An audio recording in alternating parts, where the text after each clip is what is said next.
On this sunny day, the waiting time outside the Dongan High School building dragged on very slowly.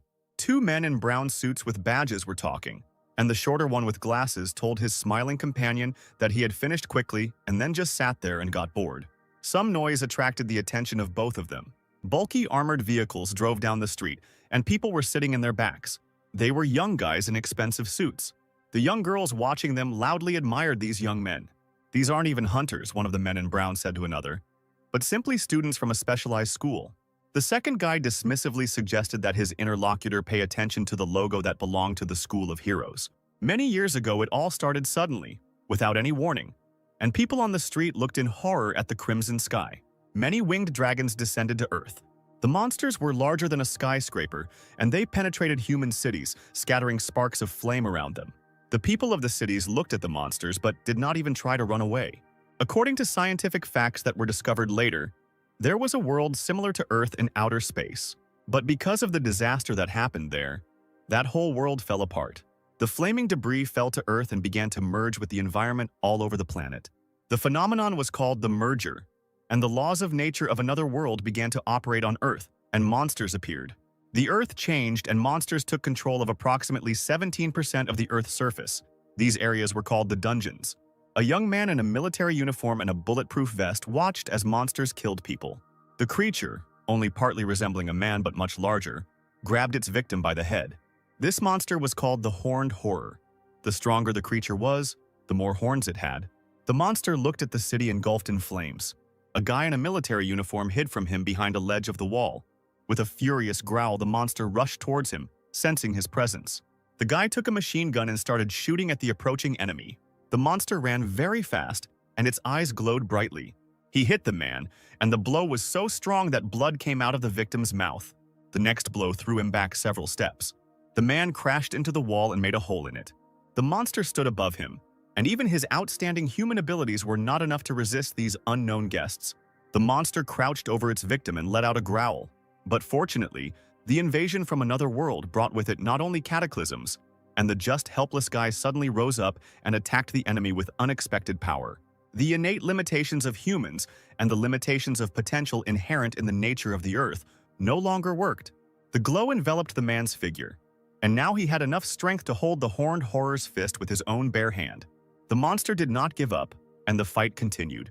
People changed and began to possess abilities that were previously inaccessible to them, as if they had thrown off the chains that had always bound them. A man could grab a monster several times larger than himself and throw it to the ground. The guy in military uniform used the ability that suddenly appeared in him to destroy the enemy. It was a victory, but the winner did not immediately realize it, looking at the defeated enemy. He looked in amazement at his own hands, enveloped in the glow of new strength. All Earthlings developed abilities, but each had their own skill, and those who stood out from the rest through training learned to use their full potential. A black sun rose over the ruined cities, and armies of monsters advanced on human territory. Now the people had something to oppose them with. They formed elite troops. Those who returned the dungeon zone to the people became known as hunters. Hunters fought monsters, dedicating their entire lives to this. The age of dungeons and hunters has arrived on Earth. People began to defeat the enemy, which had previously seemed too powerful. The whole world shook from their achievements and power. Before the end of a single generation, schools were founded in which future hunters were educated. The best school for teenagers, as well as an educational institution that had been producing successful hunters for 25 years, was Hero High School. Young people all over the world were eager to get into it. On a clear, sunny day, people in the city that had not been destroyed were discussing the students of the School of Heroes taking the exam in the dungeon. One man asked another what would happen if they died inside, but the second replied that they must be confident in their abilities if they were able to get in. Joyful exclamations again attracted the attention of the interlocutors. The group of girls continued to noisily admire, having noticed some particularly attractive young man. It was a fair-haired half-elf boy. The girls said it was on a completely different level. One of the guys watching them asked who it was, and the other replied that the half-elf was often shown on TV. His name was Choi Diav. His father was a famous hunter, his mother was an elf, and he himself was predicted to have a career as a hunter in the top 5 within 5 years of graduating from high school. Choi Dia was now 17 years old and a first-year student at the Hero School, having made 14 trips to the dungeons. The observer was surprised that the girls admired this young man so much, because he was not some kind of superstar. His interlocutor called him Cha Ryung and remembered that he had a part-time job today, adding that Lee Yun-jin invited her friends to karaoke. Cha Ryung looked at his phone screen and wished his friends to have fun without him. The friends suggested that Cha Ryung might be able to skip his errands today because the exams were over, but the other person hit him, causing him to fall. Cha Ryung said that they would see each other next week and headed away. One of the remaining boys told the one lying on the ground to think first and then speak. Everyone knew that Cha Ryung had a special situation. He was taking care of a seriously ill loved one. At this time, Cha Ryung was walking down the street, reading the notifications on his phone. One said that he had not paid his hospital bills for 2 months. The second said that an order had come in and he needed to come to work. Choi Diov, with his eyes closed in satisfaction, waved his hand to the girls greeting him. His attention was drawn to the silhouette of Cha Ryung walking away down the street. Choi Diov's friend asked what happened, what had upset him about that guy. But Choi Diov replied that he had just imagined something. Cha Ryung thought that he really didn't want to work today. He went down into the underground passage and crawled under the striped tape prohibiting passage. "Ah, it's you," Cha Ryung heard. "Say hello to our customer." 3 people were waiting for Cha Ryung in the passageway, broker Im Jae-hwan, and 2 strangers, one short and bald, the other huge and heavily muscled. Cha Ryung started to say words of greeting, but was rudely interrupted. The bald man furiously accused Im Jae-hwan of making fun of him. He needed the most capable person. But the broker objected that he invited the most capable one. The bald man loomed over Im Jae-hwan menacingly and called him a beast, and also said that he did not come here to do charity work.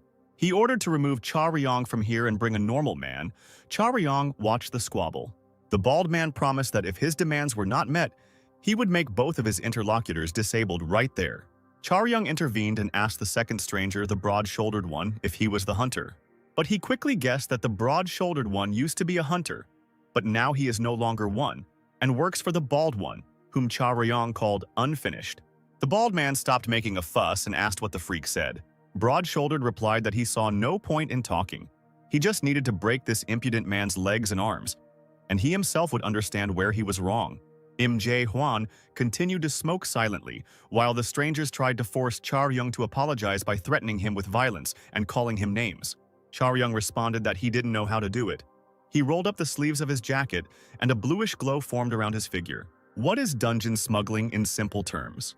The hunter's job is to clear the dungeons of any dangerous creatures that may be encountered there. If they successfully destroy the monsters, they receive a large reward.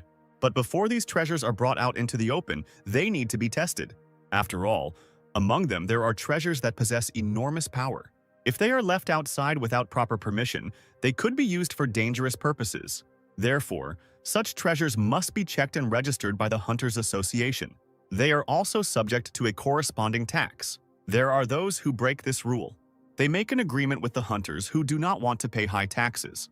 These criminals are secretly carrying out the treasures of the dungeons. If they are not caught, chaos may reign in society. The advertisement calling for such offenders to be reported to the Hunters Association was known to everyone in the world. Im Jae-hwan took out another cigarette from the pack. The bald man looked questioningly at the broker. He asked if he really would not interfere. Cha Ryung and his opponent, the tall, broad-shouldered Lee Pil-gyu, stood opposite each other, ready to begin the fight. Im Jae-hwan asked the bald man if he was scared now, but the customer objected that he was not the one who should be scared, since his fighter was very irritable. Lee Pil-gyu quit the hunters not because of an injury back in the day, but because of a beating from a colleague, and now his bosses have had to clean up corpses more than once. Cha Ryung said that beating up a coworker is serious, and Lee Pil-gyu is the real criminal, but it's not Cha Ryung's place to say such things about others. Lee Pil-gyu replied that he killed a pathetic person who was in his way. It was like getting rid of trash. Cha Ryung looked at his opponent thoughtfully. Then the guy suddenly smiled and said that now he would know what it meant to get rid of trash. Cha Ryung suggested that Lee Pil-gyu had committed the crime on purpose to get his license revoked, and Im Jae-hwan chuckled, thinking that the guy was truly crazy. Lee Pil-gyu's fist almost hit Cha Ryung's face as he continued to speak mockingly. It was a blow of incredible force, capable of taking off a head in one go. He didn't even touch Cha Ryung, and he said that his opponent didn't know how to attack. Lee Pil-gyu instantly became furious, but Cha Ryung remained calm. He said he would also give a light blow. Cha Ryung swung his arm and kicked Lee Pil-gyu in the base of the neck. Cha Ryung's face was filled with a mocking expression, while his opponent rolled his eyes in pain. The bald customer looked at what was happening in shock, but Im Jae-hwan said that he warned that he would bring the most capable guy. Charyung retreated from the enemy, a glow of energy emanating from him. He said that looking at Lee Pil-gyu's appearance, he thought he would be tougher. Lee Pil-gyu didn't understand what had happened because there was a skinny youth standing in front of him. But the reflexes of this boy and the force of the blow that Pil-gyu missed impressed the former hunter. They pointed out that Lee Pil-gyu was facing a real professional. Im Jae-hwan told the customer that he had finally begun to understand something, and that Charyung was not someone who could be easily defeated in a fight. "He fights well," said the bald man, "but there was a time when Pil-gyu could do a lot." Im Jae-hwan replied that he had a rough idea of what it was like before. In the past, Lee Pil-gyu was one of those people called tanks. In response to the customer's surprised look, Im Jae-hwan explained that he had good intuition. Lee Pil-gyu told his opponent that he might know a few tricks, but that didn't stop him from being just some smuggler. Energy flowed from Lee Pil-gyu's body, reminiscent of electricity. After the merger, humans acquired skills that went beyond their boundaries. People have different shapes and abilities, so these skills also differ. The same applies to hunters. They are trained according to their talent, and each one plays his own role. Charyung looked at Lee Pil-gyu in amazement. Among the hunters there were so-called tanks, a specialization that protects team members from the dangers of the dungeon. They walked ahead, facing the monsters firsthand. Their bodies were so trained that bullets were not a threat to them. The best of the tanks were not afraid even of hits from rockets of any power. Charyung watched his opponent's transformation and recognized him as Tank. He entered the battle and attacked Lee Pil-gyu. The customer was shocked and speechless as he watched this fight. He tripped and almost fell, but Im Jae-hwan caught him. Im Jae-hwan muttered that what was happening was just hooliganism. Charyung had trashed his work area. Lee Pil-gyu delivered devastating blows, but Charyung deftly dodged them. Lee Pil-gyu's fist broke through the wall and he asked Charyung what was wrong, why he didn't show his abilities anymore. Charyung replied that he was simply not a fool and had no plans to jump into the trap set for him. Im Jae-hwan patted the customer on the shoulder and noted the good level of his fighter. Lee Pil-gyu's physical strength after transformation was comparable to an average truck. If it hit him, all his bones could be crushed. Im Jae-hwan shouted at Charyung to finish faster. He said that if Lee Pil-gyu smashed anything else, he would cut Charyung's salary. Lee Pil-gyu approached Charyung and said that Im Jae-hwan still didn't understand what was going on. Lee Pil-gyu told Charyung to admit it himself that he wasn't qualified to fight against a professional, but the guy just chuckled that it wouldn't be bad. Charyung picked up a long beam. He looked at the simple weapon and said he thought it would be enough. Due to their superior durability and agility, tanks were considered simply invincible. Charyung still didn't try to attack the enemy. He thought that everyone has their own weaknesses and enemies. Im Jae-hwan noted with certainty that this was the end. Two fighters radiating energy clashed in close combat. Charyung thought about those who were able to concentrate enormous destructive power into one point. The fighters dealt blow after blow to each other. Sparks flew for many steps around. After one successful hit, Lee Pil-gyu had blood pouring out of his mouth. The huge tank fell to the floor, and a very small guy stood above it unharmed. Lee Pil-gyu said, without getting up, that he wanted to know where Charyung learned this spinning technique. Charyung replied that he thought he had no idea about any techniques, but he understood that Lee Pil-gyu could actually see her before. Charyung thought about another warrior of great power who possessed this technique. This hunter was his father. When Charyung was just a child, his father was the best hunter. Little Charyung carefully crept out of the house to watch his father practice in the yard. This man's name was Yu Seong. When he was young, he was a soldier who fought monsters. Yu Seong was one of the first to discover that he had unusual abilities that allowed him to win these battles. He was the one who led the people into this difficult battle. This man was from the first generation of heroes who became the first hunters.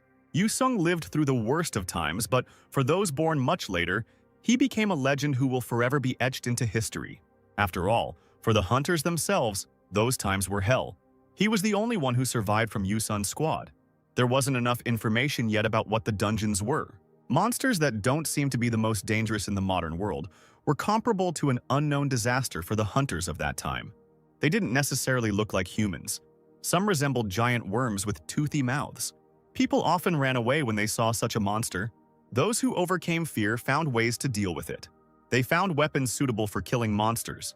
In the dungeons, special alloys were used that were resistant to corrosion. Yu Seong was one of those who stood in the way of the unknown enemy. It was a very hard life. It required special courage to go into a hopeless attack. The first generation of hunters risked their lives using trial and error. The group that found Yu Seong after the fight with the giant worm consisted of 3 people. They were amazed by what they saw. The fighter sat next to the defeated monster, all alone. Those of the first generation who survived gained experience and achievements. They did it for the sake of future generations. In the end, they became heroes, like Dragon Slayer Yu Seong. This nickname was given to the one who was the first among people to kill a dragon. He was the best among the hunters in Asia in this world. Charyung respected and envied his father more than anyone else. He firmly believed that his father was invincible until he spied on him training. He saw the mighty warrior spitting out blood after coughing. Little Charyung ran to his father, afraid for him. Yu Seong raised his hand in warning, stopping his son. The cause of the Dragon Slayer's illness turned out to be poison. Charyung looked at his father and cried bitterly. While hunting in the dungeons, Yu Seong was poisoned and there was no way to cure him. The illness left him bedridden. He tried to overcome this difficulty. His physical condition had reached its limit after all these years. He was very exhausted. In this situation, even his colleagues, for whom Yu Seong had risked his life more than once, betrayed him. They took advantage of his illness and appropriated his achievements and property. Yu Seong's physical and mental suffering continued for several years. As time passed, the world began to forget the name of Dragon Slayer Yu Seong. It was no longer possible to see that image of a hero in him. He lost everything he had, suffered from an unknown disease, and was now just a former hunter, forgotten by everyone. Charyung stood over his fallen opponent. He never forgot who his father once was. Charyung didn't explain this to Lee Pil-gyu. He threw away the beam with which he had struck him and walked away. Im Jae-hwan looked at the customer and said that it was not difficult. The customer couldn't believe his own eyes that Lee Pil-gyu had lost to some very young guy. Im Jae-hwan said that Lee Pil-gyu was not a good hunter. Charyung turned around and said that just by seeing Lee Pil-gyu bragging about beating up his own colleague, you could immediately tell his low level. The guy explained that there are only 2 cases of good hunters resigning. Charyung said that former hunters are those who are no longer able to continue their work due to injuries or who die during a raid. Charyung pointed out that if the customer pays Lee Pil-gyu more than the lowest rate, then it is better to fire him. But if he is only chasing weight, then anyone can do that. Im Jae-hwan put his arm around the customer's shoulders and said that Charyung was exaggerating and that the dear customer should be understanding. Then the broker smiled and added that the fee for the service would be twice as high. The customer got angry and asked what kind of nonsense this was. Im Jae-hwan explained that the client was the one who started bullying him first. The broker said that nothing is done for free. The customer glanced sideways at Im Jae-hwan and replied that he understood and that's what they would do. Im Jae-hwan called out to Charyung. The broker asked him if he had heard of the celestial wasp, and Charyung choked on the water he was drinking. Charyung asked if he would have to fight her and remarked that it was too much. The sky wasp was the name of a monster that was known as the most dangerous monster not only on the Korean peninsula but throughout the world. The old Uido area, where the sky wasp nest is located, has become the most difficult area in Korea. Im Jae-hwan said that it was hard to deal with even one individual, so there were entire troops there, so there was no chance for the smuggler. The customer told Im Jae-hwan that there was a major raid yesterday that was not covered by the media. The state provided support to the military, and a team of 7 white-rank hunters was assembled. Charyung was surprised by this news. 7 hunters was a lot. Im Jae-hwan replied that all the Korean stars had gathered, and usually, as soon as a couple shows up, all the newspapers shout about it. Their goal was to destroy the sky wasps, but they failed. But they managed to hunt the queen. One of those 7 hunters took the royal jelly of the sky wasps, persuaded one of his men in the special forces, and secretly smuggled the item out. It was the first time Charyung had heard of royal jelly, and Im Jae-hwan explained that it was a nutrient that the wasps fed to the new queen. Charyung winced. He couldn't believe that a white-ranked hunter would decide to engage in smuggling for some nutrient. Im Jae-hwan said that the royal jelly of the sky wasps has appeared several times already, and the person who ate it was able to come back to life from an incurable state. Charyung was very impressed by the story he heard. All the nooks and crannies leading to the dungeons must be under strict control. This is the official position of the Hunters Association and the government. Im Jae-hwan claimed that in reality things were not like that at all. The broker stood in front of a large metal door. He touched that door and a glow of energy emanated from his hand. Warmly dressed, Charyung looked at the protective glasses in his hands. Im Jae-hwan said that he needs to be careful not to die, especially this time. Chaoyang remained thoughtful and did not react in any way. Im Jae-hwan noticed that the guy was thinking about something else and not answering. He asked if it was because of the royal jelly. He assumed that Chaoyang was haunted by the words about the potion that could revive the dead. Chaoyang turned away and replied that it didn't matter whether he cared or not. He still knew it was an exaggeration. He thought that even if this medicine, which has no equal, existed, it still would not be able to cure his father. Chaoyang knew that if there was any way, he would never lose hope. He swung open the heavy gate, and a blinding light burst through the resulting gap. Chaoyang found himself in a sunlit wasteland and peered into the distance. After the merger, various dungeons appeared all over the earth. There were several of the largest on the Korean peninsula. The first was where Jeju Island merged with the Hot Rock. Chaoyang adjusted his goggles, thinking about what lay ahead.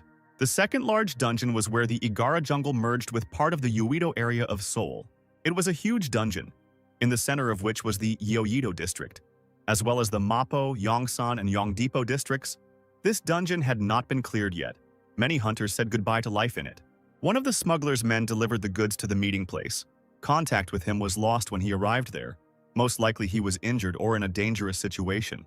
Im Jae-hwan believed that the man was injured by the heavenly wasps while he was running away. Chaoyang's task was to check the scene and bring the goods if there was any there.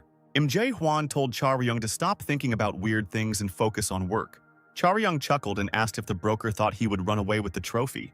Im Jae-hwan thoughtfully blew out a cigarette smoke from his mouth and said that Chaoyang was not a fool to do such a thing. Im Jae-hwan asked Chaoyang to be more careful than usual because royal jelly is a very expensive item, and not only humans are after it. Chaoyang used a strong rope to climb down the cliff. The guy landed in the middle of the forest between tall trees with dense crowns. The entire forest was filled with the scent of royal jelly. Chaoyang looked around and one detail caught his attention, causing him to frown. The monster's footprint he found was so huge that one could fall into it. The scent that hung in this forest would attract all sorts of monsters. Jin Se-ram from Hero High School was also here, and she was currently hiding behind the trunk of a tall tree. The girl was in the most terrible situation of her entire life. She thought that the second semester midterms would be easy, but something appeared in front of her. A monster that shouldn't have been in this place had appeared. And now Jin Se-ram was hiding from this giant. The girl pressed herself against the tree in horror, closing her eyes. Suddenly, she felt that something had changed in the forest. The exam was supposed to be very simple. It was necessary to collect as many coins as possible, which were hidden in different corners of the dungeon. It was a practical exam, and the difficulty level in the exam area was at its lowest, a hunting ground for beginners. Jin Se-ram looked at her palms. Taking advantage of her confusion, the giant monster came very close. The girl finally noticed the danger threatening her, and her eyes filled with horror. The monster was ready to attack. Jin Se-ram knew she had to escape, but it seemed impossible. And if there was a chance of success, it would be closer to a miracle. But despite this, Jin Se-ram decided to fight and took out her bow, which could fire 3 arrows at once. The monster she had to deal with was called the Titanium Ape. 3 arrows left the bowstring and quickly flew towards the target. They pierced the monster's palm, which it used to cover its face. Jin Se-ram thought that the monster's skin was taller than the armored cars. Her arrows did not cause any noticeable damage to it. The monster stood unharmed. No matter how much Jin Se-ram shot, its skin could not be penetrated. The girl did not give up and continued to fight. She flew into the air to hit the target from different sides. Jin Se-ram was completely focused on what she was doing. She managed to make arrows fly along a wide variety of trajectories. Thanks to this, the shots hit the monster's chest. None of the attacks had any effect on the monster, and he didn't even have to dodge or block the attacks. Looking at the monster's grinning face with its tongue hanging out, Jin Se-ram thought that she needed to get closer so that the monster would become a little less protected. Jin Se-ram was able to use magic on the tips of her arrows.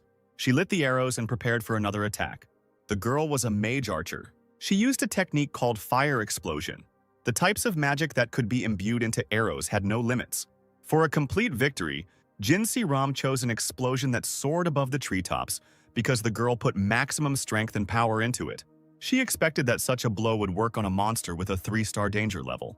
Of course, this only applied to the situation when you hit the target exactly, and the girl was surprised to find that the titanium monkey had survived by climbing up the tree trunks.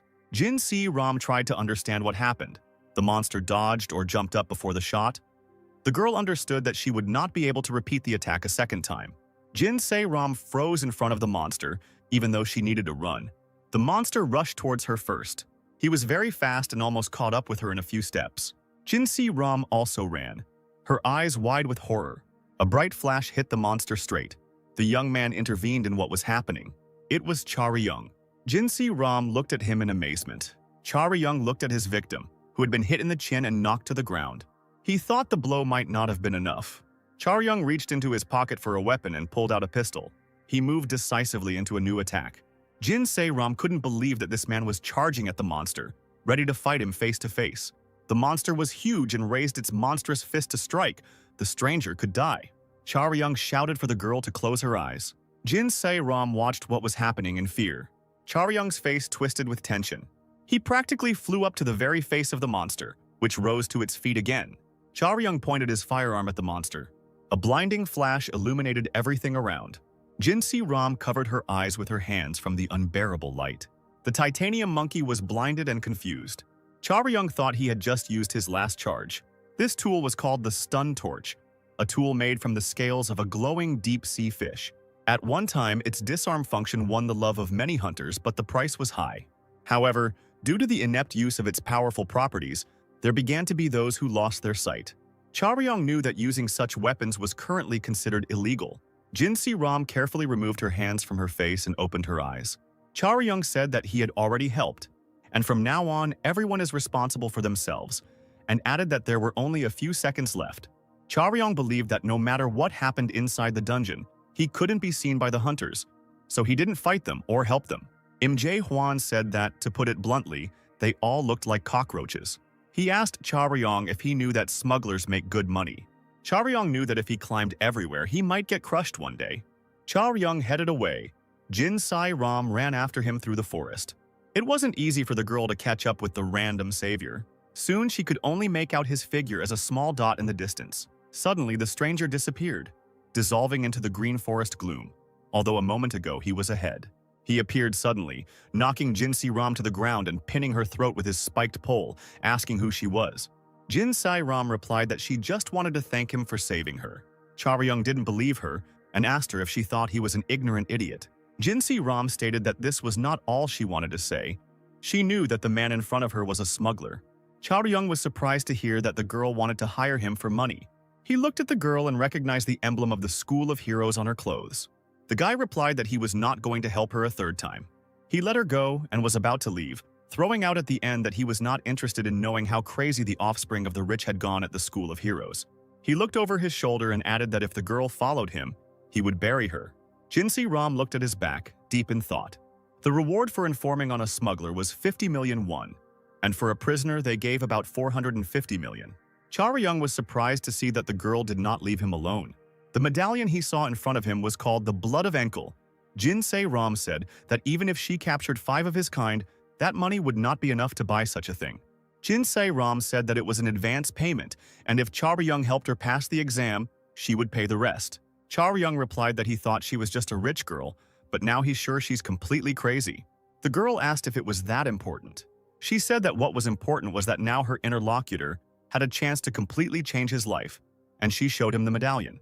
Charyung stated that he knew this would happen.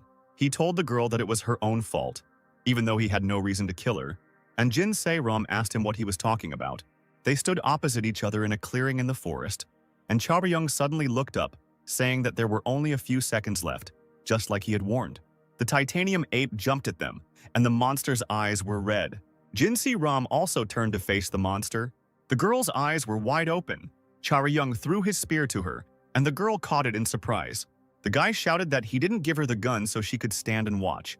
He reminded her how Jinsi Ram had already launched a fire blast at the monster. Now she needed to do the same. Charyung demanded that the girl put magic into the tip of the spear and throw it back. Jinsi Ram exclaimed that she had no more magic left. Charyung answered seriously that she had to solve this problem somehow. The titanium monkey was approaching, and it was not possible to hold out for long with bare hands. Jinsi Ram held the spear shaft and fiery energy swirled around her. The girl only had a quarter of her magic power left. With such low power, the titanium monkey could not be harmed. Jinsi Ram thought that while the smuggler was distracting the monster, she could escape from here alone. Charyung caught the magically charged spear that the girl threw to him. Jinsi Ram thought she must be going crazy. The spear in the smuggler's hand spun so fast that it looked like he was fighting with a wheel of fire. Charyung told the girl that this fire was less than a quarter of what he had seen before. He added that this would still be enough for him. With these words, Charyung rushed towards the titanium monkey. There are words that students at the School of Heroes hear all the time, that in a battle with a monster, it is not just destructive power that is important. The right moment for attack was of much greater importance. Also important was the feeling that allowed you to hit the target accurately. These were sensations and abilities that all hunters were supposed to have. The smuggler that Jin Se-ram met rushed forward furiously, joining the battle. He attacked successfully and the monster was engulfed in flames. The most successful of the blows hit the titanium monkey on the chin. Charyung's glasses were shattered into pieces by the intense battle. Jin Se-ram had her own complicated history, connected with the School of Heroes and not only with it. She was a cheerful child who ran around the yard with her friends. She saw her father's people coming for her. Jin Se-ram was waiting for the car that was sent for her. The girl said goodbye to her friends and said that she would see them tomorrow. Jin Se-ram knew that many people envied her. It was believed that this girl had everything she wanted. Jin Se-ram sat in the backseat of the car. She could really get her hands on almost anything that caught her eye. They drove past a tall, modern building. This was the main building of the fourth largest company in South Korea's business community, the Chinsen Group. The heir of this company married an elf, a representative of another world. Jin Se-ram was the child of this couple. Through the car window, she saw the hunters driving somewhere with weapons. She passionately wanted to become a huntress. It was her cherished dream. The fair-haired elf looked straight ahead and said outright that nothing would work. The girl was almost human. She had too little elven blood. Jin Se-ram, unable to catch her breath, fell to her knees on the sports field. The elf asked if the girl had not only not been stopped, but had even been encouraged to do this. Jin Sung-gyu, Jin Se-ram's father, said he did not encourage but supported the path his daughter chose. He noted that in order to become a hunter, it was not necessary to have the abilities of the elves, and his interlocutor did not object to this. The elf added that such abilities would not be superfluous for a person. Jin Se-ram was not much taller than the average teenager. The elf said that Jin Sung-gyu's daughter is not an ordinary person. Jin Sung-gyu wanted to understand what he meant. The elf meant that this girl would not give up easily. He smiled and said that in this way she was very similar to his sister. Humans could not compare to elves, even if they died in battle with a monster and then resurrected. If Jin Se-ram tries his best, he might be able to reach the average level. For an ordinary person, even this was recognition and almost praise. The elf believed that his niece had too much besides abilities from birth. Jin Se-ram was too rich, from too influential a family, the daughter of two famous parents. All this could instantly devalue all her efforts and make a laughingstock out of her. She was constantly under the spotlight of everyone's attention. This attitude could not be tolerated for long. Abilities didn't just fall out of the sky, but the random smuggler Jin Se-ram met in the forest did. The girl watched his fight with the monster in amazed delight. Charyung finished it and froze, clutching the spear in one hand. The monster lay on the ground, its neck ablaze with fire. Charyung slowly walked past the defeated enemy. Turning around, he noticed the lonely figure of Jin Se-ram at the edge of the clearing. "This can't be," the girl said, pointing at Charyung. "We are about the same age." Charyung thought he had broken the glasses that Im Jae-hwan had given him, saying that they were very expensive. Charyung was very surprised because such a thing could be bought for 5,000 won, but Im Jae-hwan did not agree. More than 4 types of magic were cast on the glasses. Now they were shattered into pieces. Charyung pressed his palm to his face and thought that he was just unlucky today. He didn't expect anyone to call out to him now, and looked at the girl through his fingers. Jin Se-ram asked if Charyung was a student at her school. He turned to her irritably and asked what kind of nonsense she was imagining. He extended his hand and demanded that the girl give him what she had promised. The girl gave him the medallion without further ado. Charyung looked at the artifact with suspicion, and thought irritably about the rich kids. Jin Se-ram said that Charyung probably needed money, and she understood that not only at school but at any institution that trains future hunters, the tuition is not small. Charyung confidently replied that he doesn't go to such places. The girl was surprised, but Charyung assured her that she had approached the wrong person. The guy said that he doesn't study at the hunter's school and hasn't even been anywhere near it. Jin Se-ram asked who taught him this fighting technique back then. Charyung crossed his arms over his chest and replied that no one taught him. He claimed to be self-taught. A shocked Jin Se-ram couldn't believe such nonsense. She saw these movements, this sense of time. It seemed to her that they were making fun of her, and she began to scream in indignation. An ID card flew into the girl's face. Jinsei Ram saw the student ID card of Donggang High School. It was a simple school with a liberal arts focus. The girl said that this couldn't be. Chaoyang pointed his spear at the girl and declared that no matter what might not be there, she also had to show him either her student ID or another document. Jinsei Ram showed her Hero High School student ID card. She was a freshman and the same age as Chaoyang. The guy wasn't going to give the document back and hid it in his pocket. Jinsei Ram asked why he needed it. Chaoyang replied that if she wanted to give him a job, he needed to take everything he could so that she couldn't change her mind. Besides, Chaoyang added, nothing was over yet, and ordered the girl to come closer. Jinsei Ram walked over with a look of surprise and confusion, and the smuggler put his hand on her shoulder, pulling her towards him. Chaoyang picked up his phone and was about to take a photo of them together so that, instead of a contract, he would have proof of their accomplice. He reminded the girl that accomplices of smugglers receive exactly the same punishment. At that moment, Jinsei Ram realized one thing. It is entirely possible that she has gotten involved with a man who is much more dangerous than she thought. However, it was too late to change anything, and the photo of the two smuggler friends against the backdrop of the destroyed monster had already taken its place in this stranger's phone. After this, Chaoyang suggested counting, and first asked the girl to tell him what exactly he should do. Jinsei Ram explained that they needed to collect coins for the Hero School quest. In 6 hours, it was necessary to collect coins that were hidden in different corners of the examination field. It was also necessary to find an information cube with a drawing of coins, with the help of which Jinsei Ram had to confirm her identity. Jinsei Ram showed her future companion one coin she had found and said that she only needed to find one more for her to pass the exam. According to her, the coin did not need to be looked for too far, and Chaoyang specified where exactly. This place was located where the Eugene Mall used to be. This information made an impression on Chaoyang, even causing him to look up from his phone. That's how it all happened, he said, and Jinsei Ram asked him what he meant. Chaoyang was sure that she had not stumbled upon the titanium monkey by accident. The guy himself was looking for something, and it was inside that shopping mall. He briefly explained to her the essence of his mission, and Jinsei Ram was horrified when she imagined the heavenly wasp. But Chaoyang reassured her that he was not looking for the wasp itself, but something like its honey. He said that this thing has a very strong scent that attracts monsters, and the titanium monkey appeared because it also followed the smell. Chaoyang asked if the girl should go there in person and if the coins were really only there, and Jinsei Ram thought deeply. The girl admitted that there were simply no more of them left in other places because they had been collected by other teams. Chaoyang understood what was going on. He had been interested from the very beginning in why this girl was walking around all alone. For him, the way things turned out was for the best. Chaoyang suggested that he take out the coin and leave safely. That was his job.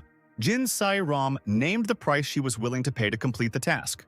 The amount she named surprised Chaoyang, but the girl said that it was all the cash she could use right now. She looked at her phone screen and added that if that wasn't enough, she needed a little more time to get a larger sum. Chaoyang said that if there was a reason for extra work, then she would pay for the extra expenses.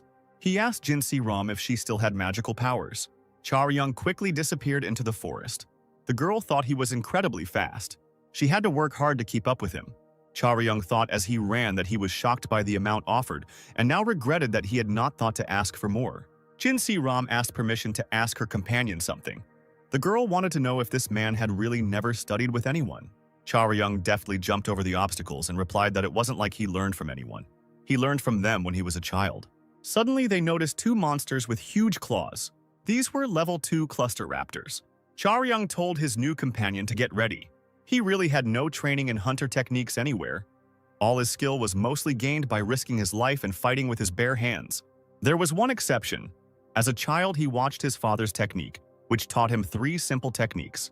This was the science that Chaoyang was going to use now, rushing at the monsters. The first technique was called Needle. He mobilized everything the hunter had, speed, body weight, strength, and directed it at the enemy's weakest point. Chaoyang struck the cluster raptor with his spear, causing blood to spurt out from the monster's mouth. It seemed easy, but in reality it was not so simple. The feelings and abilities were the result of experience. The monster fell at Chaoyang's feet, and even among the high-ranking hunters, few could say that they had mastered such a technique on their own. Chaoyang mastered this technique to perfection. Jinsei Ram also dealt with her opponent, literally piercing him with arrows. The girl felt that what was happening was strange. Cluster raptors typically gather in groups of at least 5. Charyung said that it wasn't just Jinsei Ram who suffered damage because of the royal jelly. They stood at the place where the ruined forest turned into the ruined city. And Charyung said that soon all sorts of creatures would gather here. Charyung suggested that they rest for a while before moving on. Jinsei Ram asked if Charyung received any private lessons as a child. Charyung replied that there were no lessons, he just watched the training a few times. It was even harder to believe that you could just watch and learn a few techniques. Charyung asked why the girl was looking at him with such a puzzled expression. Jinsei Ram honestly admitted that her new acquaintance irritated her, but Charyung didn't understand why. The girl silently threw him a small object, which he deftly caught. He had an ampule of endurance elixir in his palm, and Charyung asked why the girl gave it to him. Jinsei Ram told him to drink this medicine because he was most likely not in the best condition right now either. Charyung said with a smile that if the girl gave him the ampule because he irritated her, then she could speak worse about him. The boy hid the elixir in his pocket, and Jinsei Ram asked if he wasn't going to drink it. Charyung said that he could sell the ampule profitably later. Jinsei Ram asked if the guy didn't know how much she cost. Charyung explained that by selling it on the black market, he could get about 1,000,000 won. Jinsei Ram thought that this guy was very strange. Charyung said that since the girl had already taken her dose of the medicine, there was no need to linger. It was time to move on. He walked forward and glanced sideways at his companion, thinking that the children of rich parents were very strange. They reached the former shopping mall, and Charyung said that Jinsei Ram probably knows, but he wants to confirm some details again. Charyung reminded them that their goal was not hunting. They had to get what each of them needed safely and get out of here. He told me to keep my cool and follow his instructions no matter what monster was inside. Charyung said that even if Jinsei Ram had studied a lot at her school, he knew the science of survival better, so the girl would have to trust him. Jinsei Ram looked down and agreed with the guy. She couldn't understand why she had such a strange feeling right now. She spent 6 months at the School of Heroes, during which she was unable to achieve recognition and settle in there. The girl was going to go into the danger zone with someone for the first time. The old building they were about to enter had long since cracked, and vines had covered the facade. It was a large shopping mall with many dark, half-empty floors. The partners froze on the threshold in extreme surprise. "What is this?" Jinsei Ram asked fearfully. Charyung replied that he didn't know because he was also seeing something like this for the first time. The room in front of them was covered in blood, and body parts of torn monsters lay everywhere. Charyung thought that man was a much braver creature than he thought himself to be.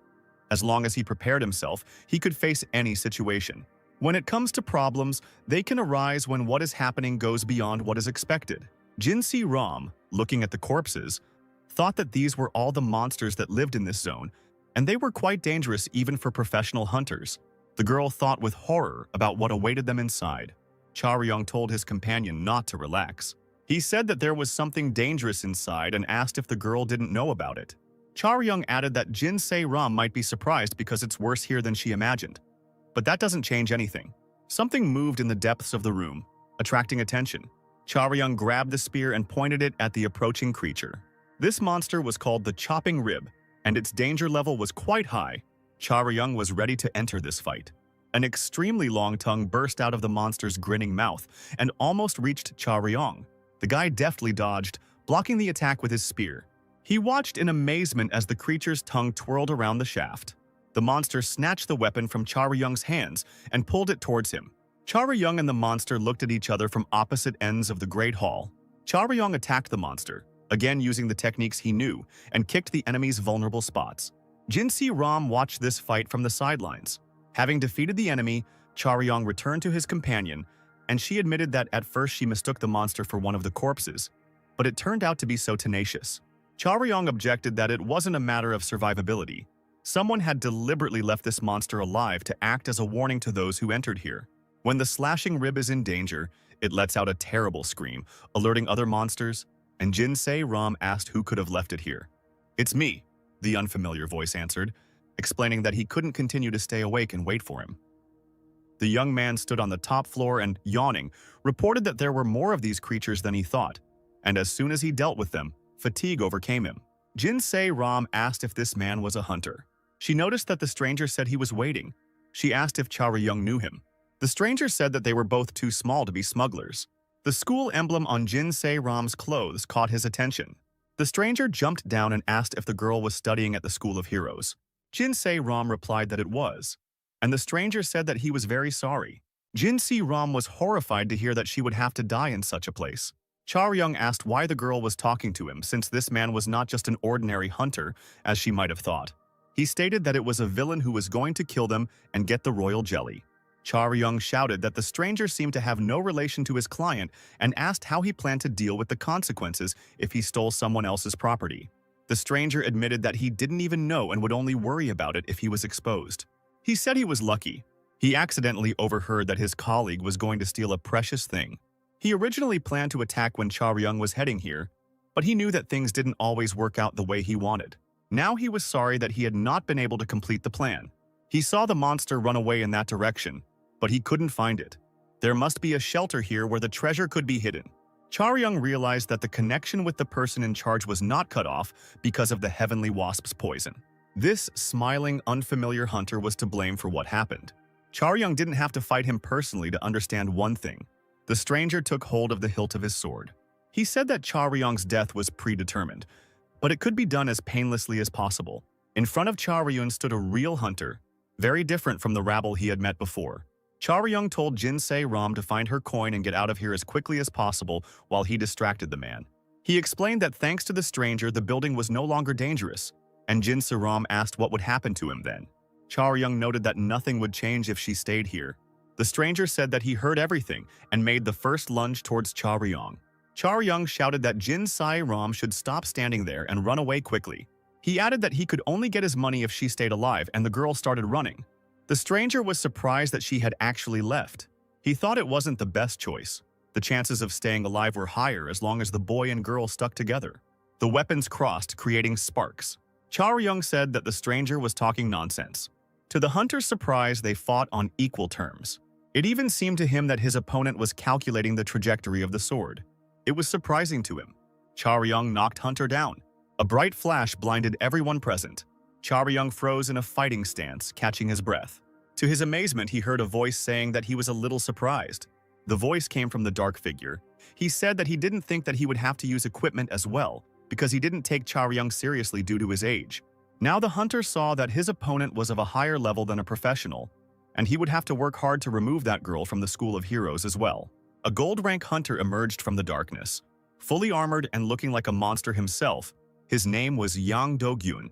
Im-jae Hwan was making himself instant noodles in his passageway under the displeased gaze of a bald customer. He offered to brew a glass for the client, but he angrily refused. Im-jae Hwan noted that it was better to sit down because the fighter lying on the floor would not wake up anytime soon. The customer said that this big guy had pumped up his muscles for nothing, and he had paid him so much. The fighter claimed that he himself was a hunter and boasted a lot about his strength. Im-jae Hwan said that he lost not because he was stupid, but because he deserved to lose. He thought it was a big mistake. Hunters shouldn't fight with people. This fighter was also wrong. He was trained for hunting and reconnaissance, not for fighting other hunters. He might have been able to deal with the monster, but it was no surprise that he was defeated by the smuggler. The customer said that he heard that the hunters were fighting among themselves. Im-jae Hwan agreed that such cases do happen. The higher their level, the further things can go. Even comrades and colleagues who fight together, relying on each other, can stab each other in the back out of greed. The customer asked if they kill each other. Im-jae Hwan said that no one can stop them from doing this because anything can happen inside the dungeon.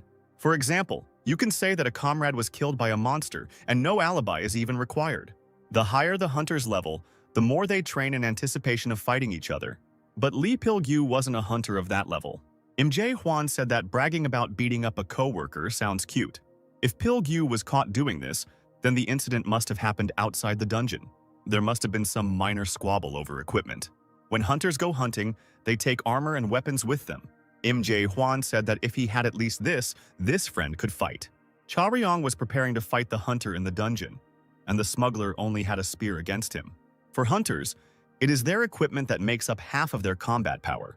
Charyong didn't miss his attack.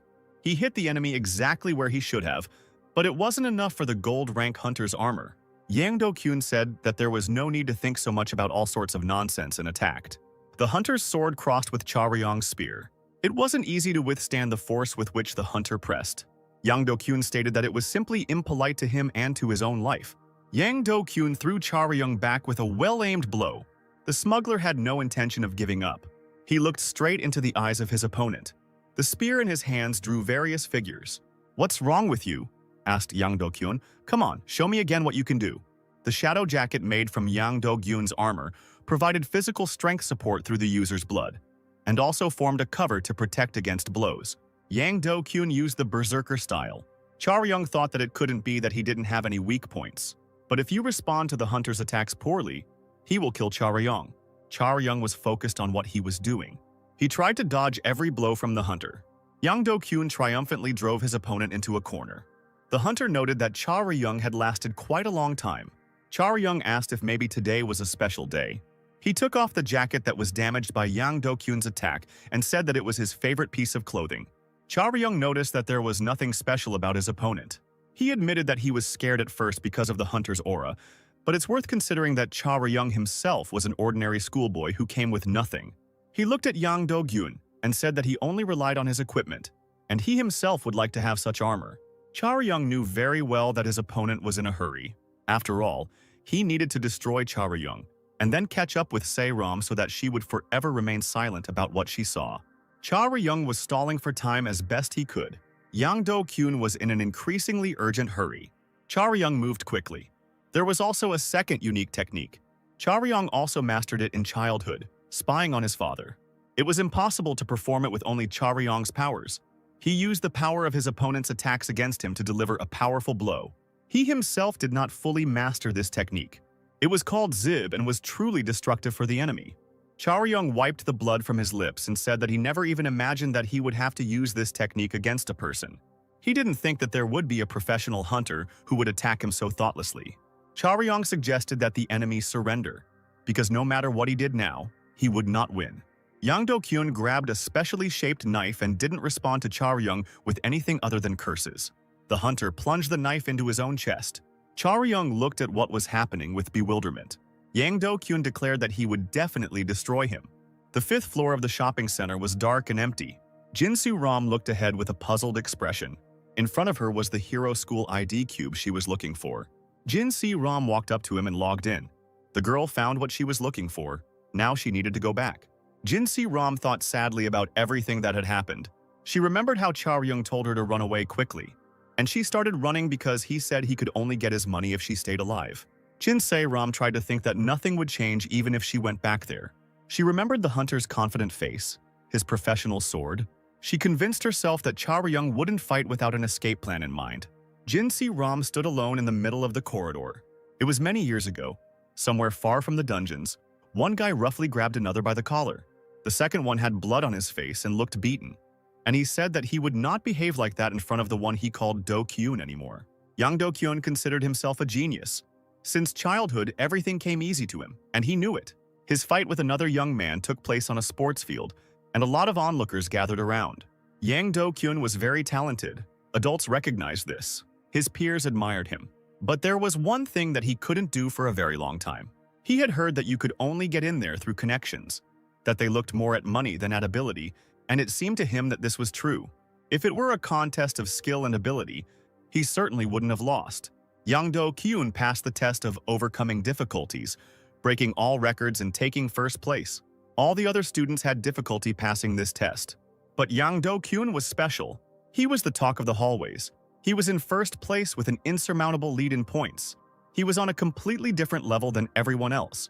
When he finally finished school, the director congratulated him. He shook his hand and predicted that Yang Do-kyun would become a first-class hunter, wishing him to never become arrogant and move forward. Yang Do-kyun thought of this man as a failure who was sent out to teach school children. He was going to look down on this man from above, from where ordinary people could not reach. In the dungeons, he had to face something that made him afraid. He saw a man standing with a spear over a fallen monster and saying that he was told that there was an emergency here. He ran as fast as he could, and there was nothing like that here. Yang Do-kyun understood that this man had single-handedly destroyed the monster that had just killed his entire team. Yang Do-kyun looked at the man as he approached him. He was well aware of the look directed at him in return. It was then that he first realized something he had never even thought about before. The words of that old man from the school were not advice, but consolation. Yang Do-kyun was not the chosen one. He was just one of the ordinary people, perhaps just a little better than others. Now, many years later, Yang Do-kyun finds himself face-to-face with an unusual opponent. The hunter's armor was made from a living bloodsucker monster that Do-jun allowed to absorb the blood that flowed to his heart. It was payment for him killing Cha-ryung. Cha-ryung wasn't so sure that this would happen. It sounded like a rather dangerous stunt. Yang Do-kyun himself took on the form of a monster and attacked the enemy. Cha-ryung noticed that the speed of his movements was not that fast. The monster that the hunter had become was approaching. The whip-like hand of darkness began to strike, which was very difficult to dodge. Cha-ryung couldn't block all the attacks aimed at him. Blood was running down his face. Yang Do-kyun said that Cha-ryung managed to block some of the blows. He had an extraordinary reaction speed. Hunter did not understand why this man was smuggling. Cha-ryung was surprised to hear this sudden praise. Regarding the smuggling, he replied that it did not concern Yang Do-kyun. Yang Do-kyun replied that, no matter what, he was grateful. Now Yang Do-kyun had the opportunity to trample someone like Cha-ryung. Cha-ryung gathered all his remaining strength and rushed at the enemy. Yang Do-kyun exclaimed that Cha-ryung was a good boy and suggested that he show more enthusiasm. Cha-ryung thought that the enemy wouldn't be able to keep attacking him forever.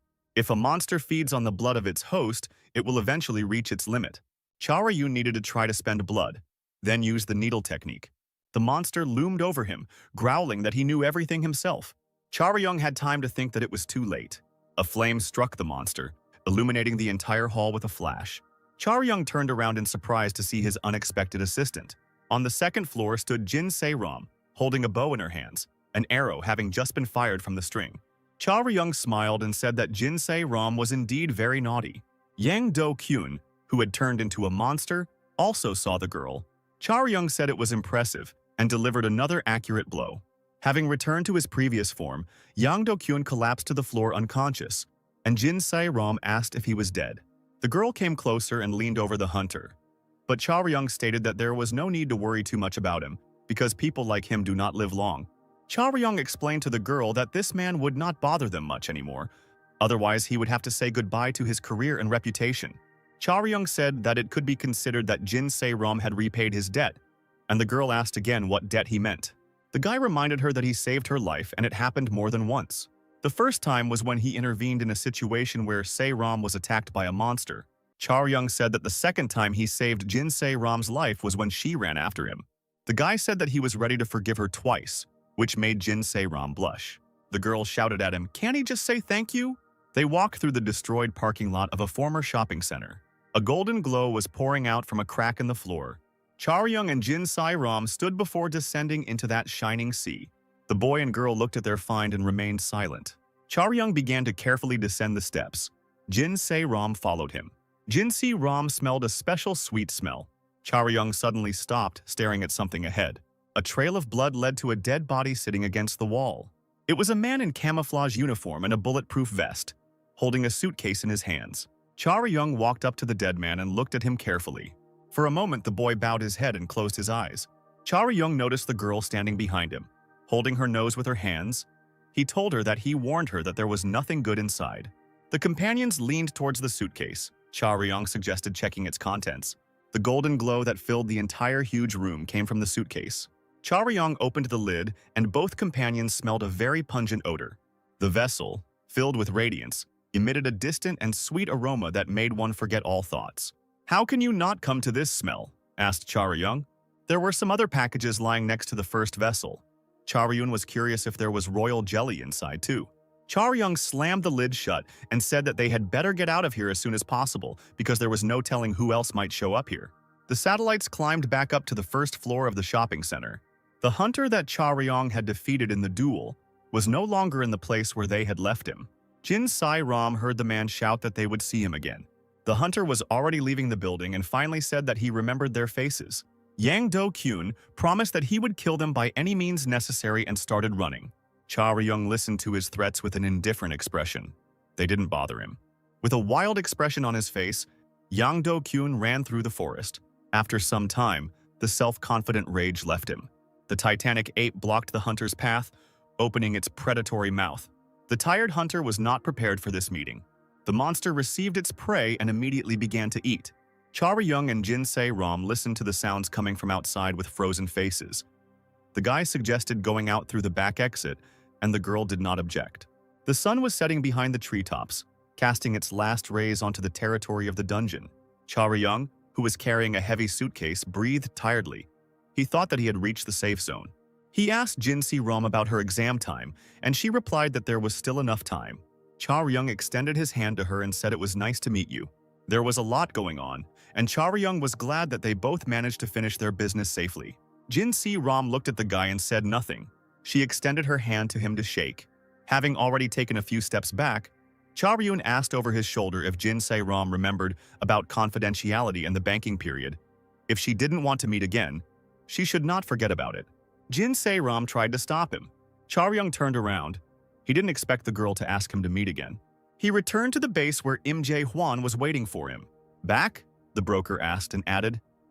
It seems the smuggler had a hard time, Cha-ryung agreed. Now both of them needed to examine the contents of the suitcase. Im Jae-hwan opened the lock and looked inside the trophy. He picked up the lamp with royal jelly and said that if he could sell it, there would be a big fuss. The broker was curious to see how many buildings he could afford to buy with that money.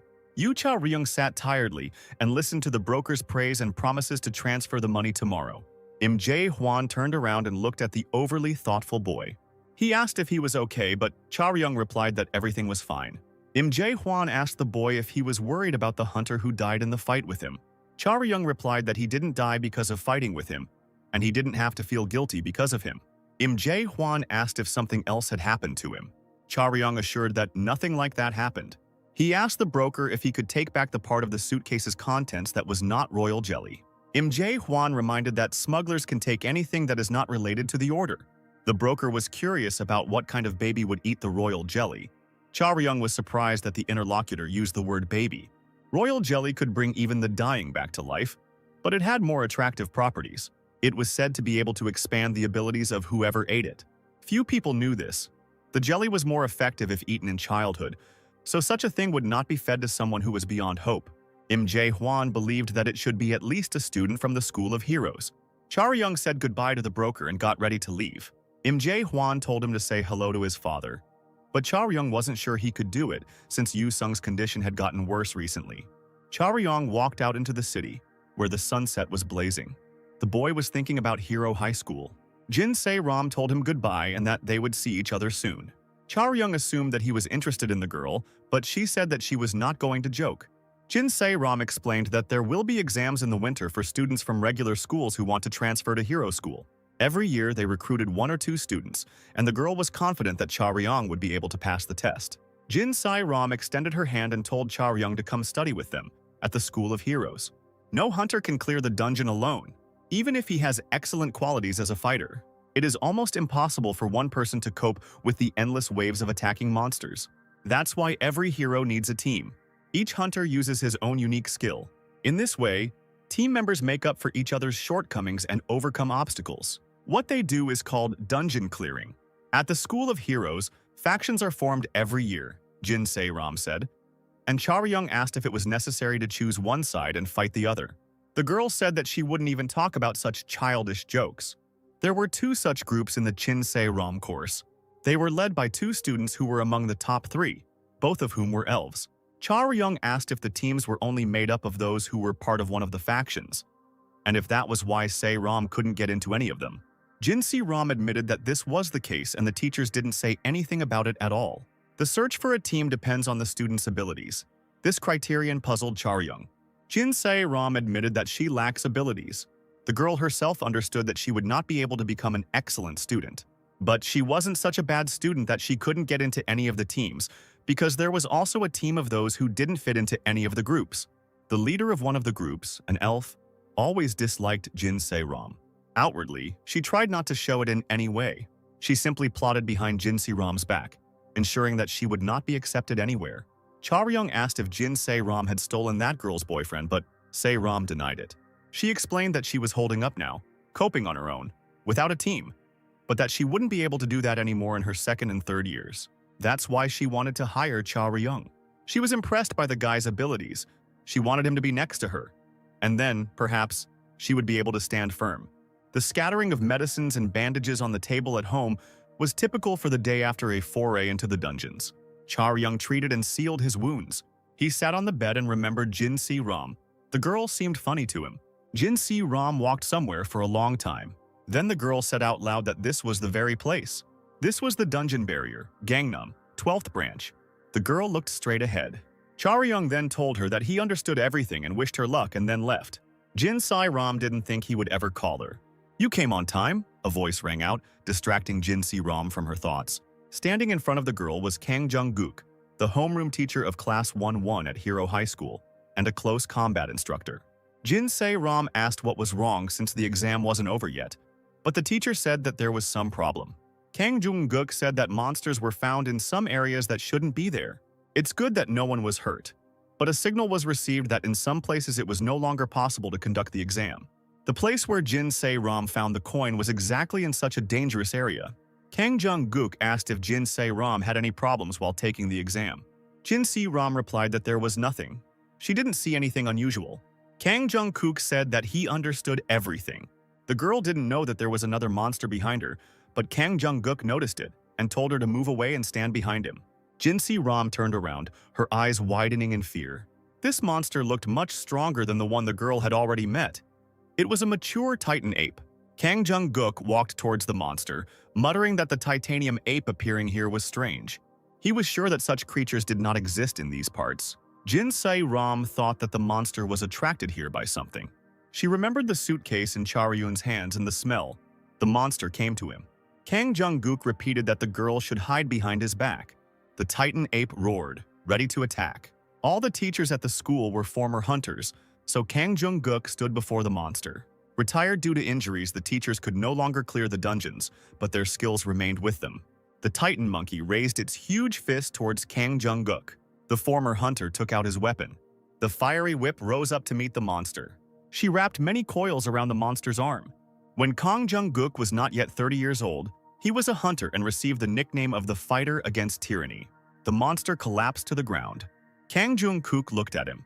The monster was defeated. Kang Jung-guk said that in everyday life you have to restrain yourself. But Jin Se-ram was just lucky. After all, something terrible could have happened to her. A scarred hand rested on the girl's shoulder. Kang Jung-guk said it was good that she was alive. He invited Jin Se-guk to come with him from here. Kang Jung-guk didn't care about other people's opinions because he was a hero himself and trained future heroes. At the Hero High School's basic skills training camp, a different conversation was taking place. One person asked another what would happen to those who sent a request for help. The second answered that they would simply have to retake the test, and that they were just lucky here. The man in heavy armor said that in any case, those who went that way were weaklings. "There goes one of them," the man added, pointing to Jin Se-ram, who was coming out of the forest with the teacher. Kang Jung-guk told everyone to go to their places and wait. As soon as everyone else returns, you will need to check that everything is in place and change into your school uniform. Jin Se-ram continued to stand next to the forest. The blonde girl noticed her and said that she told everyone that Se-ram was okay. She said she didn't know how it was with others, but Jin Se-ram was quick to grasp the situation. The 3 students of the school were heading towards Jin Se-ram. The blonde elf girl said that she was relieved because she was very worried. Jin Se-ram replied that it was quite unexpected that this girl was worried about her. The elf laughed and noted that she even felt offended when people said such things about her. Jin Se-ram looked at her tiredly. 6 years ago, during a training session, she tried to create a fireball on her palm. Zeke Esserm, Se-ram's uncle, watched her attempts and declared that it was weak and that the flame power needed to be increased even more. He told his niece to concentrate and not be distracted by anything. Sweat poured down the girl's face. Zeke Esserm waved his hand and said that it was over. It was much better than last time. Jin Se-ram stood hunched over and listened to her uncle say that she had achieved poor results again. The girl herself understood that this was exactly how things were. She was 11 years old and these training sessions were difficult for her. Another girl in the same room was creating large rings of flame around herself. The girl was the same age as Jin Se-ram. Her name was Anisha Esserm. Zeke Esserm thought that Anisha didn't look like a half-elf at all, and it wasn't just her appearance that showed it. Her ability to control magic was greater than most pure-blooded elves. Zeke Esserm told Jin Se-ram that her cousin was a genius, and if Se-ram also followed the path of a hunter, they would be constantly compared to each other. Then he added that it was even good that these comparisons would take place. But Jin Se-ram needs to be careful. If she makes a mistake, Anisha might crush her. Years have passed since then, and now Anisha said that she just can't understand one thing. She asked why no one wanted to take Jin Se-ram into their team. Anisha said that Jin Se-ram has enough abilities. So Ram replied that if she was so curious, then Anisha could join the same team with her. Anisha replied that this was too much. She would of course like to, but they were both long-range fighters. If they were at least on the same level, it would make sense, but no one would put two people in the same position. Anisha said that it might be better for Se-Ram, but it could be detrimental to the other team members. The elf advised Jin Se-Ram not to worry too much because they might have to retake the exam. Jin Se-Ram hovered over her interlocutor and asked what difference it made to her whether there would be a retake or not, since she had already successfully passed the test. Anisha replied that Se-Ram was a good girl and probably tried hard. Then Anisha turned away from her cousin and told her not to overdo it. In the end, Se-Ram will still get her father's company, Anisha said. The girls each went their separate ways. Jin Se-Ram was angry about this situation. Anisha thought that her opponent was fighting with all her might. In the evening, Yu Cha-ryung came to Seoul Sunyu University Hospital. The guy went up to his father's room and, opening the door, froze on the threshold.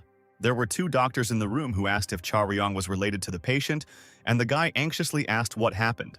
Doctors explained that Yu Sung had suffered a sudden seizure and was now lying unconscious, hooked up to a machine. The doctors looked at each other with alarm. This patient was a very rare case, one could even say the only one in the world.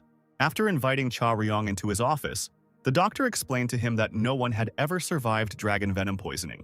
Cha-ryung clarified that it is impossible to completely cure Yu Sung with the help of modern medical technology. There is only a way to suppress the disease with the help of painkillers. The doctor confirmed his guess and said that there was a problem with the composition of these painkillers. The milk that monsters feed their pets was currently the only cure for this poison. And we were talking about the sky tigers, creatures of the 5th level of danger. Cha-ryung knew that this was a very rare raw material. But the problem was not only the money to purchase it. There were rumors among the hunters about a new potion, even a small dose of which could increase muscle strength and resistance for a long time. The ingredient in this remedy was also the milk of the heavenly tiger. The doctor said that earlier it could be obtained for money, since it was not really used anywhere. But now the situation has changed. Entrepreneurs and hunters have been buying it up in large quantities. It can't be, Cha-ryung shouted irritably. Is it really impossible to get a small dose to save just one person? The doctor replied that that was exactly the problem. From the single dose that Yu Sun needed, it was possible to make several dozen injections of the potion. The doctor explained that if a large number of people needed this medicine, the state would establish some rules. But for the sake of one single patient in the whole world, all these people will not give up their profit. The hospital doctors, in turn, were going to try to do something, but they didn't have any special connections and they didn't particularly believe in success. Cha-ryung went outside and sat on a bench in the hospital park. He needed to think about the current situation. The words about special connections gave him one thought. Cha-ryung picked up the phone and dialed the number. Jin Se-Ram was surprised to accept the call at such an hour. Cha-ryung asked if he called too late, but the girl replied that it was okay. Cha-ryung said that he might be willing to accept the proposal that Jin Se-Ram made to him the last time they met. The girl asked if he had any conditions. There were conditions, but first everything had to be checked. Although Jin Se-Ram thought that everything would work out. Cha-ryung asked if she would be able to get what she needed or not, and the girl replied that she would be able to. Her father's company also produced this potion, especially since Cha-ryung didn't need that much. Cha-ryung was surprised, but he wasn't going to tell Jin Se-Ram about his feelings. She asked if he agreed, and they agreed to meet on Sunday. Jin Se-Ram said that it was time to prepare for the exams. Preparation never hurts, so Cha-ryung came to the Special Research Institute of Defense Industry of the Jinsung Group. The appearance of the building impressed the guy. He heard Jin Se-Ram call out to him, noticing that he had arrived early. The girl was standing next to the car. She asked if Cha-ryung was feeling okay. He replied that he was so-so. The guy asked what they were going to do in this place. Jin Se-Ram explained that they were going to measure his abilities. After the world began to change, people developed abilities that went beyond the laws of nature. Before the fusion, ordinary people had D-rank abilities, excluding magic. When the indicators increased by one level and reached C rank, people were already called geniuses. And indicators above rank B already allowed us to talk about human superpowers. Jin Se-Ram said that in addition to magical power, at least 5 indicators must be no lower than level C, then you can become a hunter. The girl herself had indicators C and B, except for magic, which was at a lower level. If 3 of her indicators are at least B rank, Cha-ryung will be able to apply to hero school. The guy asked if he would have to go through some kind of medical examination. Jin Se-Ram replied that this is done in childhood, and after adolescence the measurement becomes a little more difficult. Cha-ryung clarified how much more difficult it was. Before the test began, Charyung had to wear a special suit with a helmet. He said he should have known when Jin Se-ram asked him how he felt. In front of Charyung stood a tall mechanical fighter, the golem Giacron Pro. Charyung said that if he had already come here, then he should fight properly, because he himself was curious. He would like to know what his actual numbers are. Taking his weapon and taking a stance, the guy was ready for battle. The Giacron Pro camera has detected the enemy. The mechanical fighter was about twice as tall as a human.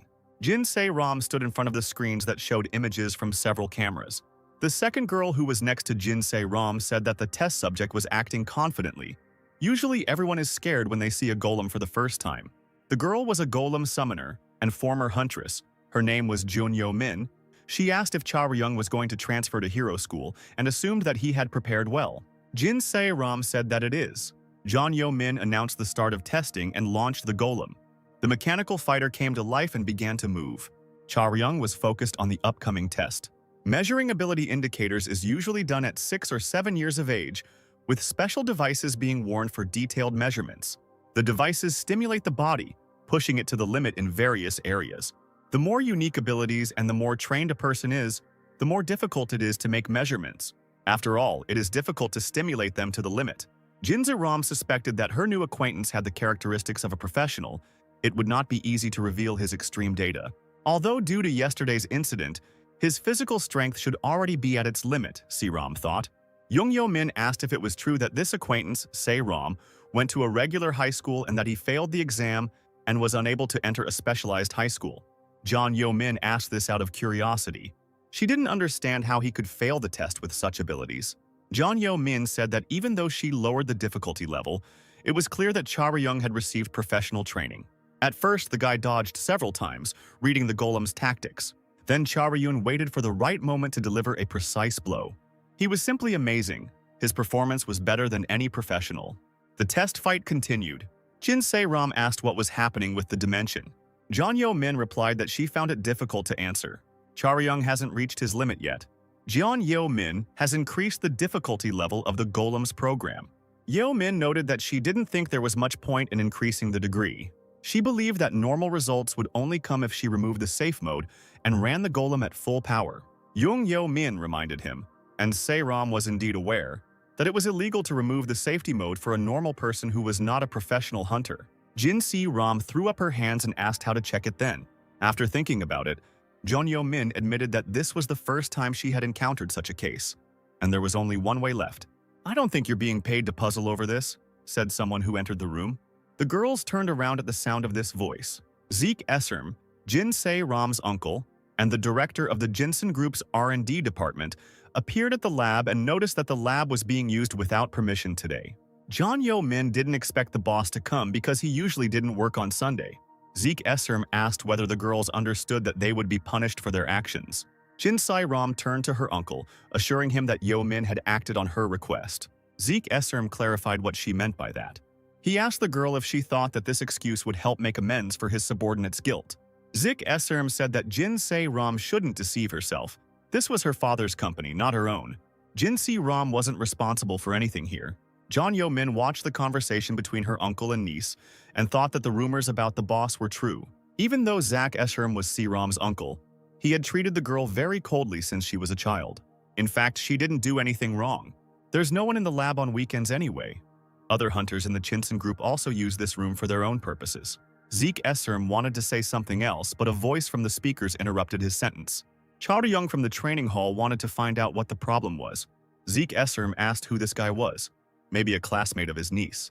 The girls explained that it was just Jin Se-ram's friend.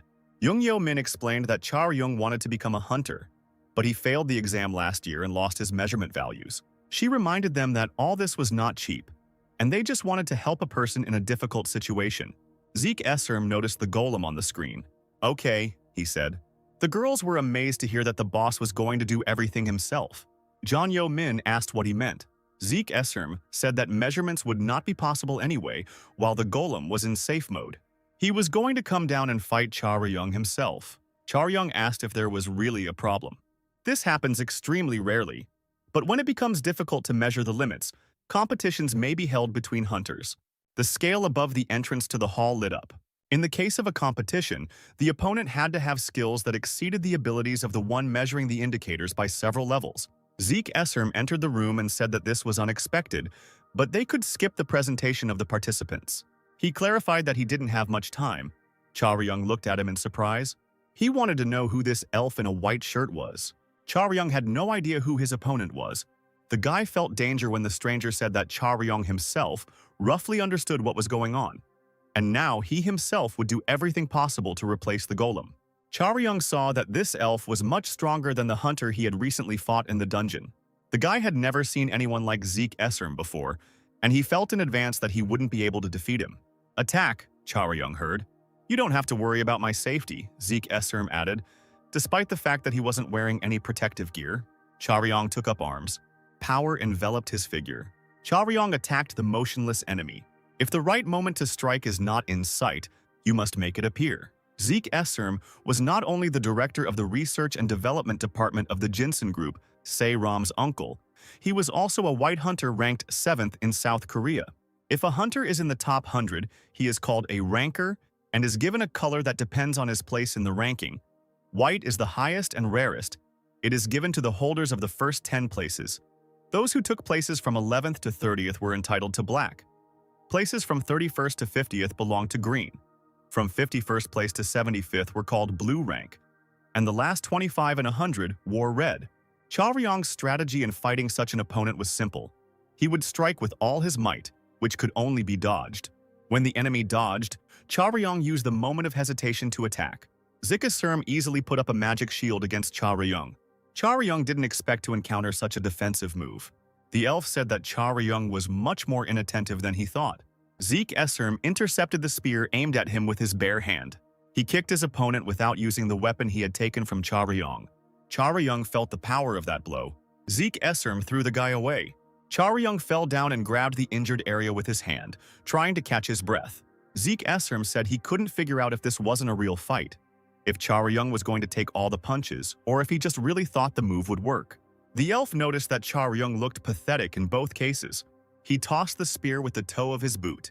Esserm said that Charyung didn't even lose consciousness, but had already dropped all his weapons. Charyung looked at him with a complicated expression. The elf threw the spear into his hands with force. He noted that for someone who makes such stupid mistakes, 2 times would be quite enough. Esserm stated that if Charyung ever did something so stupid again, he would send him home because it would be better for Charyung himself to give up his dream of becoming a hunter forever. Charyung noted that his opponent had some kind of inexplicable dislike for him personally. It didn't matter, so he went on the attack again. Esserm saw that the guy was approaching just as fast as last time. Most likely he was going to use the same technique. Charyung suddenly stopped. Esserm focused on what was happening. The space between the opponents was quite large. Keeping your distance was standard practice. But this distance was clearly not enough. It was just a warm-up. Charyung's hand tightly gripped the shaft of the spear. The tip of the spear sparkled with power. Zeke Esserm's face turned serious. Streams of power lashed between the opponents throughout the hall. Zeke Esserm said it was done well. The elf attacked Charyung. The girls watched what was happening on the screens, and Jeon Yo-min was surprised. She clearly saw a battle between 2 professionals. Yo-min asked excitedly if this guy really couldn't get into any college, and Jin Si-ram just laughed in response. Jeon Yo-min said that if we talk about shortcomings, Charyung's technique has them. Jin Si-ram asked in amazement what the shortcomings were. Ye-min glanced at her and said that she was talking about a rather devastating flaw. The girl claimed that in this area, Se-ram was much superior to her friend. Jin Se-ram could not believe that Charyung was weaker than her in any way. Charyung fought on equal terms with her uncle. What could this shortcoming of his be? The girl thought, watching the unusual duel. Zeke Esserm launched another punch. Charyung barely dodged it. Charyung looked at the hand that almost hit him. Jeon Yo-min let out an inarticulate cry of excitement. The leading role in the duel was intercepted. Charyung's face took on a furious expression. The fight continued, and Charyung was clearly losing. Zeke Esserm noted approvingly that this time his opponent did not let go of his weapon, and he added that this is how it should be. The elf's fist pierced Charyung's chest. This blow threw the guy back many steps. Jeon Yo-min said that the boss really wasn't joking, although of course he controlled his strength. Jin Se-ram just stared at the screen. Zeke Esserm said that he was not going to comment on Charyung's defeat since it was predetermined from the start. The elf said the process leading to this defeat looked pathetic. Zeke Esserm said that this guy had no basic skills and that was very surprising. John Yo Min said the same thing while watching the fight. Jin Si Ram asked what basic knowledge we were talking about. John Yo Min explained that her friend's fighting sense and skills were excellent, but the basics like attack and defense methods made it clear that this fighter had no prior training at all. Yo Min herself was disappointed. With such a level of ability, Charyung could have been much stronger if he had received the basic training.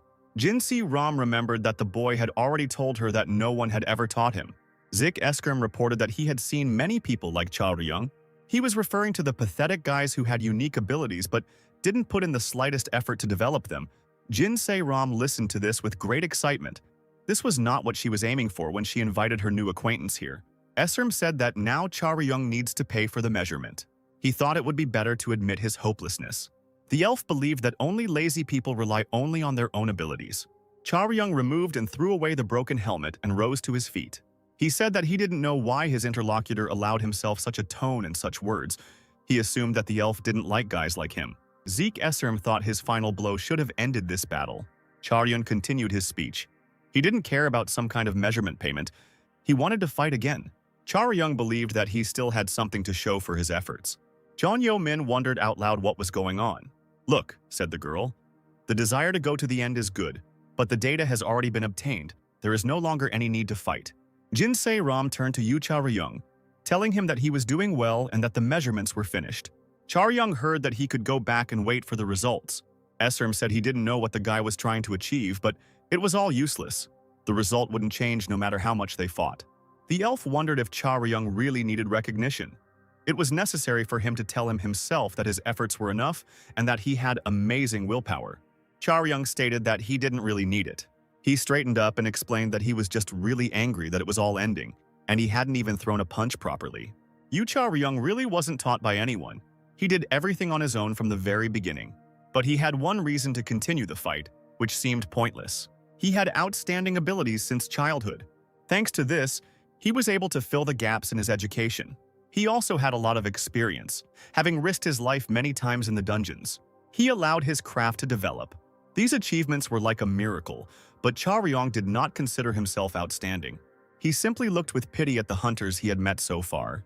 His opponent today was completely different. Zeke Esserm agreed to continue the fight. Now he was going to trample this guy before he even had time to get angry. Charyong saw that such an opponent was a monster capable of surpassing himself. Charyong could look at this elf with excitement. Besides his own father, this was the first time he had met a real hunter. He himself did not notice how youthful blood began to play within him. John Yo Min said that it was all too crazy and she didn't understand why her boss was acting like that. Jin Sai Ram noted that the fighting stance that Charyong was taking now was unlike any she had seen before. The way the weapon was gripped and the body's center of gravity were clearly not suited for swinging a spear. It was as if there was a completely different person standing in the training room. Charyong exhaled heavily before launching another attack. He moved decisively and quickly towards the enemy. It was a swift movement, filled with power. Zeke Esserm watched what was happening in silence. John Yo Min was shocked by what she saw. Charyong's movements were different from how he fought before. Esserm dodged the enemy's attacks with lightning speed. Jinsi Ram saw that compared to the first part of the test, there were simple and clumsy techniques now. Yo Min said that there was not the slightest hesitation in Yu Charyong's continuous movements. She didn't know who this guy was trained by, but he was trained properly. Yu Charyong put everything he had into this attack. He saw his father in front of him, young and strong. When he was training with weapons in the garden, little Charyong would pick up a broom and imitate Yu Sung's movements. Zeke Esserm continued to fight unarmed. Charyong took the blows from his hands on the shaft of his spear. As a child, he had to use a broom for training. Now he had weapons and power. Zeke Esserm's eyes lit up. One day, his father noticed how little Charyong was repeating his fighting movements. The fight continued, with the opponents using blinding power. Charyong imagined Yu Sung's face. He dodged Zeke Esserm's fist. He remembered how his father had reached out to him then. Little Charyong looked at him, very worried. He didn't know what his father would say or do. The adult Charyong fought calmly. The father then stroked the boy on the head. He looked at him for a long time. In the training hall of the research center, the opponents once again flew apart over a great distance. When the elf lands, there will be a delay. Now it was simply impossible to dodge attacks. Therefore, we will have to do as the enemy wants. This is a blow that Chaoryung will have to face head-on. The girls watched the fight, spellbound, at the screens. The time has come for the final blow. After it was dealt, Zeke Esserum said that he should have kept it up and Chaoryung could have won. If only I hadn't started using those clumsy pole techniques again.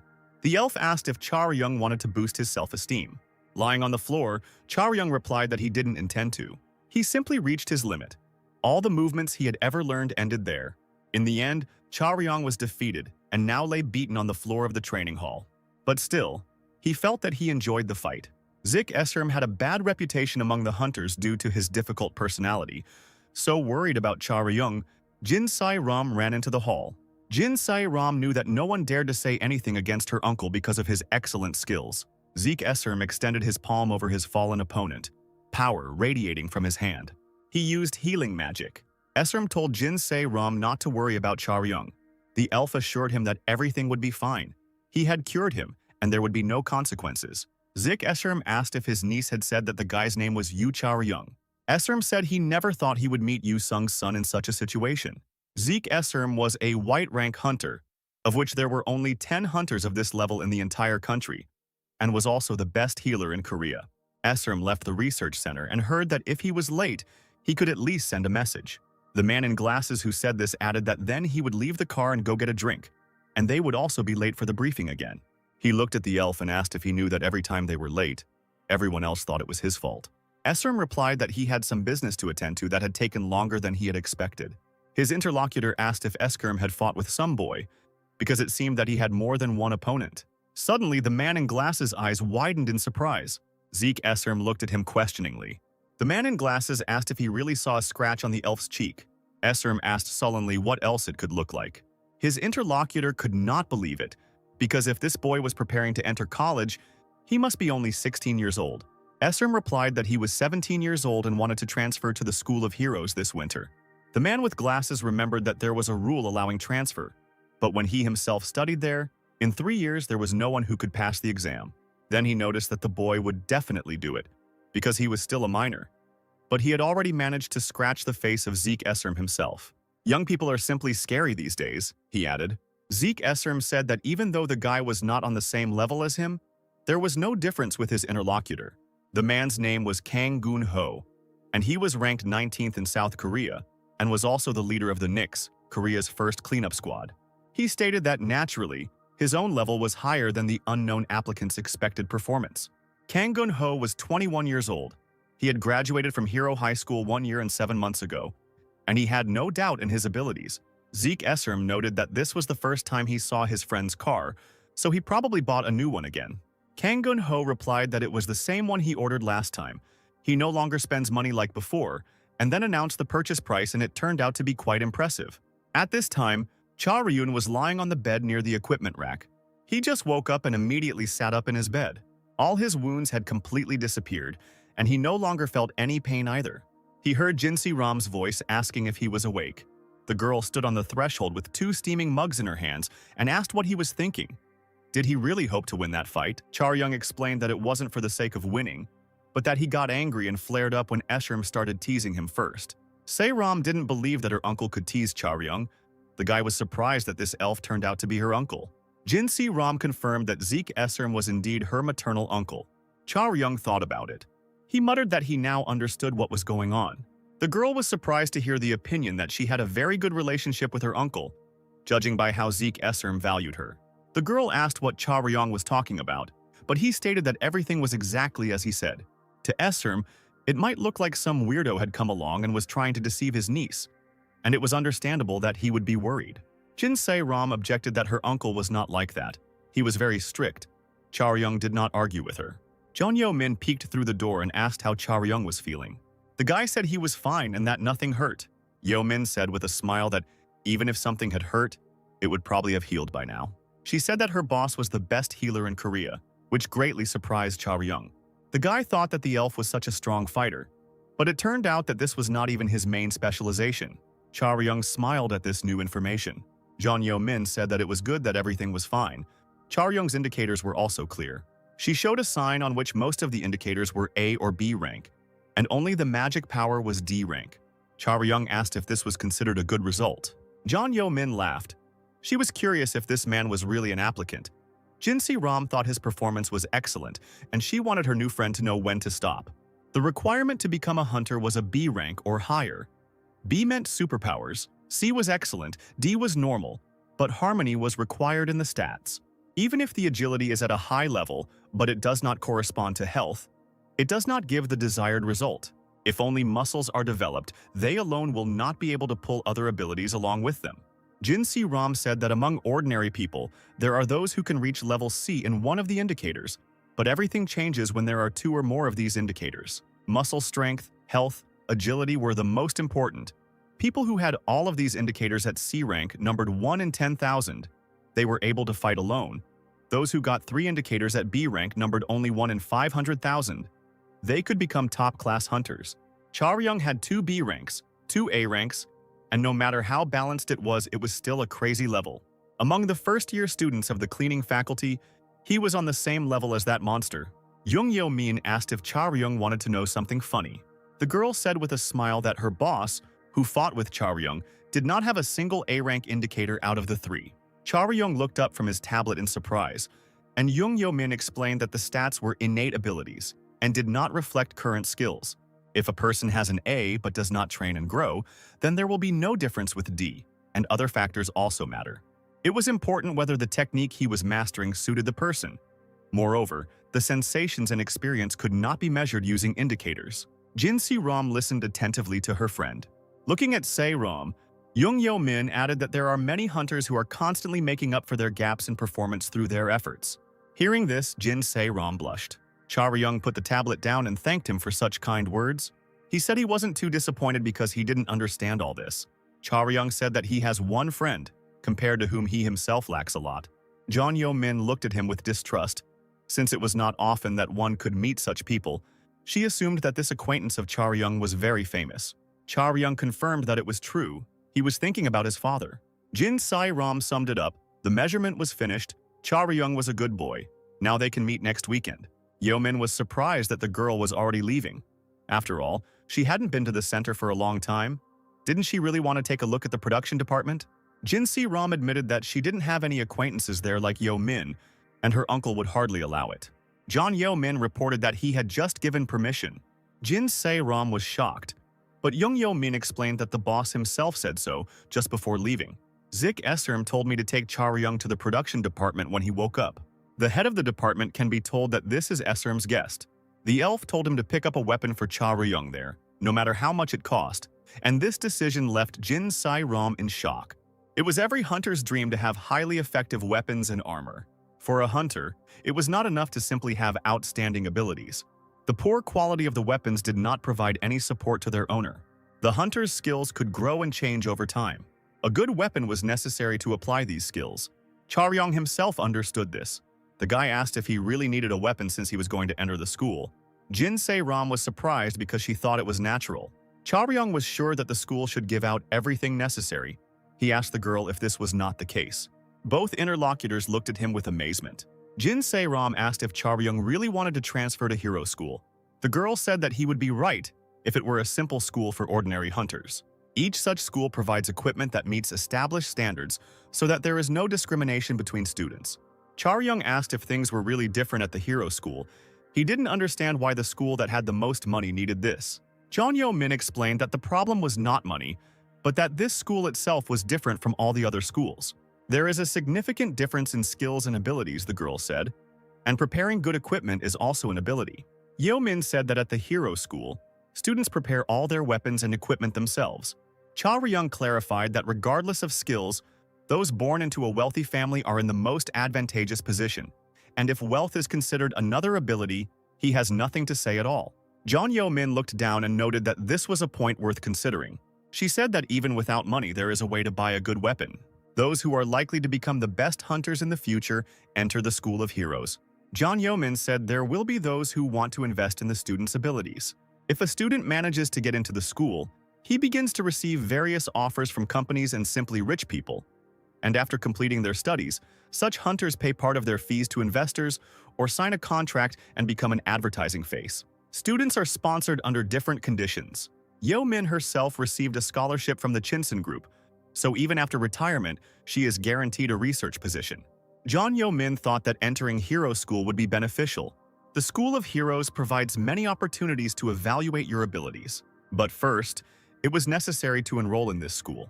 The level of difficulty of testing when transferring from another school is much higher than the usual entrance exam. Each applicant does everything possible, including preparing equipment. Zik Esserm said that he would help Charyung with this preparation. John Yo-min assured that her boss had already made arrangements for everything, and now all she had to do was go down to the underground workshop. The girl said that she would root for her new friend and hope that he would get in. When Charyung and Jin Sai-ram were walking to the elevator, the guy said that something terrible had happened and reminded her that the girl didn't seem to know about her uncle's help. Charyung realized that all those who wanted to transfer to this school would come very well prepared. Sai-ram said that she also wanted to help him and pay for the weapons. Charyung suddenly covered his face with his hands, and Jin Sai-ram asked what kind of reaction that was. The girl thought that everything turned out very well, because no matter how much money you spend, it is very important who you trust with the production. The production department of Chinsen Group is of quite high quality, which has received recognition all over the world. The friends took the elevator down to the production floor. Charyung said that for that kind of money, the equipment would be about the same everywhere. When the elevator doors opened, Charyung froze in amazement. The underground forge of the Chinsen Group Research Center was amazing. The name of this dungeon before the cleansing sounded like the boiling abyss. Jin Si-ram smiled at her companion and asked him how he liked it. Money alone was not enough to use this place. Charyung looked at him, absolutely shocked by what he saw. The friends didn't immediately notice that someone was watching them too. This creature had a single glowing eye. Charyung noticed the new character and turned around abruptly to face him. "Zeke," the creature growled. "How dare he wake me up on the weekend?" The monster in the white coat came out to his friends and asked why Zeke himself didn't want to go down. Charyung thought it was a dungeon monster. Jinzu-ram quickly blocked the guy's path, spreading her arms, and explained that he was the head of the production department. The monster confirmed that this was true. He was a department head and also a monster. For people, he was both. His name was Argus Thunderhammer, the senior titan, and he once received citizenship of the Republic of Korea in a simplified manner. Titan lit a huge cigar and asked who exactly Zeke was talking about. Then he pointed at Charyung and asked if he was talking about that little boy standing there, or if he was talking about Zeke's niece. Jin Si-ram recalled that a video with the readings was supposed to be sent from above. Argus grumbled that he knew nothing about human toys, neither about data nor about video. The department's employees dealt with this, but they wished him a good weekend and went home. Jin Si-ram was visibly upset, but Argus said it didn't matter. Titan reasoned that since Zeke had ordered him to personally make a weapon for Charyung, he could check for himself who he was dealing with. He asked Charyung if the spear was his main weapon. "Fine," said Argus. "Try to catch me, kid." Jin Se-ram asked what he meant. Titan stated that he did not know how this was done among people, but in his tribe it was a common procedure, because for the sake of a warrior whom he did not personally check, he would not work and make weapons. Argus felt that Charyung was a little different from ordinary young boys. Titan noticed the look of a man who was familiar with hunting. He had a feeling that the guy was already trained. Now he had to demonstrate his skills. "Wow," Charyung said, looking at Argus. "Hey you," Jin Si-ram called out to him. Charyung said that it was time to find out that he does not refuse such offers. Argus looked at Charyung, still holding the cigar in his mouth. Charyung didn't look away either. The fight began quickly and with bright flashes of power. Jin Se-ram watched the fight with her hands over her mouth. The unsmoked cigar fell to the floor. "It can't be," said the Titan. Charyung's spear was pressed against his chin, and Argus asked where he got such a weapon. Charyung didn't expect this either. He definitely delivered the blow. It was a clean move using the eagle technique. Of course, there were many monsters that he couldn't take down with one blow, but just now he literally felt a wall. Charyung didn't know about the stamina, but it felt like this creature wasn't alive. Argus loomed over his opponent, his eye glowing in the darkness. What kind of monster is this? Charyung thought. Se-ram was at a loss for another reason. She called her friend a fool who actually went to fight a higher titan. The danger level of monsters was indicated by stars. The flying mantis had a level of 1 star, which meant that such a monster could kill a person. An average adult male with a weapon in hand could handle a single-level monster. The cluster raptors were 2 stars in level. Only trained soldiers with firearms in their hands can deal with such a monster. The immature titan ape had a danger level of 3 stars. To defeat such a monster, motorized infantry and the introduction of armored weapons were required. Democulus had a 4-star level. In order to avoid numerous human casualties when this monster appeared, it was necessary to evacuate residents, avoiding any clashes with it. After evacuation, aerial or long-range bombardment is required. The maximum that the military can do is eliminate a monster with a 4-star danger level. In the case of a level of 5 stars and above, modern military forces are practically powerless.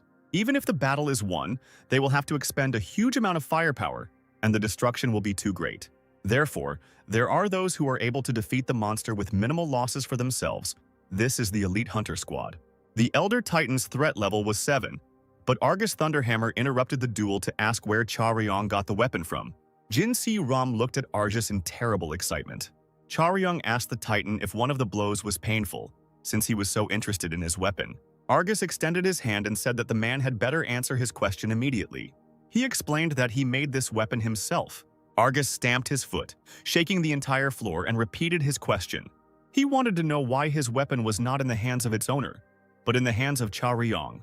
Jin Si-ram nervously bit her nails and thought that if this weapon was made by Argus himself, then it was at least A rank. All the data on it should be in the association database. The owner of such a weapon is very closely monitored. It could not have fallen into the hands of a smuggler by honest means. Jin Si-ram wondered if Chaoryong had stolen it or taken it away. Chaoryong replied that he didn't want to talk and thought it was none of Argus' business. Jin Si-ram screamed that she better tell him. "Do as you wish," said Argus, and raised his hand to strike. At that moment, the thought of death flashed through Chaoryong's mind. It will be impossible to dodge this hand. You will have to take this blow. Chaoryong considered using Needle, but decided against it since his opponent had no obvious weak points. The swell technique was also useless, because Chaoryong would not be able to use the enemy's strength. Once he was hit by such a powerful blow, it would be the end for him. There was a third option left. There was one last technique that Chaoryong had seen and adopted from his father. It was this that the guy decided to use now. Argus was amazed by this move of Chaoryong. The law of force operated equally in all situations. In a head-on collision, the one who is bigger and stronger wins. Chaoryong decided to use a non-head-on collision. All that was needed was to calculate the angle and position for the strike. Even if he doesn't win, he'll at least be able to dodge it. This was Chaoryong's third weapon. Jin Si-ram couldn't believe her eyes. Chaoryong managed to dodge the attack of the level 7 monster. Now Chaoryong saw a weak spot where he could strike.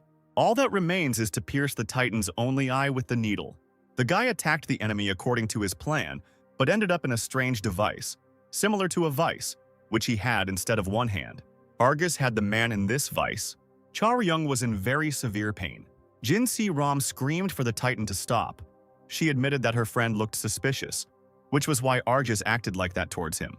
The girl said that the Titan still has no right to attack a person without finding out his circumstances. Se-ram reminded that those who received citizenship through a special procedure do not have the right to harm people unless their lives are in danger. The girl said that if Argus broke this rule, he would lose all his civil rights and return to the ranks of monsters. Argus let go of Chaoryong and told Jin Si-ram not to worry. He understood that very well. Se-ram rushed to Chaoryong to make sure he was okay. The guy was not hurt, but he felt pretty bruised. Titan asked again why his weapon was in this guy's possession. Argus wondered if that was why Zeke had woken him up on his day off. Argus apologized to Chaoryong and admitted that he had the right to the weapon. Titan said he would give the guy a good reward. Argus looked at the mark left by Chaoryong's successful strike and said that it had been about 30 years since he had last received any injuries. Jin Si-ram asked what the Titan was talking about, what right he meant. Argus asked the girl if she knew why he worked for people. Jin Si-ram suggested that the Special Hunter Squad had raided the Titan 30 years ago, but Argus countered that that was not the case. He asked if this was how people told each other this story, since in reality their swords had not even touched him. Argus was defeated by a single man. Titan said that this man cut off his hand and could have even killed him, but did not do so. Chaoryong looked closely at Argus's face. "Yes, kid," said the Titan, lighting his cigar again. He remembered the battle he went into in full armor. He had power and weapons then. The man who blocked his path, armed with an axe, was Yu Xiong, Yu Chaoryong's father. The Elder Titan is the one who has reached the highest level among the entire tribe of giants. His life was close to eternity. The number of such creatures was extremely small. No more than 10 Elder Titans were known on Earth. Even in terms of physical parameters, they have a considerable level. But their real strength lies in their ability to make powerful weapons and equipment. The innate talents of this tribe allowed them to create artifacts that contained special powers. Only Elder Titans and dwarves can boast of having such skills. But the dwarves are friendly to humans and coexist peacefully with them. The Elder Titans do not perceive humans as beings worthy of communication. It happened 30 years ago, the operation to capture Argus. Colossus B was an Argesian automaton with an estimated 4-star rating. Oh Sung-ah, a gunner from the 9th Special Squad team, waited in vain for communication with headquarters to be restored. Her assistant Kim Yeon-mo said that the communication magic wasn't working, as if someone was deliberately creating interference. Park Jong-man, their captain and tank, shouted that the monster was approaching. Everyone should prepare for impact. Colossus B moved towards them, armed with a sword and shield. Park Young-man exerted all his special powers. Oh Sung-a was carried away by the power of this battle. She attacked the Colossus decisively. She managed to fly up to the level of Colossus's face to try and damage him. Oh Sung-a's gaze became completely empty from surprise and fear. It was as if many swords were aimed at her. With such force, the Colossus repelled the blows aimed at him and destroyed the enemy. Kim Yong-mo was trembling with fear. In this dungeon, his squad was presented with a picture that they did not expect to see. They were the Special Forces, a top-notch organization that could boast of their achievements in clearing the dungeons of their time. However, they were unable to defeat the hell that was happening in the Dungeon of Argus. This was the 7th Colossus their team had encountered. Ki Yong-mo thought that it was necessary to run as far as possible, even if they eventually defeated this Colossus. The next ones could appear from somewhere at any moment. If other teams were in the same situation, Kim Yong-mo could at least try to leave himself. Their captain said so.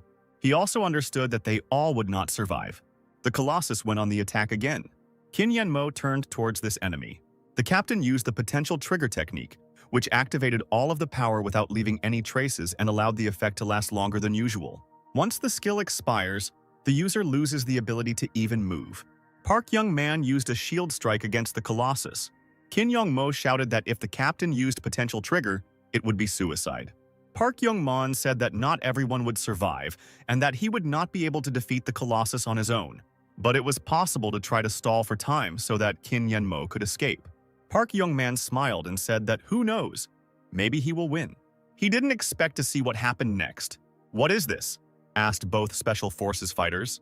The Titan appeared and asked if there were any bugs left that he had not yet removed. At that moment, they realized that they had no chance of survival. "Run!" Park Young-man shouted as loudly as he could. The captain was going to use his last chance. He thought that if he used all his strength now, he could at least buy a little time. The Titan swept him away with one blow, his sword sending up a wave of flame around him. Park Young-man was burned in this flame. "What nonsense?" asked the Titan. He didn't believe that people called such trash equipment, that's all. And the human body itself was of low quality. Titan could not believe that such creatures proclaimed themselves masters of this world. The earth seemed like a miserable place to him. Kim Yen-mo did not leave, but tried to attack the enemy with his spear. Titan said that in this man, he sees at least loyalty and moral duty. This impressed him, albeit only a little. Kim Yen-mo thought that he couldn't do anything. Even the commander couldn't cope with this monster, and his magic was certainly not enough. "I told you that you shouldn't come here so thoughtlessly," said another warrior who joined them. It was Yu Sung. He said that it was much safer to gather information little by little and then go inside with a combined force, since there was no point in them attacking such a monster first. Kim Yeon-mo didn't know this man and was shocked by his appearance and appearance. Yu Sung was naked to the waist. Yu Sung identified himself as one of the volunteers who received a call for help. He was sent here by the Hunters Association. At that time, Yu Sung was 32 years old. Kim Young-mo was still looking at the stranger with surprise, and catching his gaze, Yu Sung explained that it was inconvenient for him to run in the armor. The new ones were heavier than he thought, so he took them off. It was hard to believe that this man came to fight the Titan all alone.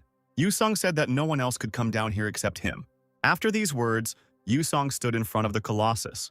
The dungeon where the battle took place looked like a ceremonial hall with columns and high arches. How strong, Kim Yen-mo thought, looking at his unexpected ally. Yu Sung said that there was only chaos up there, and then asked how many more monsters were there. Until this moment, Yu Sung was an unknown hunter that few people knew about. He was one of the first generation of hunters. His name should have slipped out somewhere. But instead of fame and achievements, he paid more attention to saving others, so he did not immediately achieve fame. However, after this incident, everything changed. Yu Sung was able to prove himself in that battle as a fighter of incredible power. He easily defeated the first Colossus single-handedly. Argus turned around, a question in his one eye. The whole world then found out who Yu Song was. The warrior attacked the Elder Titan, stating that this opponent looked a little more difficult. This can't be, thought Qin Yanmo, completely shocked by what was happening. This monster could only be caught by uniting all the forces of its team. And this man knocked him to the ground with one blow. "Hey mage," Yu Sung asked, "do you have any mana left?" Qin Yanmo didn't immediately understand that the warrior was addressing him. But then he replied that there was a little left, enough for a simple spell to increase abilities. Yu Sung replied that there was no need to increase his abilities, but he wanted to know if Qin Yanmo could use magic to make objects fly. "Take these two and get out of here," he heard. "They are both still alive." "Up and leave?" asked the voice, followed by the sound of heavy footsteps. "You speak as if you have the right to choose," noted Titan Argus. Naturally, Yu Song answered him, and added that without his permission the Titan would not touch a hair on the head of any of the people. The Elder Titan's eye turned bloodshot with rage. His attack was powerful and raised a wave of flame. Yu Sun's power surrounded the warrior with a bright bluish glow. The opponent's blades crossed, despite the fact that one was much taller than the other and in other dimensions. Qin Yanmo used magic to lift his wounded comrades to carry them out of this dungeon, but he still couldn't help but turn around to look at the battle raging behind him. 10 years have passed since the merger. At that time, the hunters faced one problem. The released power and the increase in their physical abilities allowed them to approach the level of superhumans. They also mastered the technique of making equipment using materials obtained in the dungeons, which helped them develop their skills very quickly. But in contrast to their high performance and equipment, they did not use their weapons as skillfully. The answer that was able to break through this wall was human technology. Argus, not expecting to meet any kind of worthy opponent, was faced with a completely new combat system that went beyond the accepted ones. At that time, only a few hunters felt the need to explore this area and trained hard. The Elder Titan Argus suddenly encountered just such a person. Yu Sung was one of those hunters. Qin Yongmo couldn't stop watching Yu Song's performance in battle.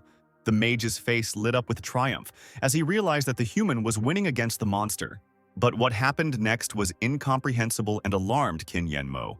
Titan Argus leaned over Yu Song and said that compared to the others, he was on a completely different level. This warrior knew exactly how to use his power. Argus believed that if Yu Song's weapon could keep up with the warrior's abilities even halfway, the situation would have ended completely differently. At that time, Yu Song was an unknown hunter. He had no opportunity to acquire a high-rank weapon for himself, so he answered Argus, which was something he was used to. Yu Sung heard something happening behind him. Looking over his shoulder, he saw that the magician and his companions had already reached the door to leave the dungeon.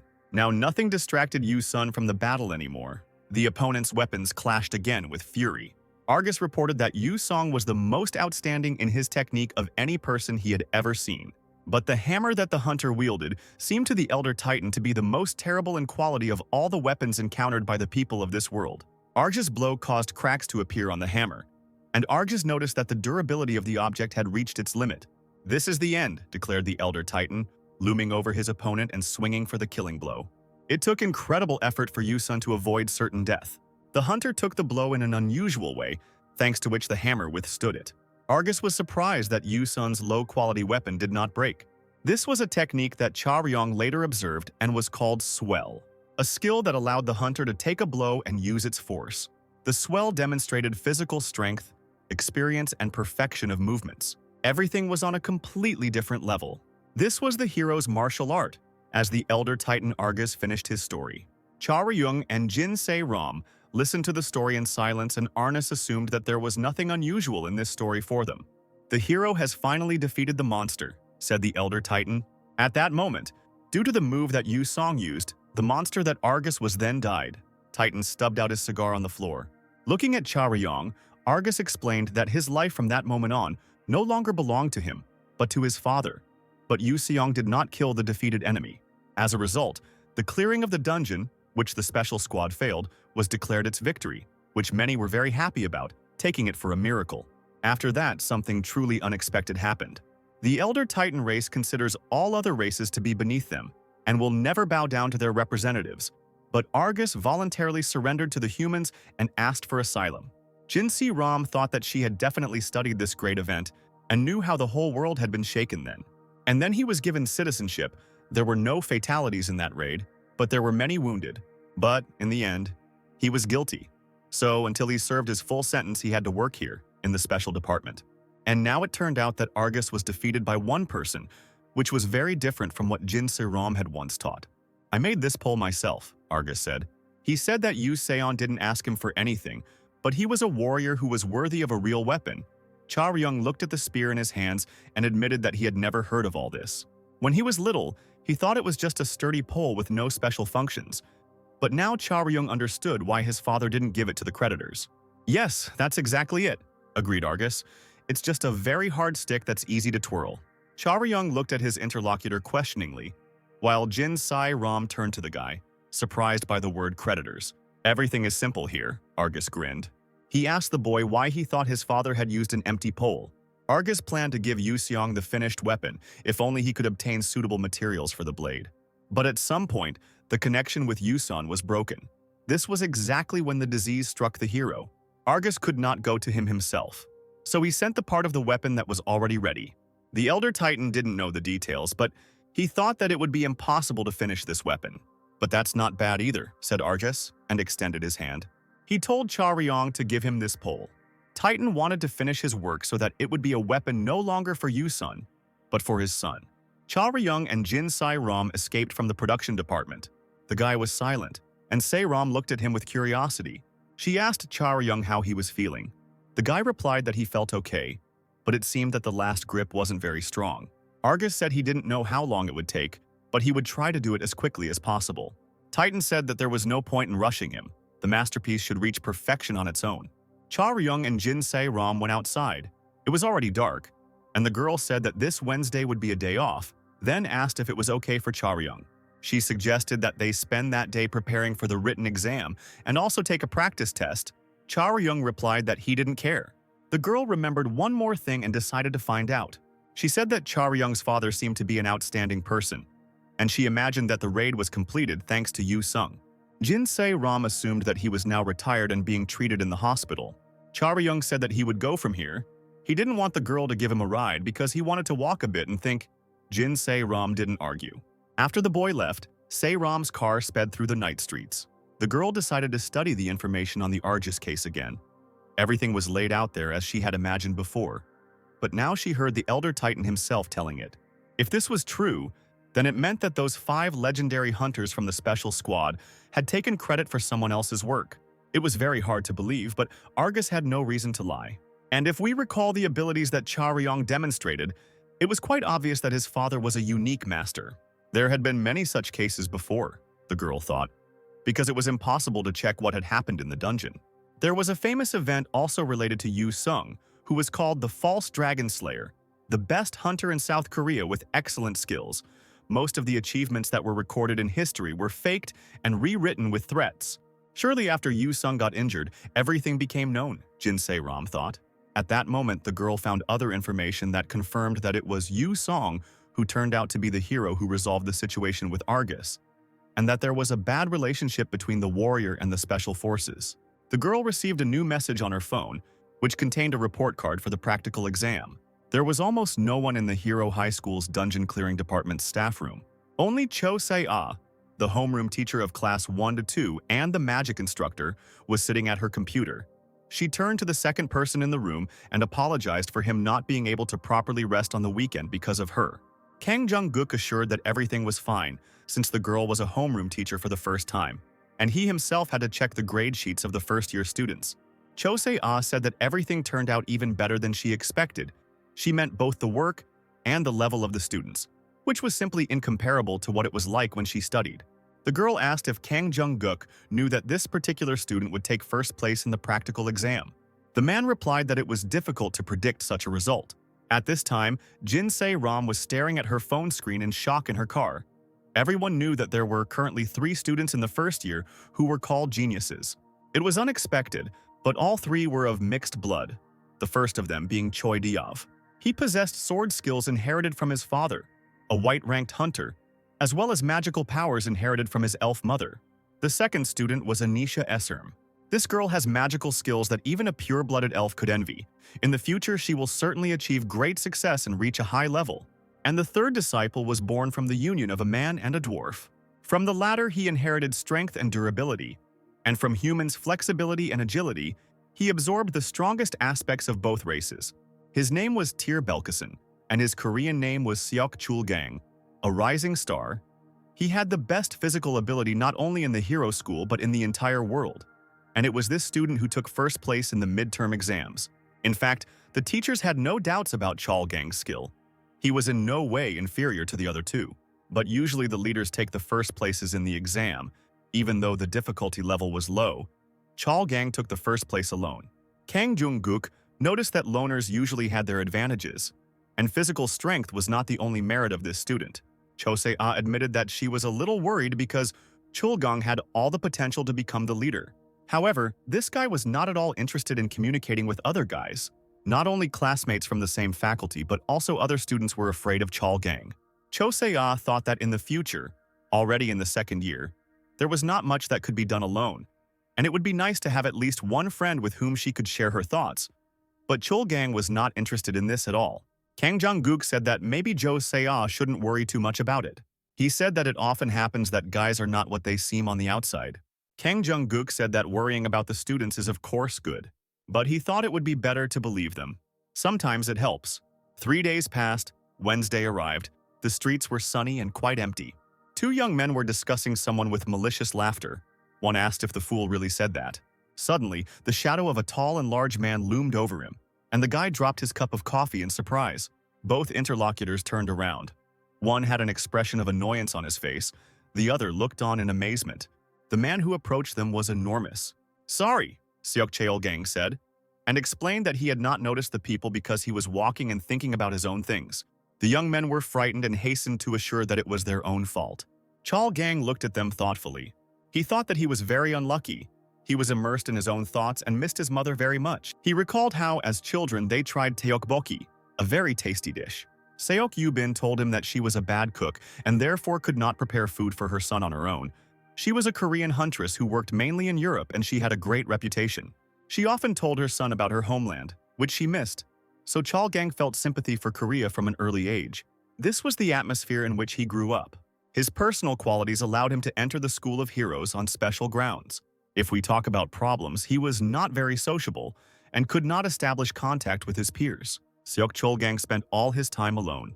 He would have been happy to talk to his classmates, but he was not fluent in Korean and was afraid that others would say that he had bad pronunciation, which is a characteristic of an introvert. Even if you know a foreign language, it is still difficult to talk. He watched his peers communicating from afar and thought that he really didn't like his own character. Occasionally, one of the students would turn to him to apologize for the noise. The students were wary of Chul-gang and behaved carefully around him, even trying not to speak too loudly in his presence. And that was how the first semester passed. Chul-gang, without wanting to, acquired the image of a majestic wolf. His only hobby became lonely walks on the street on weekends. He wondered if there would be room, since usually everything was already packed in the morning. Chul-gang stood in front of the door where other young people were entering. Mom told him how she sometimes went with her friends to karaoke or a computer club. "When you play games," she said, "it's delicious to order something and eat." Chul-gang tried to follow her advice. It was difficult for him to figure out the terminal. He was distracted by the words of the people nearby, by how someone was asking on the phone when his friend would come, because if they had agreed on the morning, he couldn't be so late. At this time, Seok Cheol-gang was trying to register. A line formed behind him. People looked at him. The one who was talking on the phone said that only rich people have no concept of time at all. Seok Chul-gang thought that he was only bothering everyone and decided to go home, since he was alone anyway. Suddenly, the guy with the phone said that registration should be done differently. He explained that you can only charge here, but registration needs to be done elsewhere. It was Cha-ryung, and he offered Seok Cheol-gang to go with him so he could show him how to register. Cha-ryung explained which fields need to be filled in and which are optional. He said that if Chul-gang had sorted out the registration, then he could go back to that device and charge it there. Choose a place again, log in, and that's it. Seok Chul-gang thanked the stranger. Cha-ryung said that there was nothing to thank him for and wished him a pleasant game. Cha-ryung was curious if this man was a foreigner, since he spoke Korean well, but it seemed like this was his first time at a computer club. Then the guy thought about Jin Si-ram, who wrote that she would definitely come by 2:30. This was very annoying. If Cha-ryung knew in advance that this would happen, he would not have gotten out of bed at 9 in the morning. Or it would have been better to go to the black market first. He wanted to know what kind of find he had. It was in that box of royal jelly. He thought it was in there. It didn't look like the item was edible. Charyung was going to check the item after some time had passed, because selling items related to the heavenly wasps now was tantamount to suicide. Only the Chinsei Ram medallion, Blood of Enkil, could be exchanged for cash. Enkil, the reptile tyrant, was one of the 3 scourges of the Igaran jungle. Over the past decades, countless numbers of special forces have been assembled to destroy it. But so far, not a single raid has been successful. All that has been obtained is a few broken scales and a little bit of blood. Nowadays, hunting Enkil has been banned, and the price for items like the blood medallion has skyrocketed. Charyung had planned to meet Se Ram at lunch and go to the black market in the evening. But now the whole schedule has shifted. Seok Chulgang approached Charyung again and said that there were simply no seats in the hall, like any introvert. This guy was cautious and looked around even when there was no need. Charyung replied that it was lunchtime and also a day off. He invited Chulgang to sit next to him because he himself was no longer waiting for anyone. Chulgang logged into his account and realized that there weren't really any games that could only be played here, and he realized that he liked playing at home much more. Charyung noticed that his neighbor was doing something interesting and turned to look at him. He asked if the stranger played Heroes of Chaos, and then saw that the level was almost the same as his own.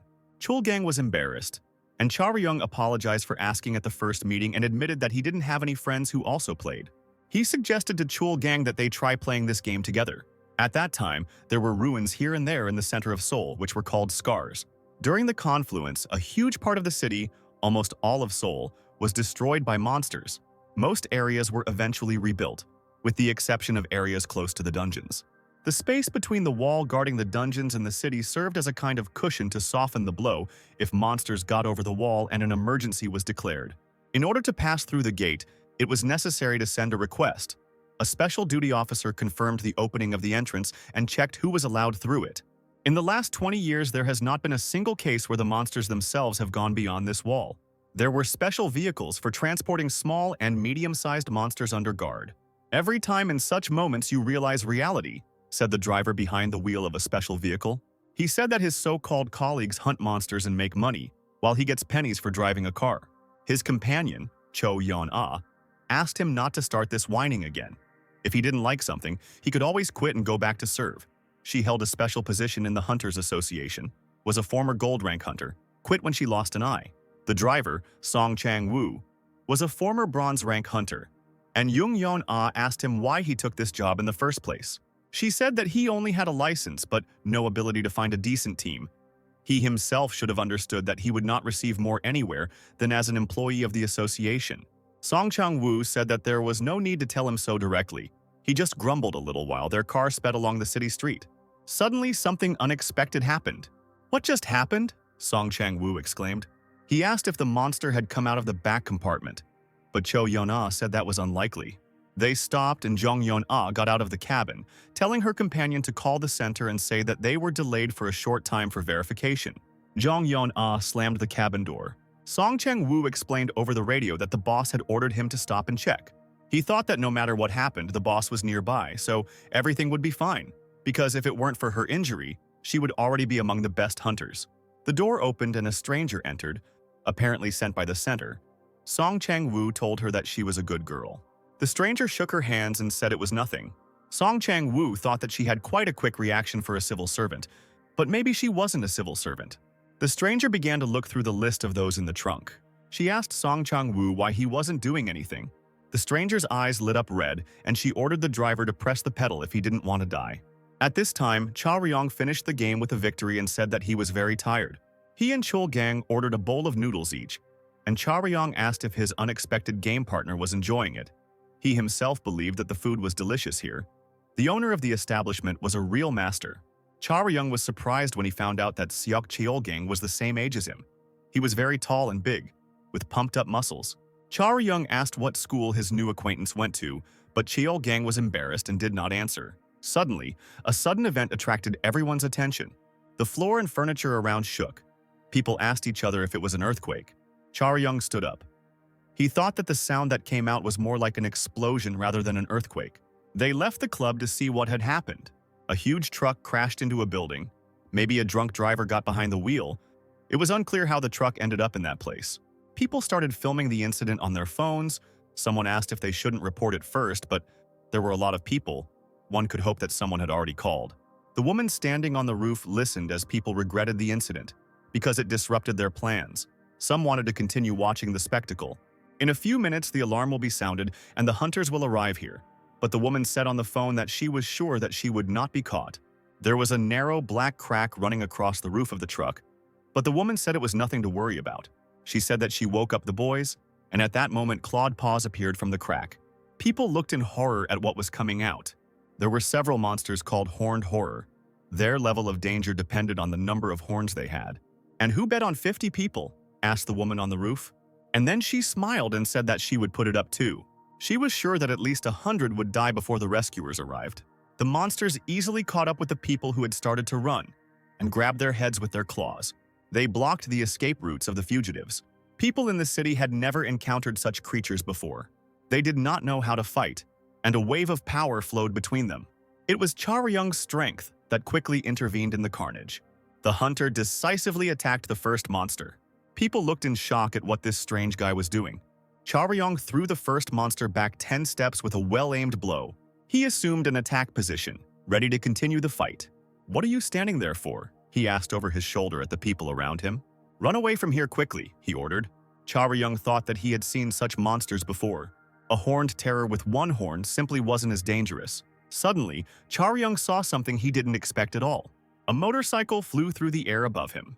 Charyung pushed him away with force and touched the ground with his hand. He exhaled and saw his next opponent. The monster flew towards him through the air, its hand with claws already reaching out to the guy. It was difficult to confront such a sudden enemy. Charyung had to use all the energy he had available to him. The horned horror was known to live on average 5 to 6 years. Most of them die with only one horn, but a small portion, about 8% of monsters, may develop a second horn, the ability to reproduce, and a longer lifespan. And to all this comes physical strength, several times greater than that of an ordinary individual. Charyung saw that this opponent was fast and strong, but not so much that he couldn't handle him. He would catch him somehow. The guy saw the problem in his own vulnerability. His body's strength might not be sufficient. Compared to the tank he had fought with earlier, Charyung was 3 to 4 times more durable. Unfortunately, he didn't have a spear with him, nor any working equipment at all. The monster rushed to attack. It took all of Charyung's agility to avoid a blow that could easily shatter a stone wall. Landing a few steps away from the enemy, Charyung looked at him again. It was a two-horned horned horror. Its threat level was approximately 2 stars. One thing caught Charyung's eye. A road sign, a plate that said "No Entry," was lying on the sidewalk. Charyung decisively broke the road sign by stepping on it with his foot. Now he had a pole long enough to fight with. The monster went on the attack again. Charyung tested his new weapon. He gripped the pole tightly in his hand. The horned horror pushed off the ground. The monster leapt and jumped over Charyung. The guy didn't understand why the monster did this. Behind him, it seemed like another explosion was heard. There were people where the monster landed. There were 3 boys, one of whom said that there was no need to stand still but to run quickly. All monsters have their own level of danger. The difference between 2 and 3 stars and 3 was simply huge. The destructive power itself was far beyond the level of human capabilities. An ordinary person would simply be torn to pieces by such a monster. Even for highly capable hunters, it would be reckless to fight this beast without special equipment and magic. But there were exceptions. Seokchul Gang stopped the monster's strike with his bare hand, simply intercepting its outstretched paw. It took a lot of effort for him to hold the monster back, and yet he managed to push the horned horror away from himself. Only high-rank tanks with outstanding innate qualities were capable of such a confrontation. The horned terror's claws scraped the pavement tiles, causing sparks to fly. Chalgang thought he had stopped him by force, but it would be difficult to deal a fatal blow to a third-rank monster. Suddenly, he saw that the monster's attention was attracted by someone else. Another man dealt the horned horror several blows. Charyung hurried towards the monster, stating that it irritated him when his opponent was distracted. Charyung used the needle to hit the monster's most vulnerable spot. Seokchul Gang watched this fight with surprise. The fatal blow to the horned horror was dealt by his random computer gaming partner. Charyung stood nearby, holding a road sign pole in his hand.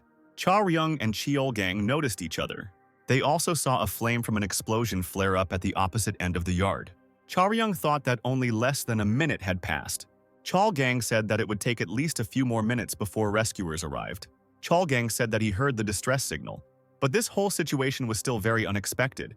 While the rescuers were on their way, people could die here. Seok Chalgang could use provocation cry. It was a basic move that any tank could use. It was a technique of attracting monsters with a piercing scream. Seok Chalgang, who dreamed of becoming a hunter, was already prepared for the fact that it was necessary to distract the monsters before the rescuers arrived. But he couldn't offer the other guy to risk his life together, so he wanted Charyung to take refuge inside the building. They just played computer games together today. But Charyung told him to scream.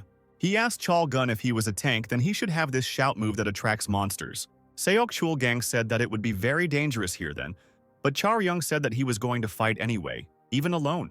He said that if he were in his interlocutor's place, he would think twice about it. But he was not alone. Charyung said that Chulgang fights well, plays well, and also protects people.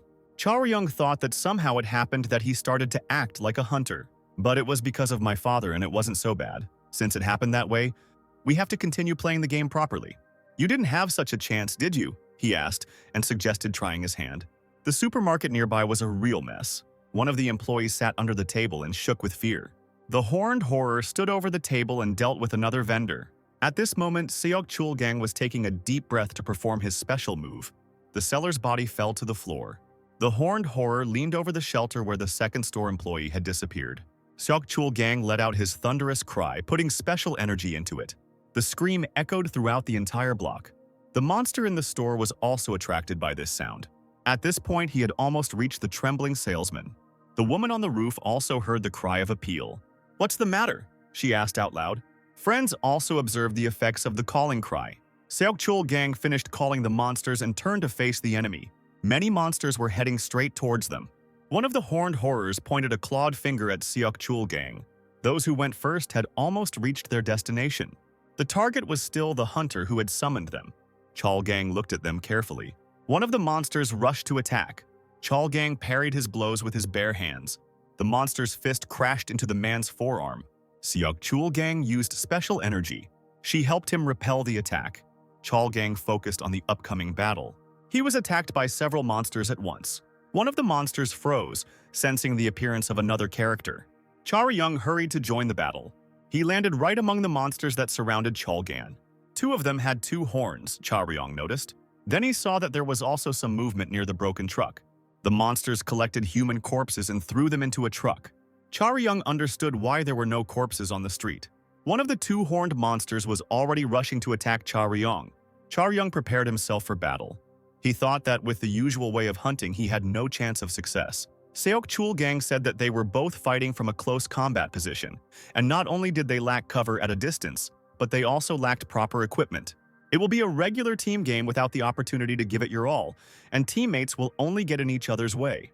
Therefore, it was necessary to distribute the tasks. For Chulgang, as a tank, it was better to take on those who were weaker but superior in numbers. Charyung had unique fighting skills. He could deal with those monsters that were fewer in number but stronger. Charyung thus found himself an opponent of the two horned ones. He struck and quickly dodged counterattacks. The horned horror didn't expect this from a human.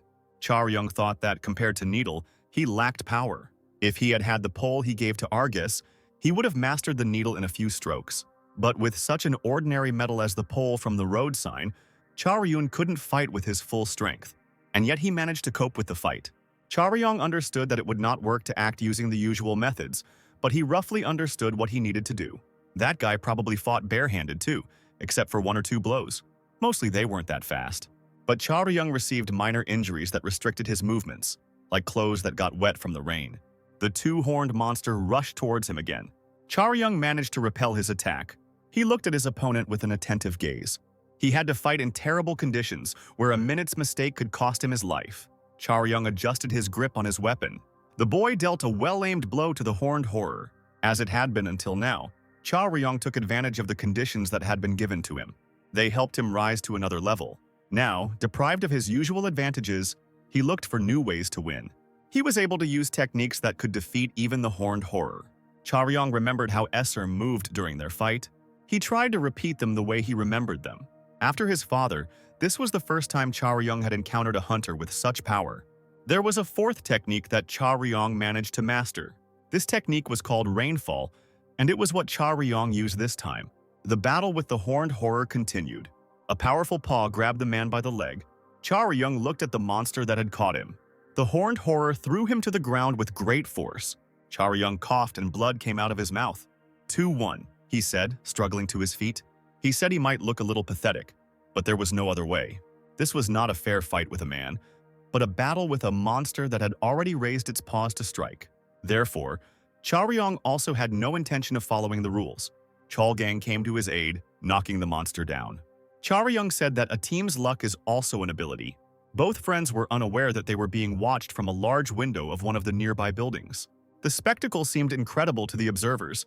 These two guys together, without any equipment, took down more than 10 horned horrors. Cho Dong-yoon, the leader of the Dungeon Explorers Club, filmed the battle on his phone. He was very happy that he managed to film such a story. It was not in vain that he risked his life and stayed here. The second guy, who was also filming the video, said he was so scared that even his legs went numb. It was Kim Chang-hyun, a member of the same circle, who was able to see that the fighters looked even younger than he was. Judging by the number of monsters killed and the danger stars, those who fought there were not below the gold rank. Perhaps they were students of the School of Heroes, or super rookie hunters who were simply unknown to anyone yet. In fact, this was not the most important thing. Cho Dong-yoon asked his companion if he could edit a short video on his laptop so that he could upload it online right away. He said that if he did it after the news came out, it would be too late.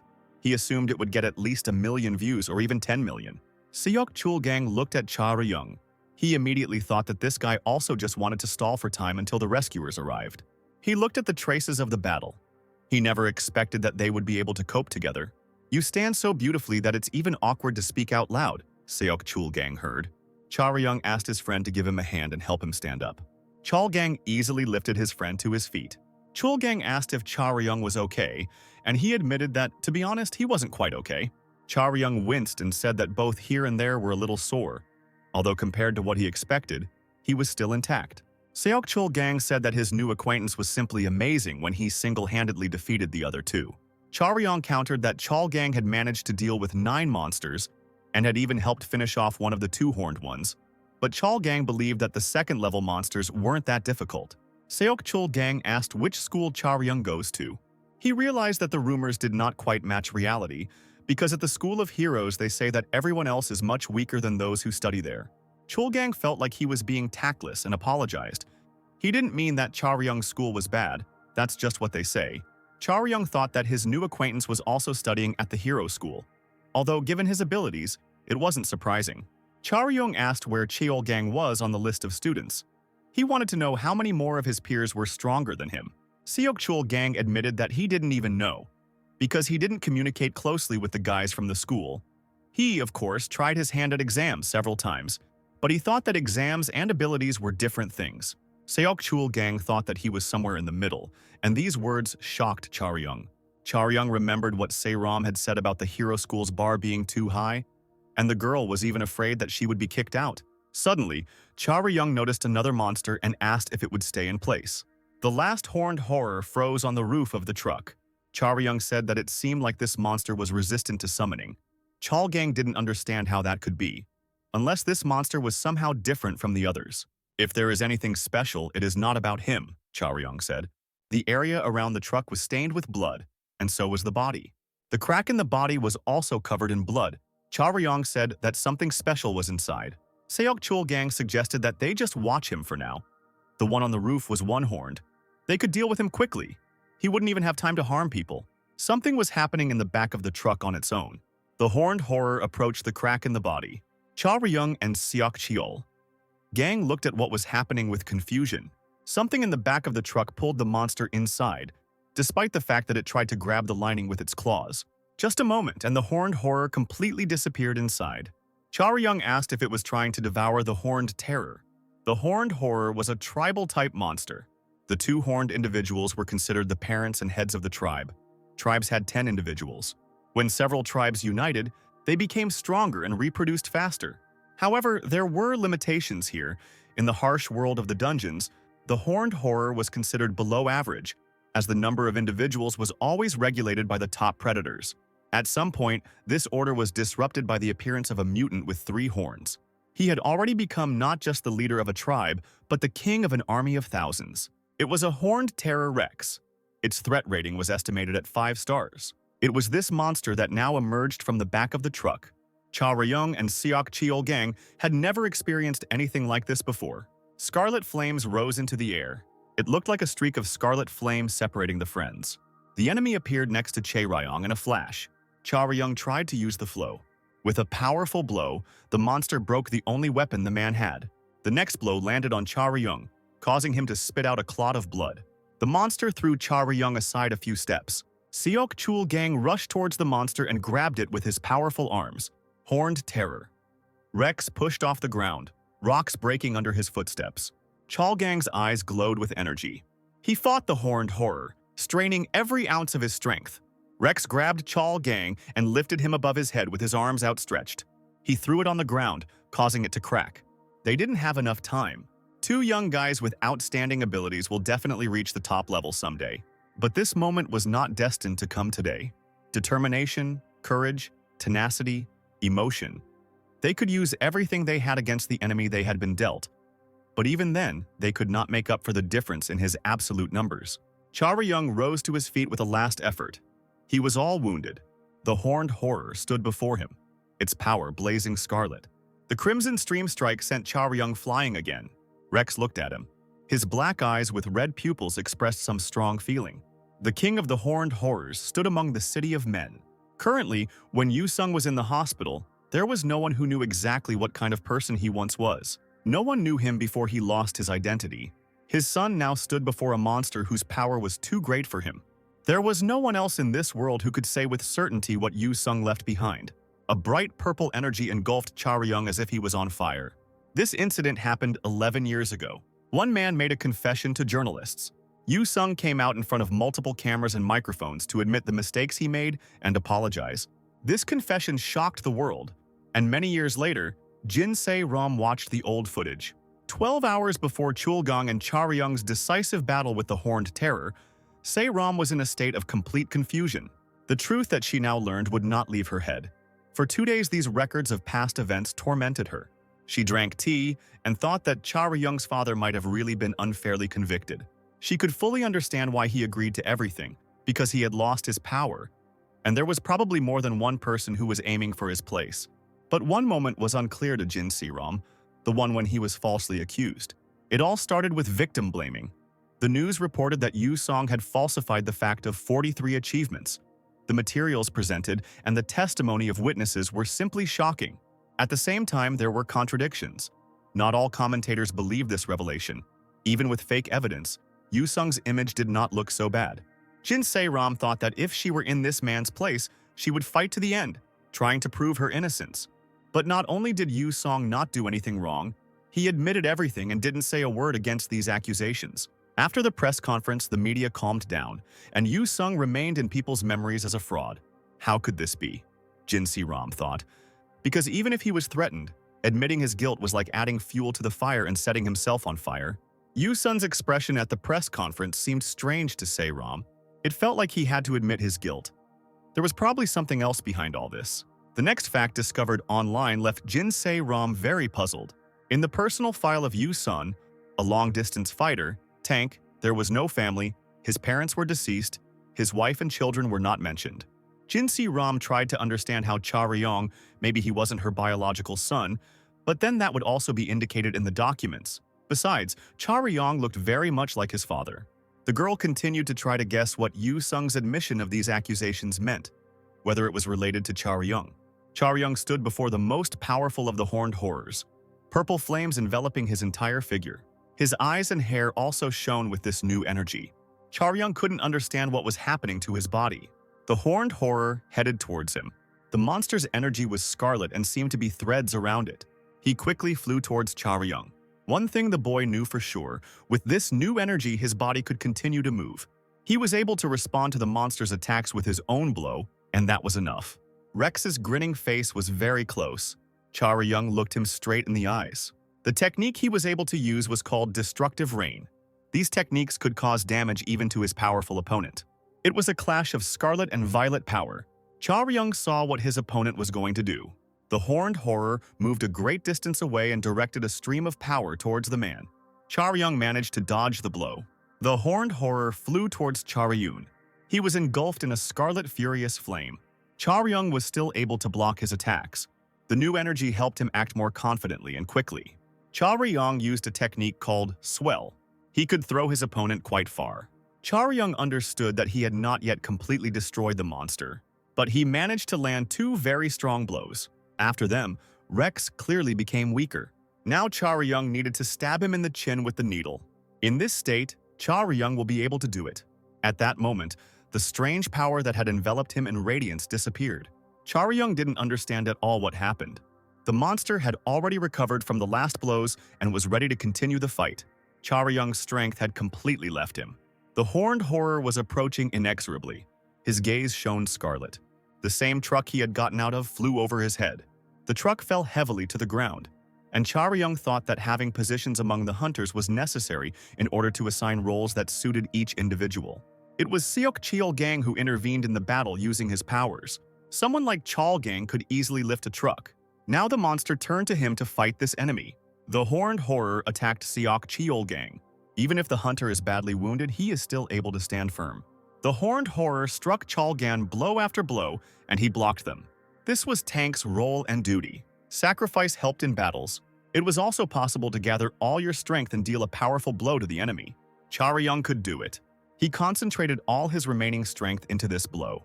Charyun used the needle. This was already the task of a close-range fighter.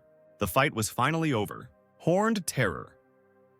Rex lay on the sidewalk tiles like all the others. As Charyun and Cheol-gang helped each other stay on their feet, they heard a voice saying that the vehicle carrying the captive monster had been hijacked. The voice said that as a result of this incident, there were dozens of casualties among ordinary citizens. Soldiers called to fight the monsters appeared on the street. Charyun noticed that they arrived just in time. Less than an hour later, this shocking news spread everywhere. Im Jae-hwan also saw a video online about 2 guys, 2 heroes, who had a major impact on the world. "What nonsense?" the broker asked out loud. Charyun recalled his childhood and the house where he lived with his father. When he got hurt, his father treated his bruises and abrasions, but the boy asked not to do this. Let it heal on its own somehow. Yoo-sung insisted that even the smallest wound needed to be treated. He explained to his son that if he left her like that now, it could hurt even more later. Charyun asked if Yoo-sung himself was in pain, because when he fights monsters, he gets wounds that sometimes bleed a lot. Yoo-sung replied that he was also afraid of this. When he got injured, it hurt, and if there was heavy bleeding, it was scary.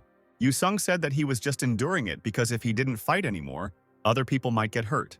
As a child, Charyun had one thought constantly running through his head. He wanted to become like his father when he grew up. But, on the other hand, even then he understood one thing. Without knowing the exact reason, he felt that his father did not want such a future for him. Yoo-sung told his son no every time, as if he felt guilty for these words. Perhaps that is why he forbade it. Charyun believed that when he grew up, his father would tell him everything. He hoped that Yoo-sung would explain why he was so reluctant for his son to become a hunter. But now, all this was impossible. Opening his eyes, Charyun saw a bright ceiling above him. He lay in a hospital bed and thought that this situation was already very familiar to him. All this had happened to him a few days ago. "Maybe he was aiming at me," asked the man sitting next to him. Charyun quickly turned his head. Zik Escherm was sitting next to his bed, and he said that last time Charyun was to blame himself. Charyun asked the elf what he was doing here. The guy sat up in bed and was pierced by a sharp pain. Zik Escherm said that it was better for him not to make any sudden movements for now. Escherm said that the treatment was successful, but after such injuries, recovery is usually difficult, and Charyun will be able to move his arm in about a month. Zik told Charyun to only think about resting. He believed that Charyun still had a lot of things to do. The guy said that, of course, he was grateful for the help, but he still had one question for Escherm. Escherm assumed that Charyun wanted to know if he knew his father, and he confirmed this by stating that they worked together. Charyun tried to sit up again. Zik Escherm looked at him carefully. Charyun took an apple from the basket and thanked the visitor for it. He asked why Escherm was looking at him so intently. Did he really think that Charyun was going to hit him? Zik admitted that, to be honest, it wasn't the reaction he expected. It surprised him. Charyun stated that he didn't know what was expected of him. He was just going to ask if Escherm knew his father.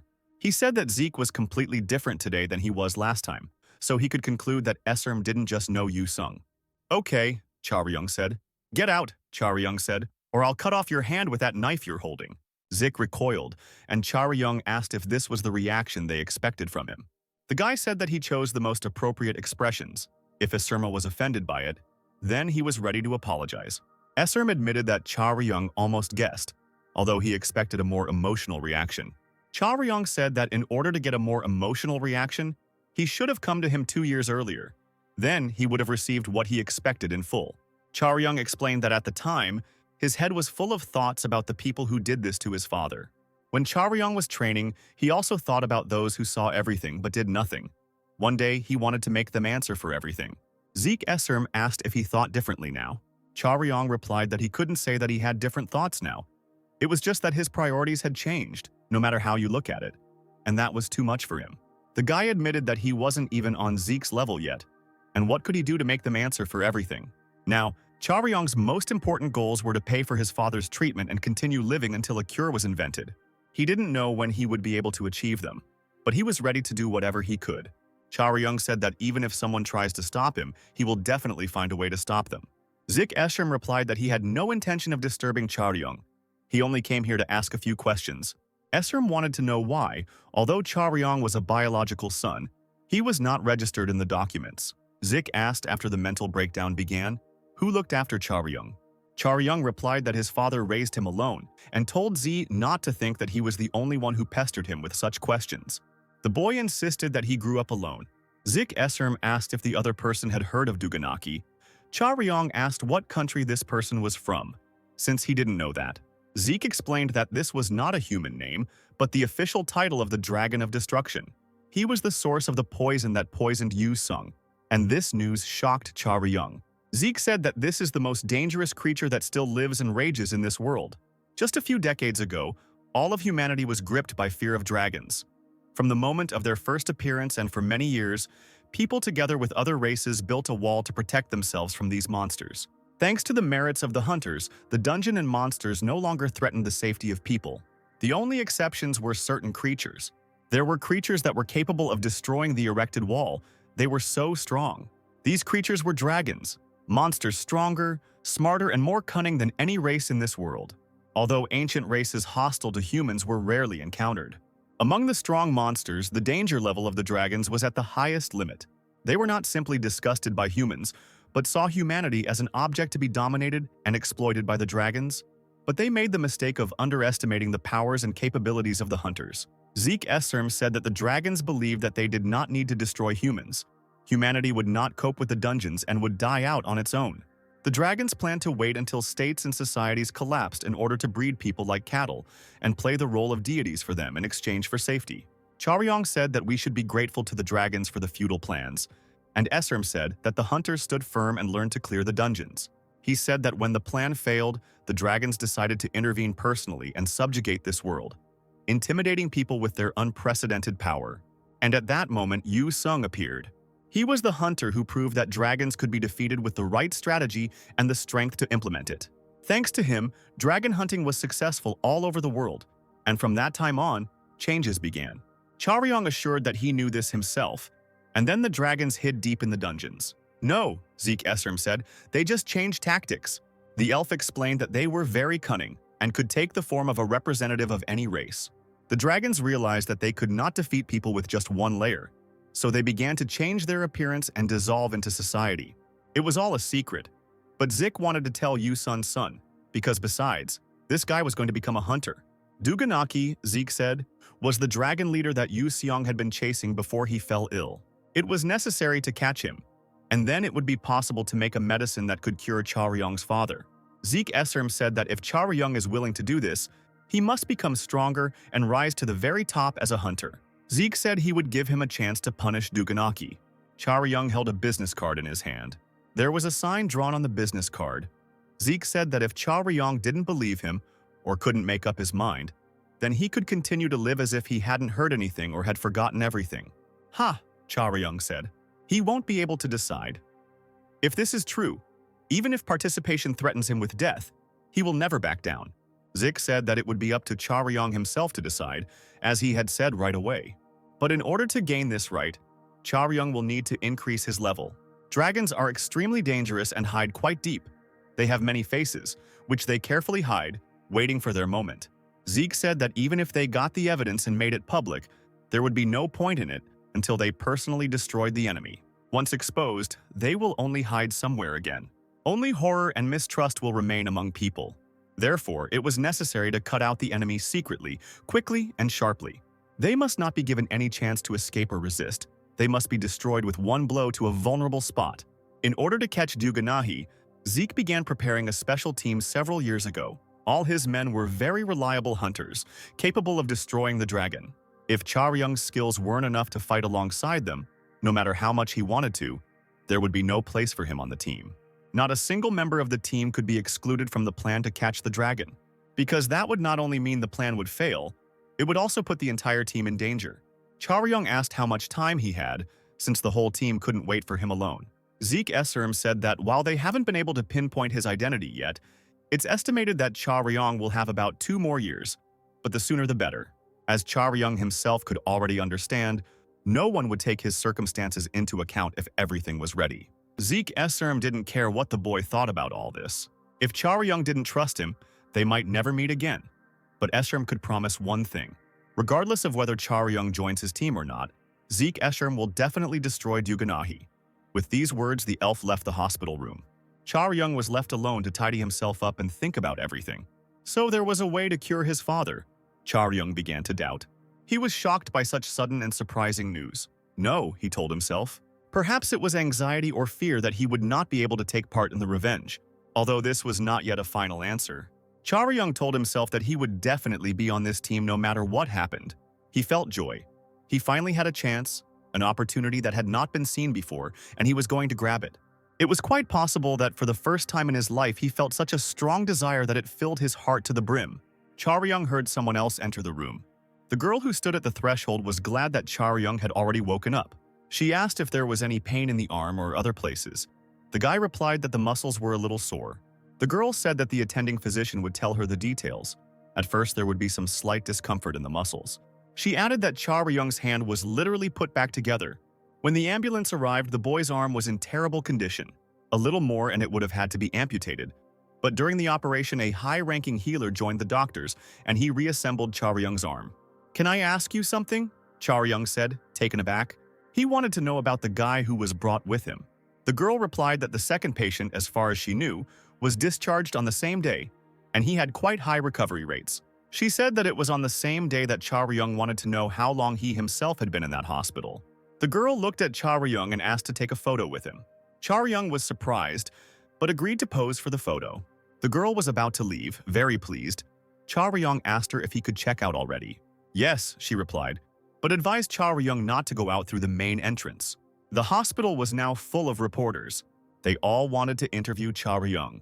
The guy was surprised why reporters wanted to interview him. The girl said that he probably didn't know anything. She showed him the screen of her phone and asked if he saw himself there. "It was a terrible accident that must never happen again," the caption read. And the video showed the same fight with the horned horrors. Chats and comments exploded with the number of emotional reactions and comments. People wrote that if it weren't for these two heroes, there would have been at least several hundred victims. Charyung said that all these people were just crazy, and his interlocutor laughed and said that they really were crazy, burning with curiosity about who he was and where he came from. She gave him the bag, saying that his friend had given it to him. This can come in handy if Charyung doesn't want to be seen. He can use this and exit from the back of the building. Charyung thought about Jin Se-ram. What could she have given him? Maybe it was equipment with invisibility magic, after all. The rich had their own ways.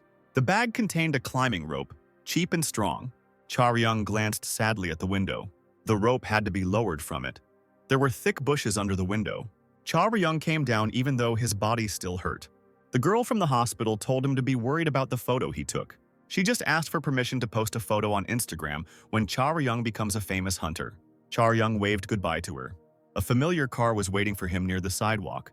Jin Se-ram sat in the back seat and looked at her phone. Charyung joined her and asked if she really had nothing but the rope. Se-ram asked if it was necessary to leave everything as it was so that Charyung's identity would be revealed. The guy said of course not. He noticed a large bag on the seat and asked what was in it.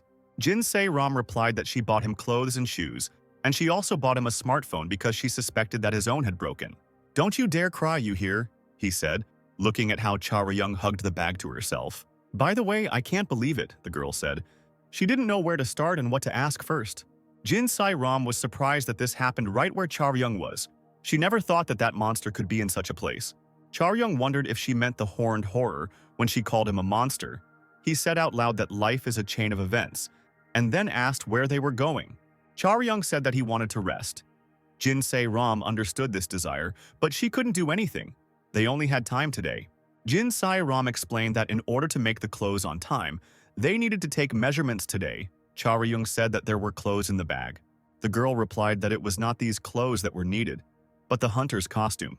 She stated that Charyung could consider himself lucky that the best high-end atelier in the world had decided to make armor for him. There are 3 types of suits in total, depending on the qualities of the hunter. The first type is fabric, that is, sewn from material.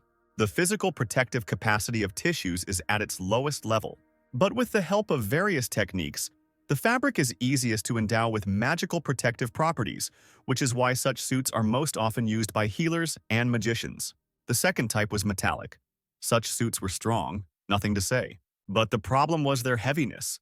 It is difficult to handle durable and high-quality metal unless you have outstanding physical abilities and health.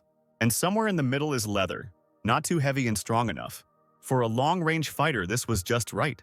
That's right, Charyung agreed.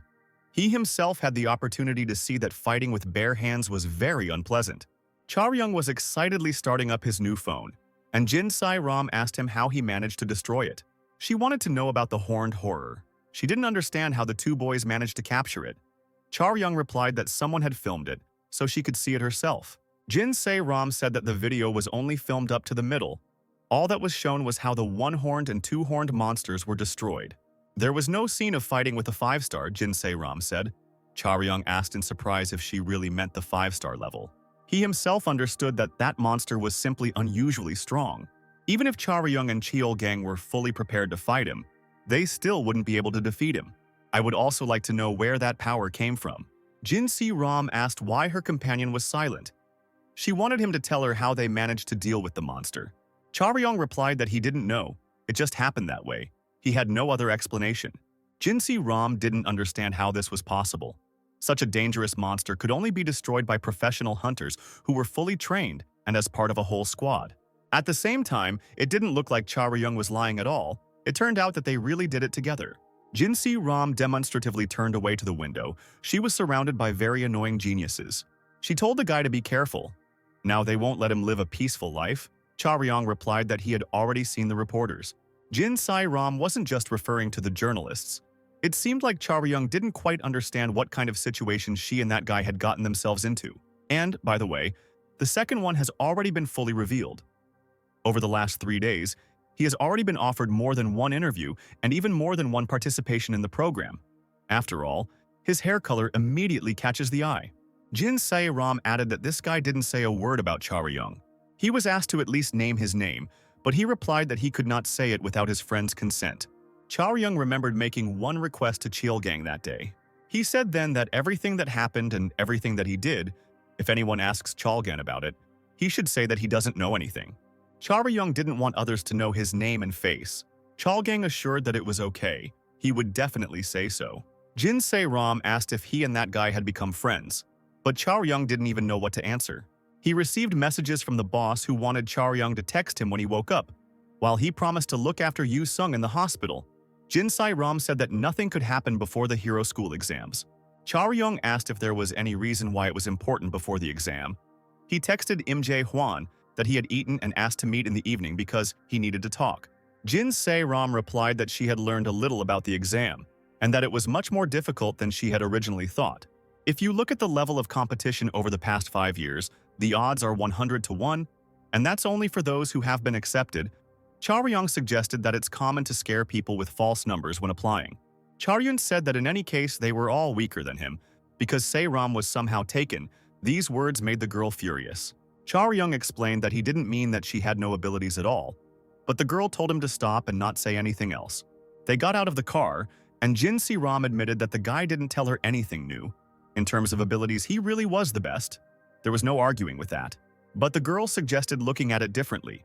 Did he really think that those who lacked abilities would pass such a difficult exam using only their own strength? Charyung replied that he thought he could do it on his own, but then he realized what the girl meant. They approached the elevator door and Charyung asked if Se-ram meant that applicants could form groups for the exam. She confirmed this. Over the past few years, the majority of those who entered the school were from hunter families, with either one or both parents being hunters. Naturally, their parents know each other, so they agree in advance on which team their offspring will be on.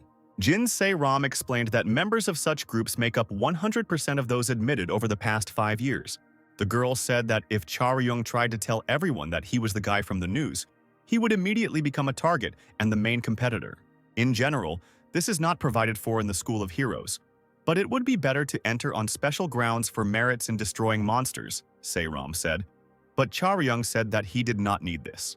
He assumed that if the majority, and not all, acted in this way, then there was someone among them who did it himself, and for Charyung, that was enough.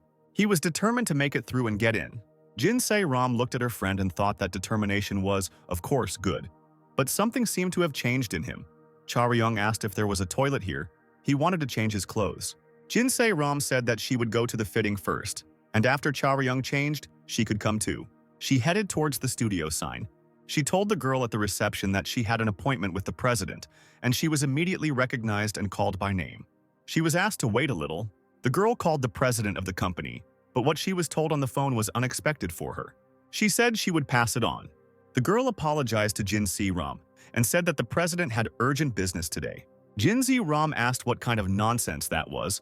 She heard that all the other times were already taken before. The secretary said that Mr. President would pay compensation. Jin Se-ram replied that the problem was not about compensation. In 2 months, it will be necessary to take exams at the School of Heroes. At such a time, it is impossible to cancel the meeting or even reschedule it. What? A voice suddenly rang out. Somewhere I already had an idea of this face. Jin Se-ram turned around abruptly and the voice tried to remember the name but failed. Lately, hunters often say that the youth has become completely different now, although not exactly now, but the hunters who came later were always in better conditions than their predecessors. They had the tactics of attacking monsters that the first wave hunters had developed by risking their lives, as well as more advanced equipment and technology. However, when criticizing the youth, they meant all those who are born in good conditions. The surviving pioneer hunters started families and gave everything they had to their children. It wasn't just about abilities. The discussion also concerned the upbringing that the hunters' children received from their earliest years.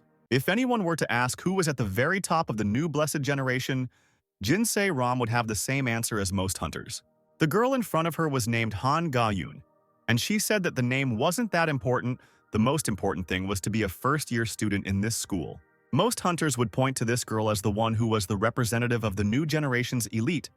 She was the student council president of Hero High School. Jin Se-ram called her elder, and Han Ga-yoon said that she would understand everything faster. She explained that the president of this company was her uncle. She had an urgent matter, so she asked him for help. She stated that she understood Se-ram's dissatisfaction over the cancelled meeting, so she came up with a brilliant idea. But Jin Se-ram looked at her as if she was not convinced by these words at all. Han Ga-yoon said that the meeting was not cancelled because of her, but that Se-ram simply gave in to her. Han Ga-yoon was going to express her gratitude and thought that everyone would benefit. She asked Se-ram how she felt about this idea. Naturally, all the ideas about the top were complete nonsense, but Se-ram understood very well what it meant to hold the position of student council president of the School of Heroes. She also knew what a terrible character this Han Ga-yoon had. What could be done here, thought Jin Se-ram. At that moment, Charyung approached the girls and said that it seemed like this senior from Jin Se-ram's school was saying that urgent matters had come up and there was nothing that could be done. Han Ga-yoon wanted to thank him, but Charyung interrupted her words and said that he would have to say it. He looked the girl straight in the eyes and said that he had enough of his intrigues here and that she should leave them alone. "Leave me alone," the guy said, and the secretary behind the counter trembled as she watched the scene. "That's quite strong," Charyung heard in response. Han Ga-yoon asked who he was. Jin Se-ram turned to her elder, wanting to explain who this guy was. Han Ga-yoon's hand trembled slightly. She looked at Jin Se-ram as if she was seeing her in a negative, and it was as if a line ran across her interlocutor's body, and blood splashed. Jin Se-ram's eyes became huge and her pupils dilated. "It's strange," Han Ga-yoon said. "Why did she decide to open her mouth?" At this time, Se-ram herself was pressing her hand to her chest and wondering if she wasn't injured because she definitely felt the impact. Han Ga-yoon said that she doesn't remember asking Jin Se-ram anything. She told me not to meddle in other people's business, to sit quietly and remain silent. Name is Yoo Cha-ryung, 17 years old, blood type 1. Place of residence Seoul, Gwanak District, Bongchon Street. A voice rang out. Height 180, weight? I don't know, I haven't weighed myself, Cha-ryung said thoughtfully, and added that his favorite food is fried rice with sausages and vegetables. He looked at Ga-yoon and said that he thought that was enough. But then he realized that he had forgotten the most important thing, to say that he was currently preparing to transfer to the hero school. Han Ga-yoon was surprised to hear this unfamiliar guy say that he was honestly a little disappointed. Cha-ryung said that he didn't think that there would be some high school girl in this school who was a scumbag and who would organize things like in the army. Jin Se-ram listened to these words with horror. "Ha!" said Han Ga-yoon. She used the same technique as last time, drawing invisible lines of wounds across his figure. "What a pity," Han Ga-yoon said, watching the boy clutch his head. She said that she didn't particularly dislike people who threw harsh words. Although this only applies to those who have such a right, she noted. She asked Cha-ryung if he was preparing for the transfer. Han Ga-yoon called it some kind of defective product that was completely substandard. And these words caught Cha-ryung's attention. "Ah," he said. "That's what it was." And a spherical void formed in Ga-yoon's skull. Cha-ryung said that he simply tried to use what he learned. He said that he didn't know whether Ga-yoon liked it or not. And more holes began to form on her body. The holes didn't exist in reality, and when Han Ga-yoon recovered from the impact, she looked intently at Cha-ryung. "Han Ga-yoon," a loud shout came from the side. The man who came out from behind the door asked what she was doing. It was Han Sung-woo, a former hunter, currently an armor designer. Han Ga-yoon said on the phone to tell the customers to leave because the director was busy now. Han Sung-woo explained that he was working, and she came and suddenly started organizing concerts here and even decided to answer the phone. The man said that it had not even been a week since Han Ga-yoon had done something wrong. He asked if she really wanted to see her father turn everything upside down. Han Sung-woo bowed to Jin Se-ram and Yoo Cha-ryung and asked for forgiveness for his niece being used to doing whatever she wanted. How good, thought Jin Se-ram, and said that there was no need to apologize like that. She thought that if this whole situation was due to the stubbornness of the student council president, then they could probably easily solve the problem. It was just as they said about this girl.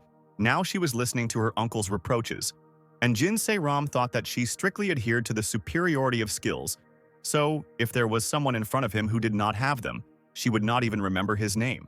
Cha-ryung asked Jin Se-ram to come to him for a minute. He asked what exactly this senior did at school. She didn't look like an ordinary student. Jin Se-ram replied that it was the student council president. This meant that she was the strongest of all the students at the hero school. Each student of the specialized school received a temporary license. The rank of the original stone allowed entry into the dungeon with the permission of the association, accompanied by a professional hunter. This license allows students to go into the dungeon with a chaperone outside of school hours. This provided an opportunity to gain experience in preparation for professional activities in low-complexity raids. However, there are exceptions, such as the Hero High School Student Council. Within the school, groups of students with exceptional grades are formed, which are recognized as an unofficial cleansing team. They are given the right to exercise independent control and express their opinions on the board of directors.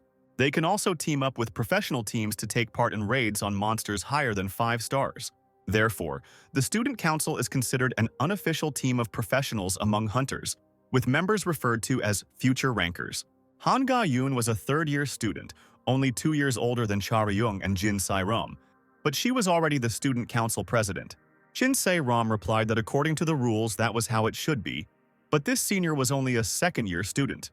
Cha-ryung asked if it was because Han Ga-yoon was repeating a year. But Jin Se-ram asked him to firstly keep his voice down, and secondly explained that she had taken the position of president from the person who had held the position before her. Cha-ryung asked how Han Ga-yoon managed to take the position. Jin Se-ram recalled that she had already said that she was in favor of prioritizing skills. You can become a member of the student council starting from the first semester of your second year, so as soon as eldest Ga-yoon entered her second year, she joined. According to Jin Se-ram, Han Ga-yoon immediately pulled out her blade. It was the most high-profile incident in the entire history of the school.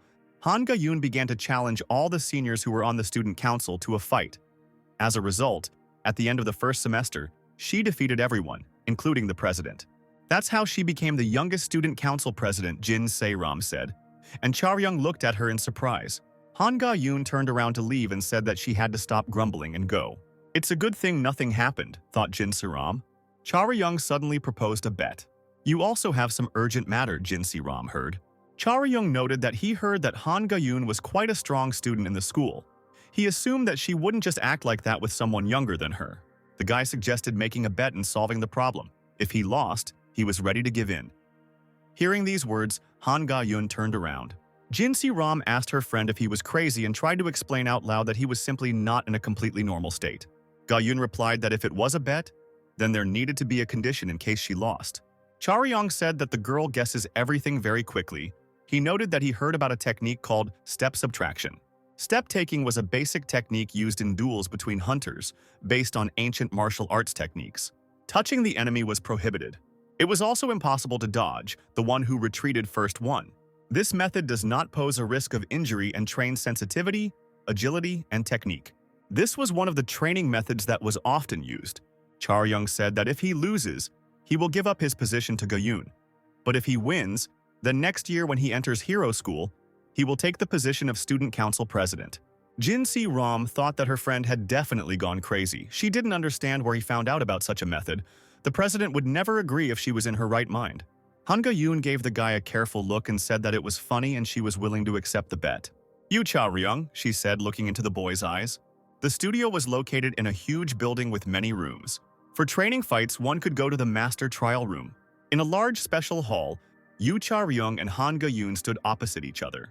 The girl's trained figure was instantly enveloped in a glow of energy. An aura of this power also rose around Charyung. Jin Se-ram looked at both of them from a distance, crossing her arms over her chest. Before that, she tried to dissuade her friend. She claimed that he had gone crazy, but he still had a chance to refuse, because the chairwoman was a rational person. Everything could be resolved with a simple apology on his part. Jin Se-ram would understand if Charyung was completely healthy, but she didn't understand what he was going to do with his arm in a cast. Plus, even if he won, Ga-yoon would never hand over the student council president position to him. Charyung said that he wouldn't win, and the girl couldn't believe what she heard. The guy said that even if he was completely healthy, he still wouldn't have a chance. Han Ga-yoon was too strong. Jin Se-ram asked why he made a bet knowing that he would lose. Then the time they spend here would just be wasted. But Charyung told her not to worry about it. He understood why this confused his friend, but he asked her to just trust him because in the end it wouldn't be a bad deal. Charyung had said so, but now Jin Se-ram was trying to figure out what could be gained from a fight whose outcome was already known. She assumed that the guy was going to lose on purpose to gain Han Ga-yoon's good opinion, but Charyung wasn't stupid enough to try something like that. Jin Se-ram heard her asking for forgiveness. Han Sung-woo didn't know what to say, but he felt sorry. He said that he knows that Ga-yoon is supposed to be the leader of the student council, but instead of being friendly, she only says what she thinks.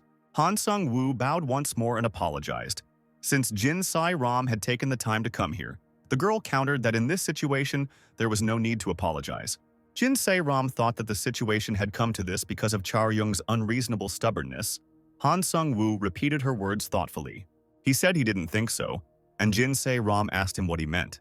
Han Seong-woo didn't know much about the person who came with Jin Se-ram, but he was sure that he understood his intentions. I believe you know, Yu Charyung heard. Han Ga-yoon stated that she does not plan to use both hands because it would be unfair. Charyung replied that it didn't matter to him. He would just take it as an excuse when his opponent lost. Han Ga-yoon looked at the guy and started moving towards him. Charyung watched her rapidly approaching. The girl launched the first kick, but it missed its target. Jin Se-ram and Han Sung-woo were both extremely surprised, albeit for different reasons. The reason why Jin Se-ram was shocked was the speed of the attack. The blow wasn't strong, but it happened so fast that she didn't even notice how Ga-yoon approached Charyung. Shadow sparring was a defensive training. In order to make contact with the opponent, it was necessary to take risks. However, Ha-yoon showed no hesitation or fear. It was just an attack at speed so that we could retreat. This was Han Ga-yoon's endless pride. Jin Se-ram thought that she was fast. It was impossible to understand how each movement flowed into the next. If it was her and not Charyung, she wouldn't have been able to react to that first attack at all. Miss Se-ram, said Han Sung-woo. He wasn't sure if he was the first to ask her that question. He wanted to know if Jin Se-ram was sure that this student was just preparing to transfer to hero school. Just by looking at the calculation data that Miss Se-ram sent, Han Sung-woo had no doubt that her friend would be a talented guy. But what Charyung could do was beyond his expectations, and Han Sung-woo remembered how he too was an adventurer full of energy 10 years ago. So he immediately understood Charyung's intentions. The reason for his actions was not pride, not a desire to show off or look down on Ga-yoon. This guy simply wanted to learn more. Ga-yoon was already stronger than most people her age. If she gained experience and skill, she would no doubt be as strong as some of the lower rankers. This guy just wanted to experience it. To see the point he had to reach, Charyung estimated the distance he had to cover. The training match continued, with Han Ga-yoon making rapid attacks. Charyung made an effort to move just as fast. It was a long time ago, Han Ga-yoon noted. She said that after entering the school, she doesn't remember anyone who was able to dodge her attacks for so long. She admitted that Charyung managed to impress her. She had no idea that he would be able to hold out against her. Han Ga-yoon asked if the guy was only injured in his arm. Judging from his movements and stamina, it seemed like he wasn't even 50% healthy. Charyung asked why she thought that, since she didn't know what he was capable of. Han Ga-yoon replied that she saw how fast he was when he fought the Horned Terror. She said that she had watched the video hundreds of times over the past 4 days, and then admitted that she was a fan of this famous character, the unknown Mr. A. Charyung didn't understand which Mr. A was meant. Perhaps it was anonymous, and Han Ga-yoon suggested ending the match in a draw and continuing next time. Han Ga-yoon said that once Charyung entered the school, they would be able to continue from where they left off. But after the boy had fully recovered, Jin Se-ram looked at them and tried to understand what they were talking about. Han Ga-yoon said she doesn't think she's going to end it there. She said that Charyung could go with her uncle as planned, but the boy objected that he couldn't believe her. He said the girl had a keen eye and unfounded confidence, and then asked if maybe she just didn't understand what was going on. Charyung stated that he had no intention of settling for a draw, reminding them that the student council president position was at stake. He had no intention of retreating, so he suggested that they stop wasting time and continue where they left off. Han Sung-woo looked at him thoughtfully. "Okay," Charyung said. "Now I understand everything," but Han Sung-woo knew that the guy was bluffing. That's what the 3 people who were looking at Charyung now thought. Nothing would work out even if they continued. The chance he had just missed was the best outcome for the situation that could have happened. Han Ga-yoon said it was unfortunate. She personally likes people with ambition. However, she felt that now it was not ambition but just stupidity, and she was disappointed. Charyung looked at the girl and started moving first. Han Sung-woo and Jin Se-ram, who were watching the fight with great intensity, noticed this movement. Han Ga-yoon's figure glowed with flames of power. Han Sung-woo was shocked when he realized what was happening next. Charyung landed a punch that was exactly the same as the one Han Ga-yoon used in the first round. Jin Se-ram happily said that she guessed that her friend had been holding back all this time. But Han Sung-woo disagreed with her. He didn't think they could just say he was holding back. He had been completely wrong from the start. This guy wasn't just trying to test his strength against Han Ga-yoon. They only fought in 30 short sprints. But in these short moments, the guy perfectly studied and copied his opponent's movements. It wasn't a matter of winning or losing from the start. Han Sung-woo thought that the reason Charyung asked for this chance was to steal Ga-yoon's skills. The word monster came to his mind. Han Ga-yoon moved with the same swiftness as before. "So this is how you do it," she heard. Charyung worked as a smuggler since childhood. Charyung understood how to move when dodging, because there was one rule that he always followed no matter what happened. He asked what Han Ga-yoon was staring at. He wanted to continue. He wanted to see more from her. He never made a losing trade. Technique is not just a punch that has power put into it. In order to put all your strength and skill into this blow and hit the target, the most optimal posture and movements were necessary. Also, don't forget to watch your breathing. Every step, even the smallest one, was important. It takes time to learn all these elements. There are those who devote a year to gaining experience. These people go through successes and failures extracting knowledge. This experience is passed on to the next generations, improving each time. And even the most talented genius is not capable of this alone in a few years. Thanks to his outstanding qualities, Charyung was able to achieve an amazing increase in natural abilities. But at the age of 17, his physical development stopped. He finally met the wall that was hindering his development. In order to move on to the next stage, he had to destroy it. He asked Han Ga-yoon why she was hesitating. He felt like she had already heard his words. Charyung will definitely enter hero school and they will meet again, so if he were Ga-yoon, he would gladly help his future junior. He noticed that Han Ga-yoon was most likely just afraid of losing, and said that he understood her, and then called her elder. Han Ga-yoon didn't expect to hear this. She smiled and reminded her uncle that he had a favor to ask of her. He did ask her to look once at the units that wanted to sign a preliminary contract with her. And of course, none of this mattered to her. She said that she would fulfill Han Seon-woo's request. But he shouldn't stop her now. Han Sung-woo asked what Ga-yoon was going to do, but she was already turning to Cha Ryung, wondering if he still wanted to see how to dodge. Great, she told the guy. She began her attack again and said that she would make it so that the enemy would have to do nothing but dodge. Energy surrounded her like a flame. On the right, Cha Ryung thought, and then realized he was wrong. Han Ga-yoon was approaching from the other side. Cha Ryung knew that there were connecting elements in human movements. Every second of movement had a beginning and an end. Therefore, the viewer subconsciously assumes what movement will come next. Han Ga-yoon used a move that bypassed this very point.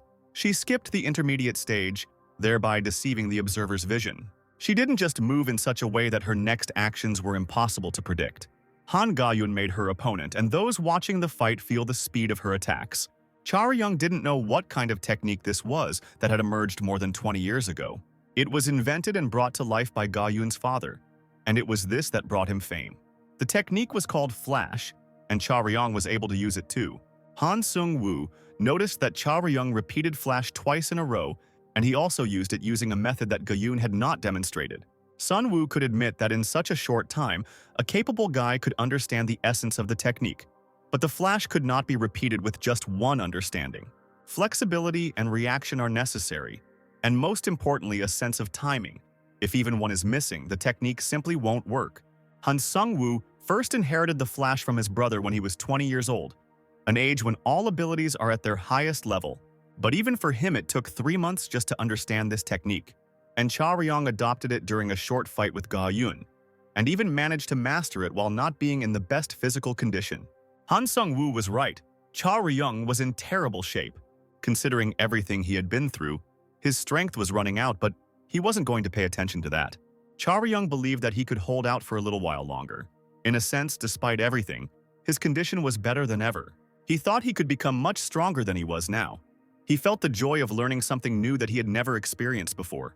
Even though this training was not in the usual form, he had a purpose and an incentive to become stronger. And he also gained an understanding of how this could be done. He didn't need it so much as he rejoiced at the opportunity to fill the gaps in himself. Now, for the first time, he felt the method and joy of such sensations. Cha Ryung completely forgot about fatigue. He was full of energy and enthusiasm to continue fighting. Han Ga-yoon was surprised by the qualities this guy continued to show. It was as if he was using a variety of attack methods at the same time. This required the girl to be maximally focused on what was happening. Jin Si-ram watched the fight from the sidelines with excitement. It was nothing like a normal workout. Han Seong-woo, unlike the girl, could not continue to remain an indifferent spectator and also found himself in the center of the hall. Han Ga-yoon reminded her uncle that she told them not to disturb them. She remarked that it was good that it ended quickly, looking at Cha Ryung, who was lying powerlessly on the floor. What a pity, Cha Ryung thought. Han Ga-yoon put her palm in front of her and said that she lost. Cha Ryung also said that he lost. The guy was lying on the floor, and Han Ga-yoon was standing above him on her feet, but both of them had a question. Han Ga-yoon asked what he was talking about and reminded him that she said she wouldn't use her hands. But Cha Ryung countered that she only said that because she wanted to. Cha Ryung didn't expect this from the start. He didn't care whether his opponent used her hands or not, but she hit him. He said that he understood that she should be ashamed now because no one forced her to make any promises, but now there was no point in replaying anything. Besides, the guy noted, Ga-yoon was not that strong. Cha Ryung believed that this was not a case where one should hide someone's victory or defeat. Han Sung-woo said that it was more his responsibility that as an adult he did not stop this fight. Considering Cha Ryung's condition, it was immediately clear that it would be difficult for him to win. He asked what the opponents thought about today's fight being considered a draw. Han Seong-woo believed that the real battle should happen next time, and suggested that they have a duel when Cha Ryung had fully recovered. Cha Ryung replied that it was only because Han Sung-woo said so.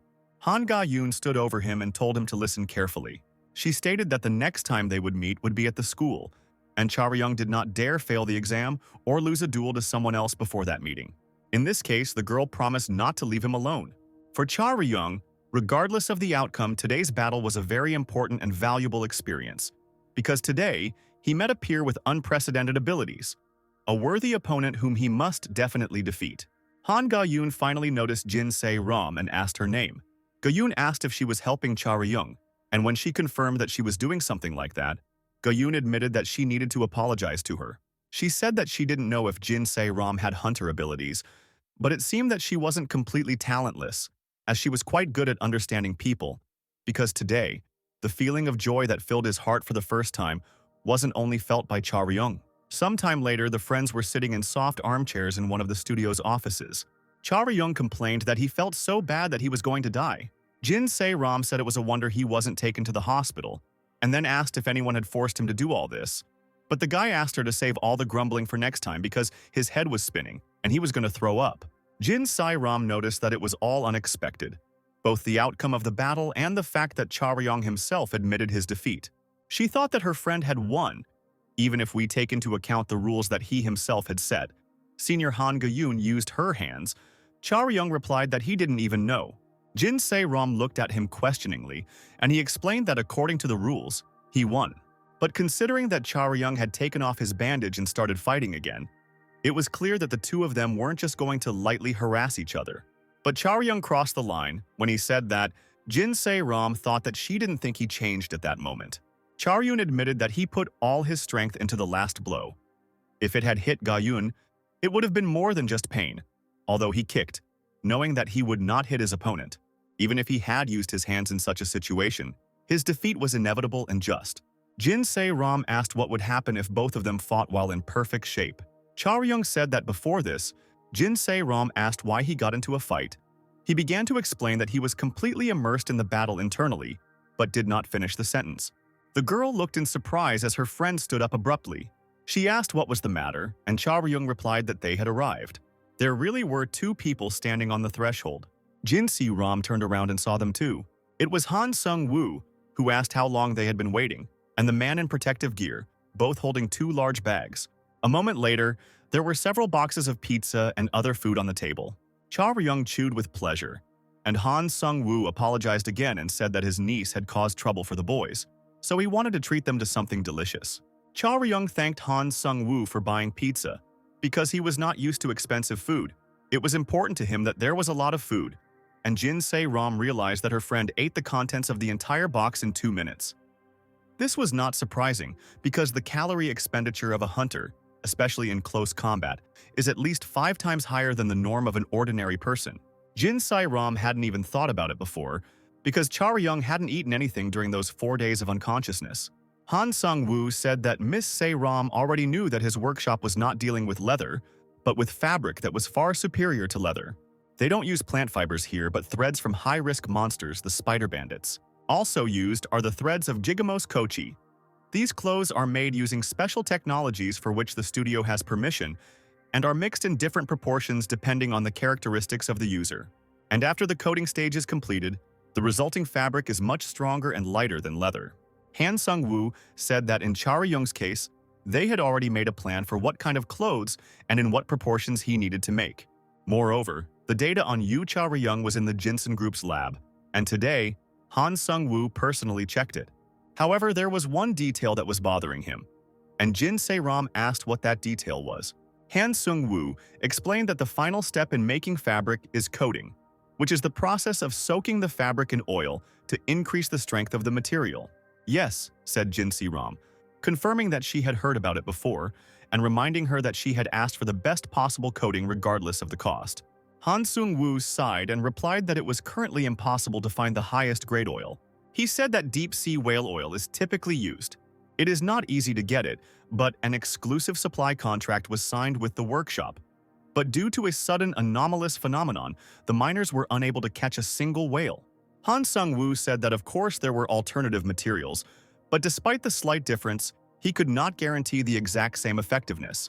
And this already turned out to be a violation of the agreement, and Han Sung-woo considered it his own mistake, which should not have happened. Han Sung-woo said that if the customers refused the studio's services, he would understand, but Jin Se-ram asked if it was too late to do so. If they refused, Han Sung-woo could introduce them to a master with a sufficiently high level of skill. This master produces armor using standard methods, and Han Sung-woo was willing to bear all the costs of production. Jin Se-ram thought hard about how to respond to this proposal, but Cha Ryung stated that it was not important to him. He said that Han Sung-woo said that there was almost no difference, and besides, Cha Ryung never used any expensive equipment. The most important thing for him was that the clothes were made by this particular Han Sung-woo. Cha Ryung said that it was Sun-woo who taught his niece the fighting technique. He didn't know the specifics of the equipment, but he wanted to use something that was made by the hands of a strong man. Jin Si-ram confirmed that if her friend said so, then it didn't really matter to her either. She thought that today was a strange day after all. Han Sung-woo was surprised to be called a strong man and said that he had not been a hunter for over 10 years, so it was even a bit embarrassing for him to hear such words, although he was pleased to hear such things about himself. He promised that he would make the best quality product for Cha Ryung and justify his trust. Han Sung-woo shook Cha Ryung's hand and said that after this, he was starting to regret what happened last week more and more. Then a major hunt took place, which he was really looking forward to. He really hoped that there he would be able to get materials that he had long wanted to try out in action. Han Sung-woo asked if they had heard of the sky wasps, and Jin Se-ram replied that she knew of the royal jelly, which was a precious trophy. Han Sung-woo explained that jelly was the most famous, but there was another material that armor makers called fantastic among themselves, which was black wax, which was also produced by the sky wasps. If the royal jelly nourished the queen, then the black wax protected the already adult queen. Even among the heavenly wasps, there are a small number of those who are able to produce this material, which they use to lubricate the body of the queen. Hearing these words, Cha Ryung began to do something on his phone. Han Sung-woo said that if this black wax could be applied to a material, it would be a first-class product.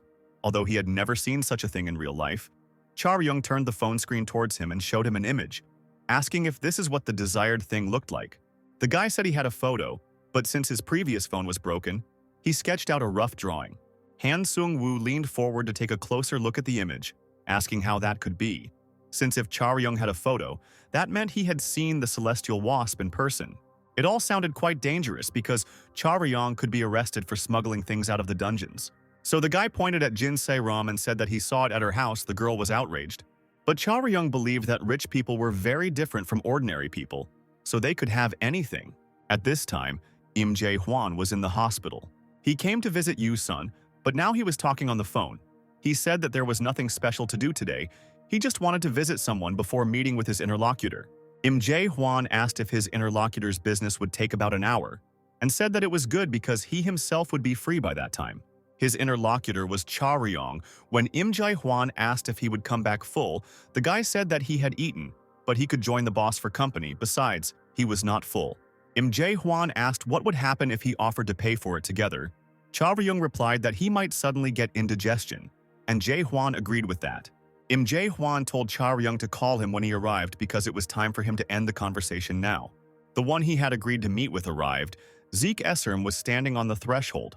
Zeke said that they hadn't seen each other for a long time, and Jae-hwan suggested going out into the hallway.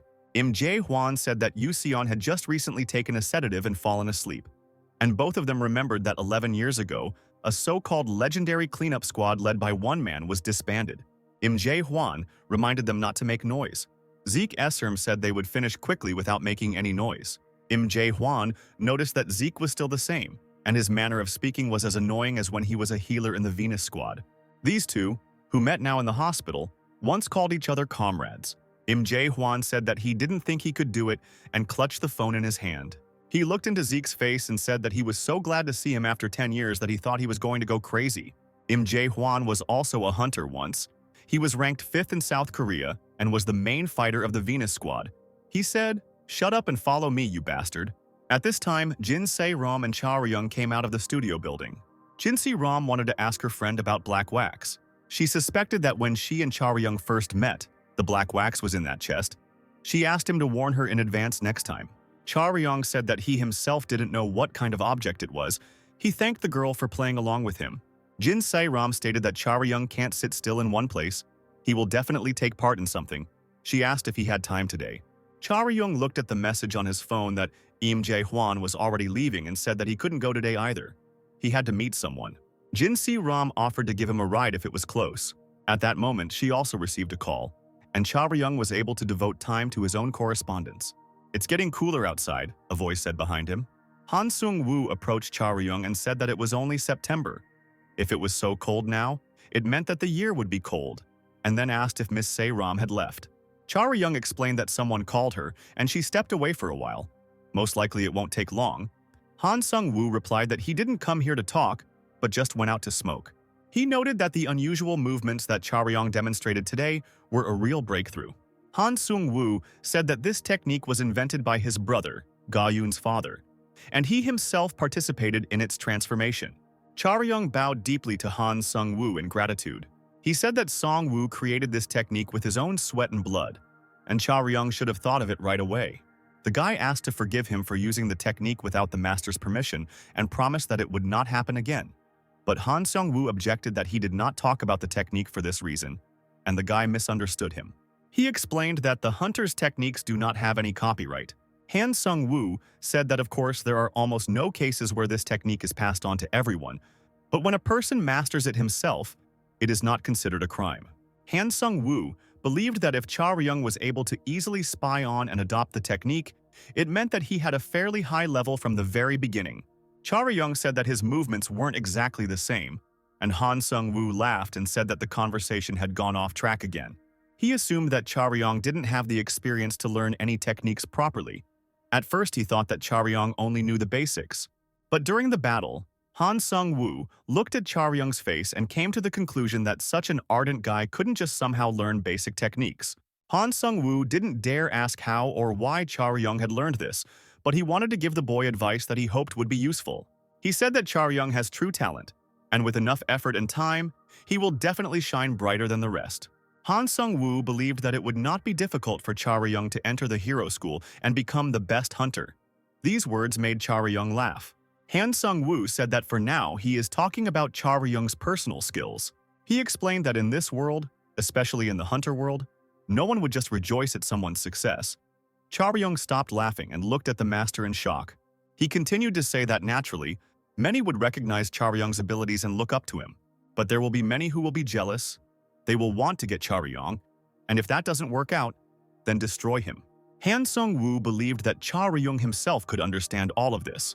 Charyung asked if the master advised him to hide his abilities so as not to attract the attention of dangerous guys. Han Sung-woo replied that he didn't mean anything like that and that he didn't think Charyung's talents needed to be hidden. Moreover, such skills are not easy to hide, and because of Charyung's unnatural modesty, they may consider him weak. Han Sung-woo put his hand on the boy's shoulder and said that it was better to show his talents in all their glory. The master said that it was better to just be what Charyung already was, a genius who wasn't easy to befriend. He advised Charyung to do whatever the boy could while his strength allowed him, to adopt any other techniques that he came across. And if someone makes a claim, Charyung shouldn't apologize like he did just now. On the contrary, it is worth holding on with confidence because it is not Charyung who is to blame, but the people who demonstrated the technique. It was too much. Only the person himself can decide whether he is doing the right thing or not. To put it precisely, the right to choose belongs to the one who is stronger. Even though Charyung spied on the technique, if he uses it correctly and can rise to higher levels, they will become his personal techniques from that moment on. Han Sung-woo said that he knew how Charyung felt. It wasn't the kind of advice an adult should give, but they all lived in the hunter world where the strongest survive. Charyung saw how sharp Han Ga-yoon's character was, and how her adult uncle should have reprimanded her, but he didn't want to break her by force. It's better to be a cruel genius. As long as those around her are afraid of her, they won't be able to look down on her or harm her in any way. The conversation was interrupted by Jin Se-ram's voice, who loudly called Charyung's name. She told the guy to pick up the phone and then noticed Han Sung-woo. Charyung asked why he should pick up the phone and why he should answer calls that were meant for Jin Se-ram. The girl explained that it was her uncle. He found out that Se-ram brought Charyung here, and now he told her to pass the phone to him if he was nearby. The guy took Se-ram's phone. Zeke Esserm apologized to him if he distracted him from important activities. Zeke said that he didn't want to call Charyung, but something unexpected happened, so he asked him to come over as soon as possible. Charyung asked in shock what Zeke had said, and Se-ram and Han Sung-woo, who were standing next to him, looked at him. Okay, Charyung said, adding that he was leaving right away. It was a ruined and abandoned place, looking especially ominous because of the darkness that had fallen. Jin Se-ram asked if there really was a secret passage to the dungeons here. Charyung explained that it was not only here in the abandoned subway that there were secret passages, and each such passage had its own owner. This place also had its owner. Zeke Esserm, looking unusual in his torn clothes, said that he was inside, and the tall and powerful guy next to him said that Charyung had arrived earlier than he thought. Esserm said that he didn't plan to call him here, rather than heal and carry him on himself. It would be better to die right away. Charyung noted that he didn't know what kind of relationship these two had, but they didn't seem very friendly. He was curious to know if this guy had gotten into a fight with the director. The stranger said that if he had known that Charyung would arrive so quickly, he would have asked him to at least bring a t-shirt. He leaned down and looked into Charyung's eyes, then said that he had a lively look in his eyes and asked if he was the one who was able to punch Zeke in the face. The stranger said that Charyung is quite famous in the squad, although no one knows his name. But he is called a teenager who is scarier than a high-level monster. And you know, he asked, that our leader wants to meet him once. He's probably looking around. Esserm said it was time to stop talking. They needed to leave. Business was finished, and it was not worth staying here too long. Jinsei Ram followed her uncle up the stairs and asked Charyung to call her later. Charyung looked at the door ahead. He opened this door and stood on the threshold. I thought, he said, Esserm was talking about support, as if there was some serious condition here. Im Jae-hwan sat on the edge of the cliff. He said that the condition was quite serious. Both his body and his self-confidence were simply shattered into pieces. Im Jae-hwan looked down, smoked, and said that he was very pathetic for following Jae-hwan so obediently. But still, he was not alone. He asked if Charyung had a lighter. Charyung was genuinely surprised by such a question. Where would he get a lighter from? And it was also very strange to see the sunset here, because in the city the sun had already set and night had come. Im Jae-hwan waved his hand towards the cliff and ordered someone to bring him from there because he was so tired that he couldn't move. What Charyung first thought was a sunset was actually a massive fire, with flames engulfing almost the entire dungeon below them. He asked Im Jae-hwan what they did while they were fighting. Im Jae-hwan asked if Zeke Esserm had mentioned the fight, and then stated that he was so hurt that he actually intended to set him on fire. He added that the boy was a good fighter. He wasn't even a tank, but he held his defense well. In about 10 years, he had a chance to become a great hunter, about a quarter of the strength level of Charyung's father. Charyung wanted to tell Im Jae-hwan something, but Im Jae-hwan said that he already knew it. He allowed him to quit smuggling if he wanted, but if it was to become a hunter, he had one condition. Within 1 month, Charyung had to master what Im Jae-hwan would teach him. If he couldn't do it, then it would be better for him to give up the idea of becoming a hunter. It won't be that easy because it's very different from all of Charyung's skills. The power that enveloped Im Jae-hwan was green in color. Charyung correctly guessed what it was about. Im Jae-hwan was going to teach him magic. Charyung said that he wanted to ask what magic had to do with it, but he was willing to listen first. The crumbled cigarette fell to the floor. Im Jae-hwan hung on Charyung's shoulders and the boy asked if the boss was okay. If he couldn't stand properly, maybe it would be better for him to sit down. Charyung thought it wasn't just tiredness because Jae-hwan was all cold. At first, he thought for a long time that it was very difficult to grind coffee beans and brew them himself. But when he tried to do it, it turned out that it was not so difficult. Of course, he also makes mistakes, but that's what's interesting. This is what Yu Song said a long time ago, adding that if he had known, he would have started brewing coffee earlier when he worked as a hunter, and he could have easily found time for such an activity. His interlocutor asked not to speak about it in the past tense. Im Jae-hwan was 26 years old at the time, and he didn't like the way Yu Sung spoke as if he had given up on the matter forever. Yu Sung poured coffee into the cups and explained that this was the case because he needed the impossible to recover. Im Jae-hwan countered that they just needed to catch Duganahi, and that's it. Yu Sung wouldn't even have to do anything if they officially announced the raid's target and assembled a squad. Yu Sung replied that even in that case, it would not be possible to raid him, because he knew very well what state Yu Sung was in, and knew that if he waited out the lull, he would be able to win. Im Jae-hwan exclaimed. Would Yu Sung just stand there and watch his enemy win? He believed that this was not only about Duganahi, all these stupid rumors, because if it weren't for Yu Sung, they would have died long ago. Im Jae-hwan said that Yu Sung just needed to get better, and he would do everything himself. He will gather a squad, they will find the Duganahi, and force those ungrateful creatures to kneel before Yu Sung. While Im Jae-hwan was saying this, another person joined them. Yu Sung turned to the child who entered the room and asked why he woke up, and then said that he would soon go to sleep too. Im Jae-hwan did not really understand this unexpected scene. He didn't know who the little boy was, but Yu Sung told the child not to be afraid. It was Uncle Jae-hwan. Yu Sung offered to greet Jae-hwan and said that the boy's name was Charyung. The child bowed and greeted his new acquaintance. Yusung said that this was his son. Im Jae-hwan was simply amazed, and Yusung asked the child to go play because dad needed to talk to Uncle Jae-hwan, and then they could all have dinner together. Charyung ran to his room and Yusung said that he wouldn't last long. Zeke, of course, made a recipe for a painkiller, says he made it from the milk of a flying monster, but resistance to it will soon develop. Pain was the second issue. The ability to make decisions, memory, perception, everything will gradually fade away. In 3 or 4 years at most, Yusung will not be able to recognize people. Im Jae-hwan said that this had to be stopped, and Yusung said that he had a request for the other person. Perhaps this was the first time this had happened. Yusung asked his son to replace his father when something happened to him. Yusung never showed his weakness before, under any circumstances. Now this man turned to another man with a request. He asked to replace his son's father. Yusung wanted his son to have a normal life, to become someone other than a hunter, to be able to find his own happiness. He asked Im Jae-hwan if he could do it. Im Jae-hwan could not refuse this request. "Okay," he said. And then he woke up and opened his eyes, returning from his memories to the present. He was lying in bed, covered with a blanket. He asked what time it was. Charyong, who was sitting at the table over some notebooks, said that it was not very late, about 10:30. Im Jae-hwan sat up in bed. He was surprised that only 3 hours had passed. He asked Charyong if he really allowed him to touch him, but Charyong assured him that of course not, and asked him not to worry. Charyong admitted that he initially intended to take his boss to the hospital, but he didn't know how to explain his condition there, so he simply gave him an injection. Im Jae-han looked at the boy suspiciously.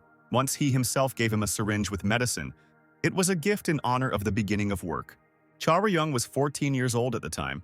He asked why he needed a syringe, maybe to inject the monster. Im Jae-hwan was surprised. What kind of monster? It was an emergency potion. It wasn't the best, but it helped in many situations. It could even remove poison if the patient wasn't going to die right now. It could temporarily restore strength so that one could walk for an hour or two. This luxury was intended for hunters whose lives were very precious. But Charyong could use it once, but for the next time he would have to buy it with his own money. "Thank you," Charyong said then and got ready to leave. Im Jae-hwan said that if he changed his mind but didn't dare to say it, he could still cancel it now since it wasn't that expensive of an order. Im Jae-hwan reminded that once you start, you won't be able to stop whenever you want. Of course, it was better for him because he wouldn't have to pay for Charyong's father's hospital expenses. But it was a little annoying that he had turned the boy into a smuggler. But Charyong said that it didn't matter. He said that his father did not even leave any money, and no one knows what will happen in the future. Im Jae-hwan asked if the boy really didn't trust him that much, but Charyong replied that it wasn't that. He had always thought that he needed abilities. The boy wanted to be able to protect his father in any situation in the future. He thanked him for the potion and said that he would use it where it was really needed. Im Jae-hwan knew that Charyong would keep the potion as long as possible, but he never imagined that he would last that long. After all, he was very resilient. Im Jae-hwan said that Charyong did a good job of not putting the potion on the black market. Charyong noted that it was good that the boss understood this. Charyong might have found it hard to believe, but if he hadn't started smuggling or had given up halfway, he would still be paying for the hospital, Im Jae-hwan said. But Charyong replied that he knew it. He just couldn't say he was 100% sure of it. If something happened to Charyong, Im Jae-hwan would not have abandoned his father. And it was thanks to this man that Charyong was able to do this kind of work. Im Jae-hwan countered that what he did to the 14-year-old smuggler's child already meant that he abandoned and betrayed Yuseong. Charyong said that it wasn't Jae-hwan who did this. It was his own choice. Even if he didn't help him, there would have been another way. Still, the guy was curious as to why Im Jae-hwan agreed to help him so easily. Im Jae-hwan said that Yusung asked him not to make his son a hunter. But it wasn't just his words, he never really listened to Yusung.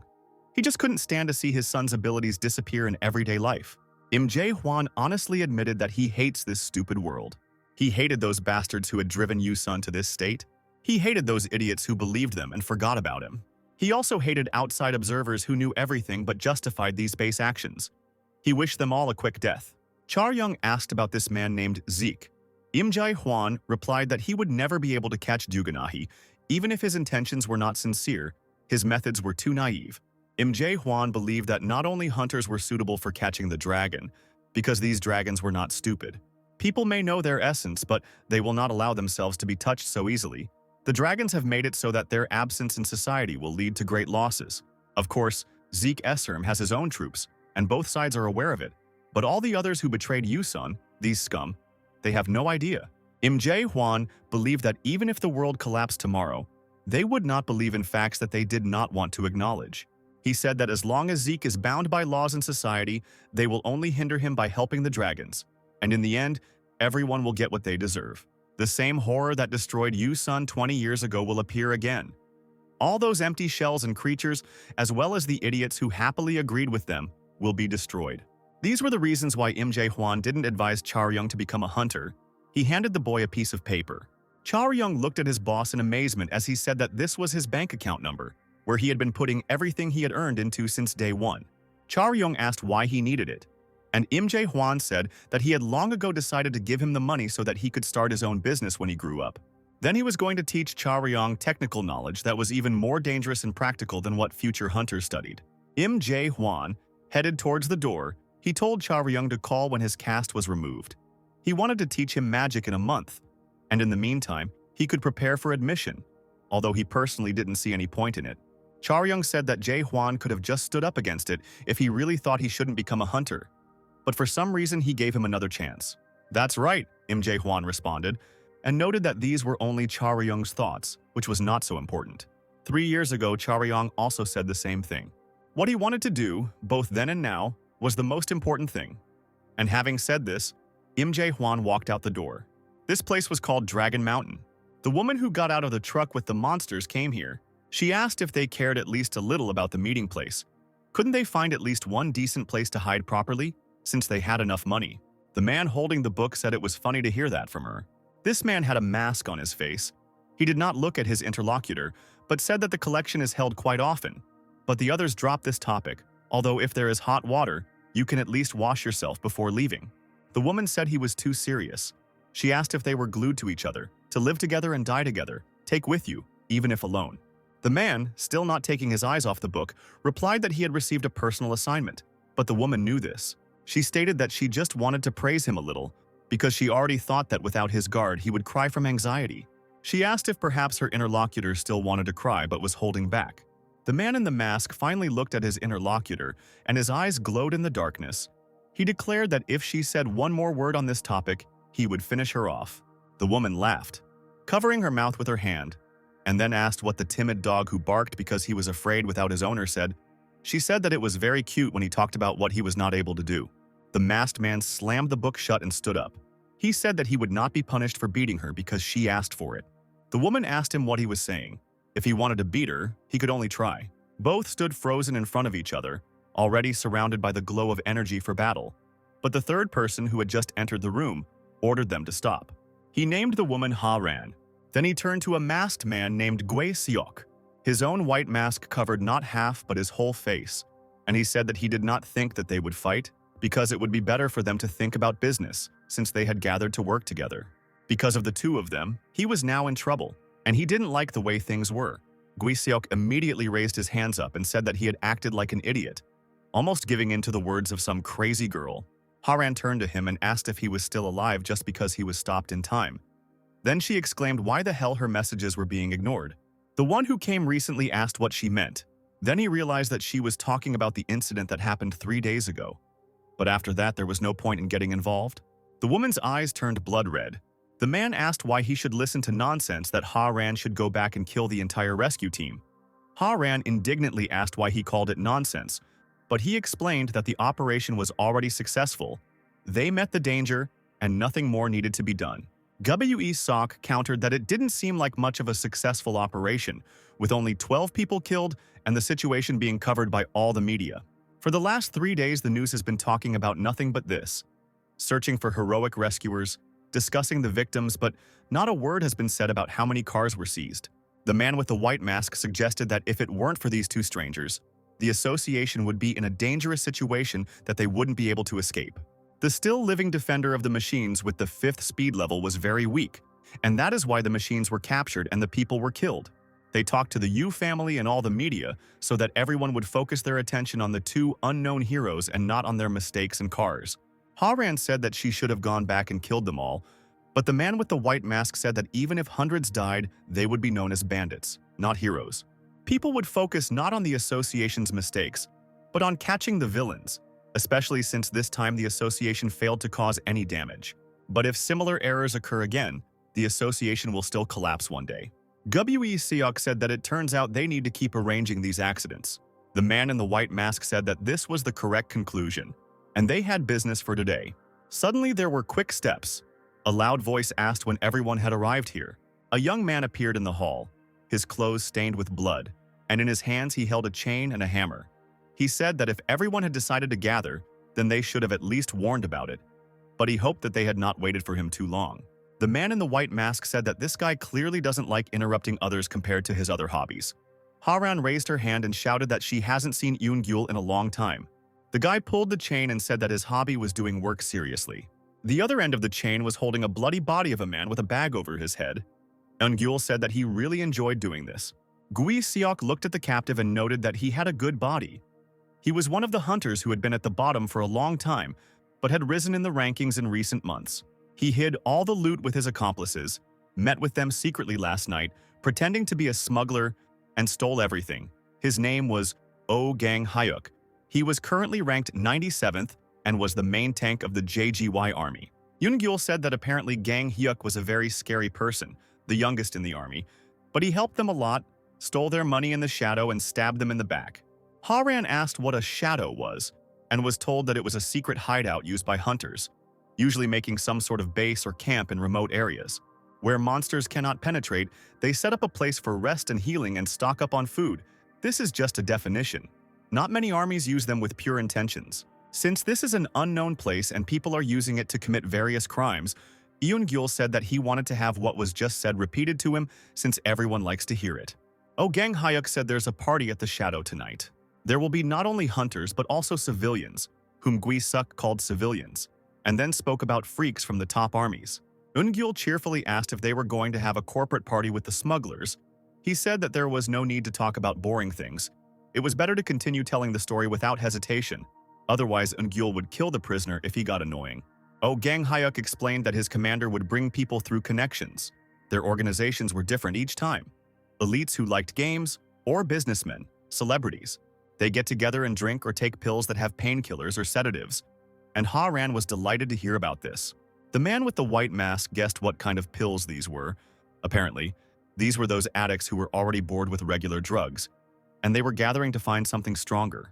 But such addicts never have a safe haven for their searches, and under the protection of the hunters they can continue their passions, and the outside world will never know about it.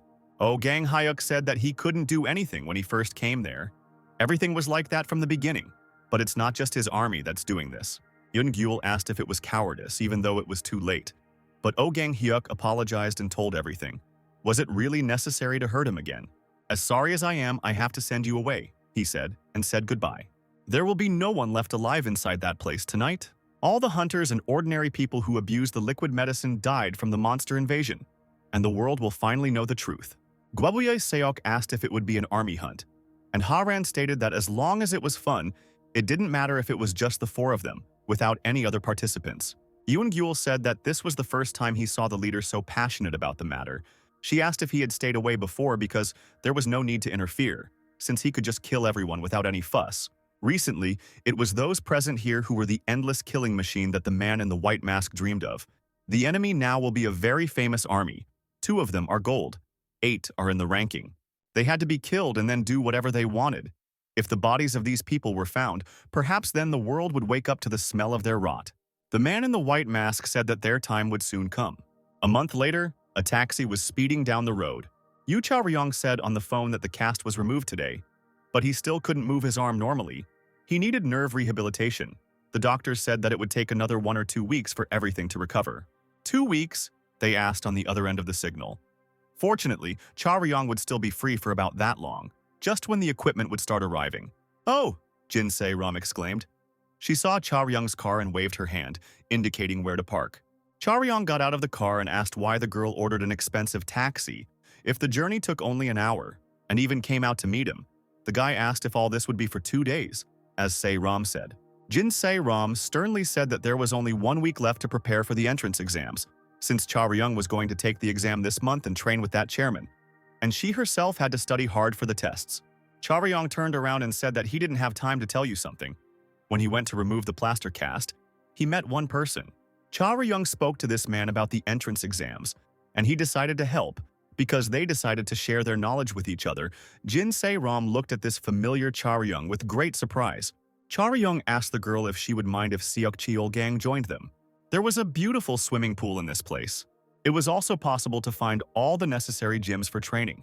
Jin Se-ram showed where the rest area was. Here you could take any food and drinks, however. They are not very tasty, but healthy.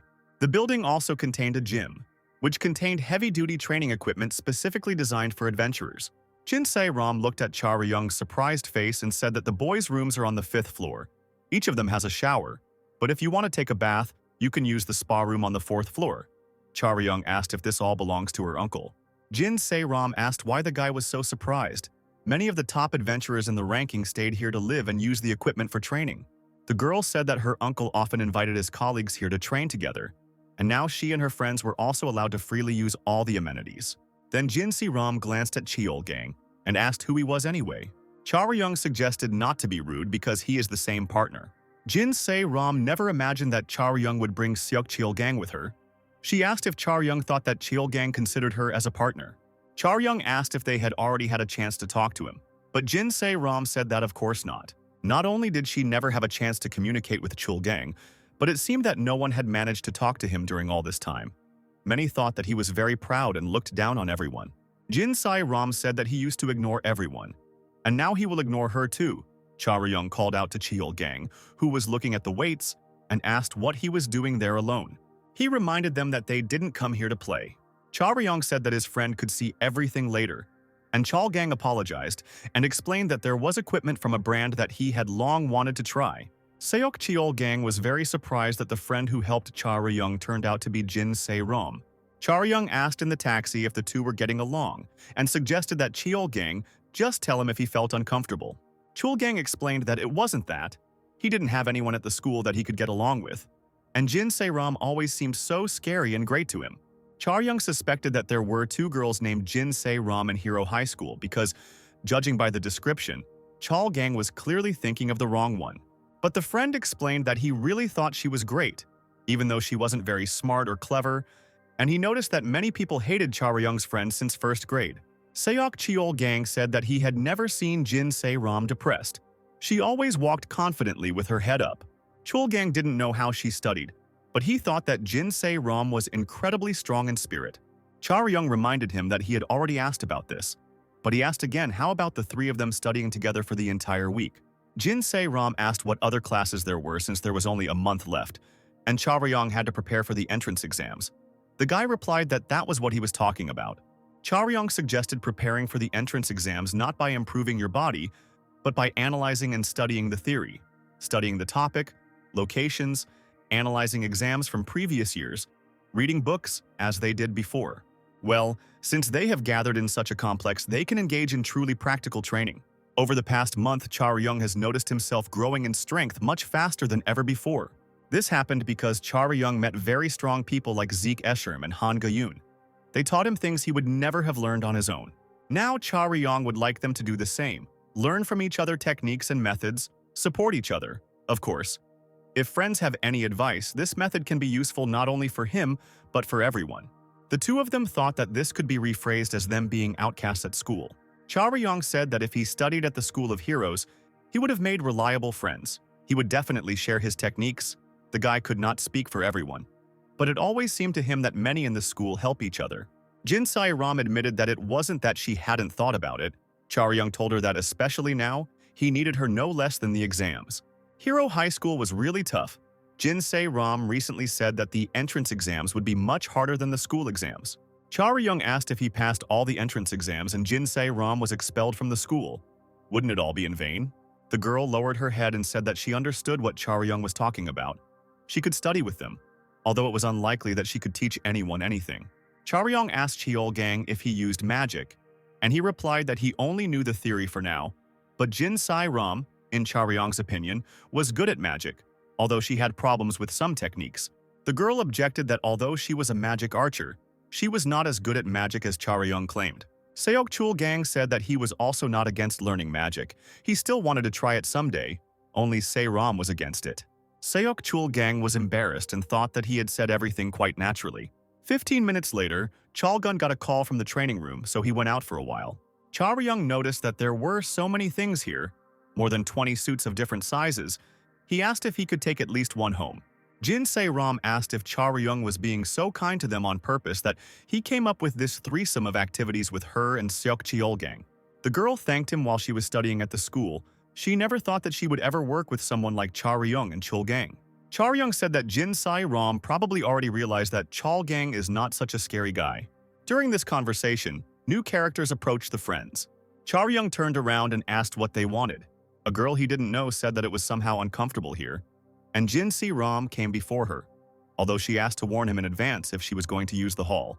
The blonde elf stood in front of the group of young people and said that Jin Se-ram wasn't paying attention very much. Jin Se-ram asked the elf with despair in her eyes what she was doing here since her uncle had left today. Last time, Uncle said that when he was not there, they could use whatever they wanted.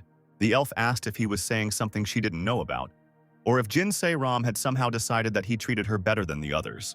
Jin Se-ram explained that this was Anisha Esherm, her cousin, who was almost the same age as her.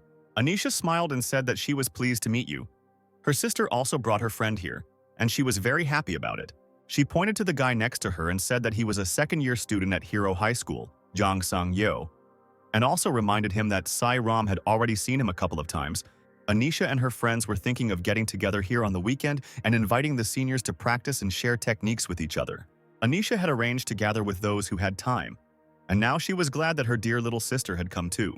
The elf said that it was none of her business, but Jin Se-ram always avoided crowded places, so it would be nice if she and her friend returned home now, although Anisha personally did not kick anyone out from here. Jin Se-ram asked why she had to leave, and Anisha told her not to be shy and to ask to be included in her group since it was the perfect chance. Charyong decided to intervene in this conversation and said that actually they were also going to study here. There was another person with them, but he went out to answer the phone. If this whole group didn't mind, they could all study together. Jang Sang-yo asked which school these freshmen were from because he didn't seem to have seen them before. Charyong explained that he goes to a regular high school, not a special school, and he gave his name. Anisha looked at this guy in disbelief, who said that he was currently preparing for the entrance exams to Hero High School, and his friends promised to help him over the weekend. Charyong said that he knew that he decided to change schools quite late, that there was a lot he didn't know yet, but he was determined to sacrifice everything to achieve his goal. Jang Sang-yo leaned over to him and told Charyong to just get in the car and drive home before it got dark. Anisha smiled and said that it was all a lie. She didn't know if Charyong was lying about starting late or that he was ashamed of being an ordinary schoolboy. But they were high school students at the School of Heroes, and it was impossible for ordinary school children to compete with them, no matter how hard they tried. Anisha stated that Charyong would only embarrass himself here, so he should go back and find lessons that match his level. Charyong began to try to object to her. Jang Sang-yo hit him without further explanation. His punch landed on Charyong's face.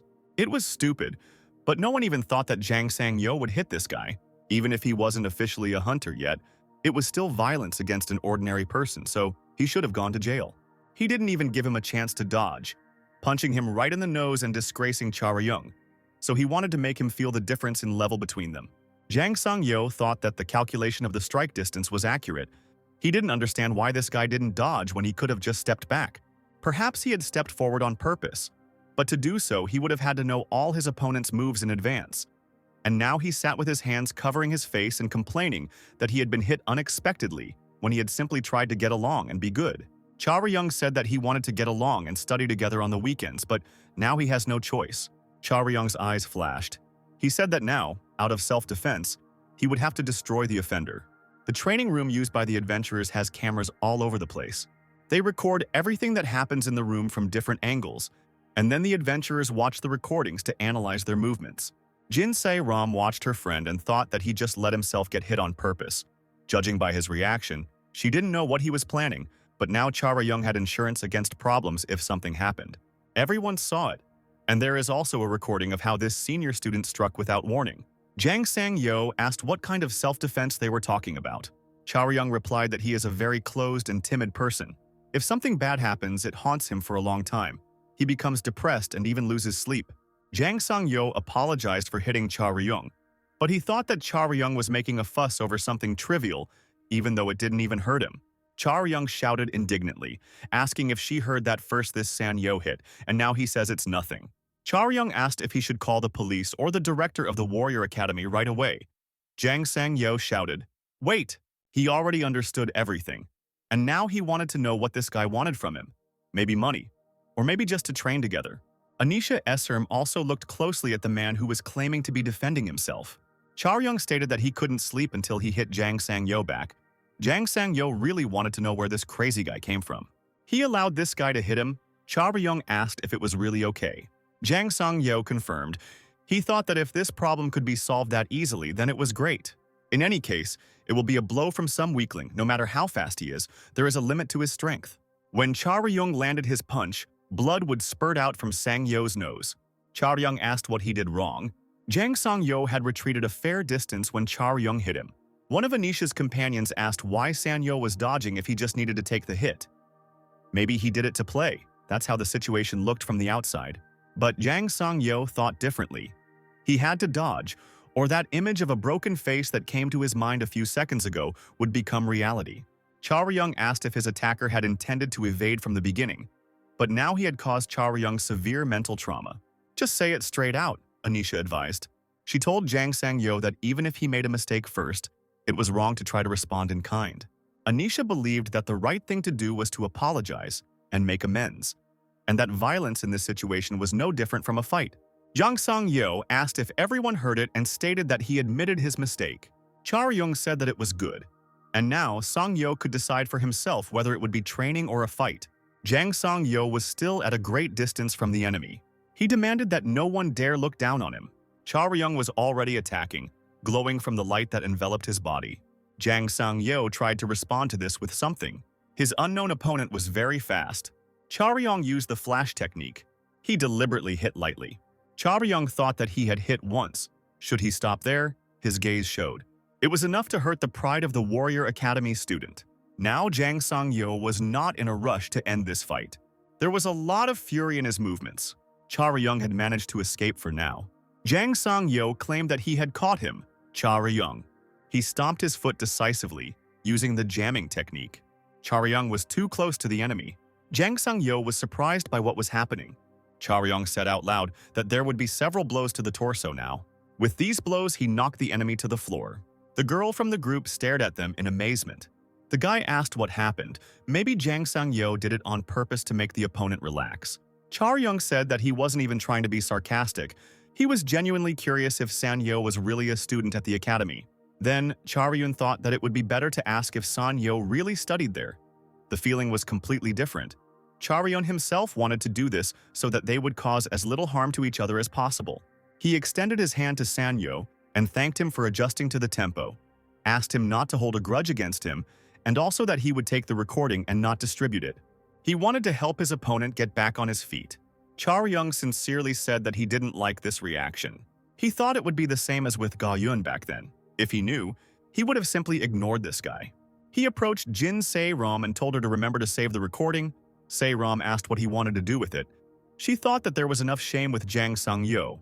Charyung didn't have such plans in mind at all. He just wanted the girl to take the recording for herself. It's probably easy to see the moves because Charyung simplified them as much as possible and slowed the tempo down a bit.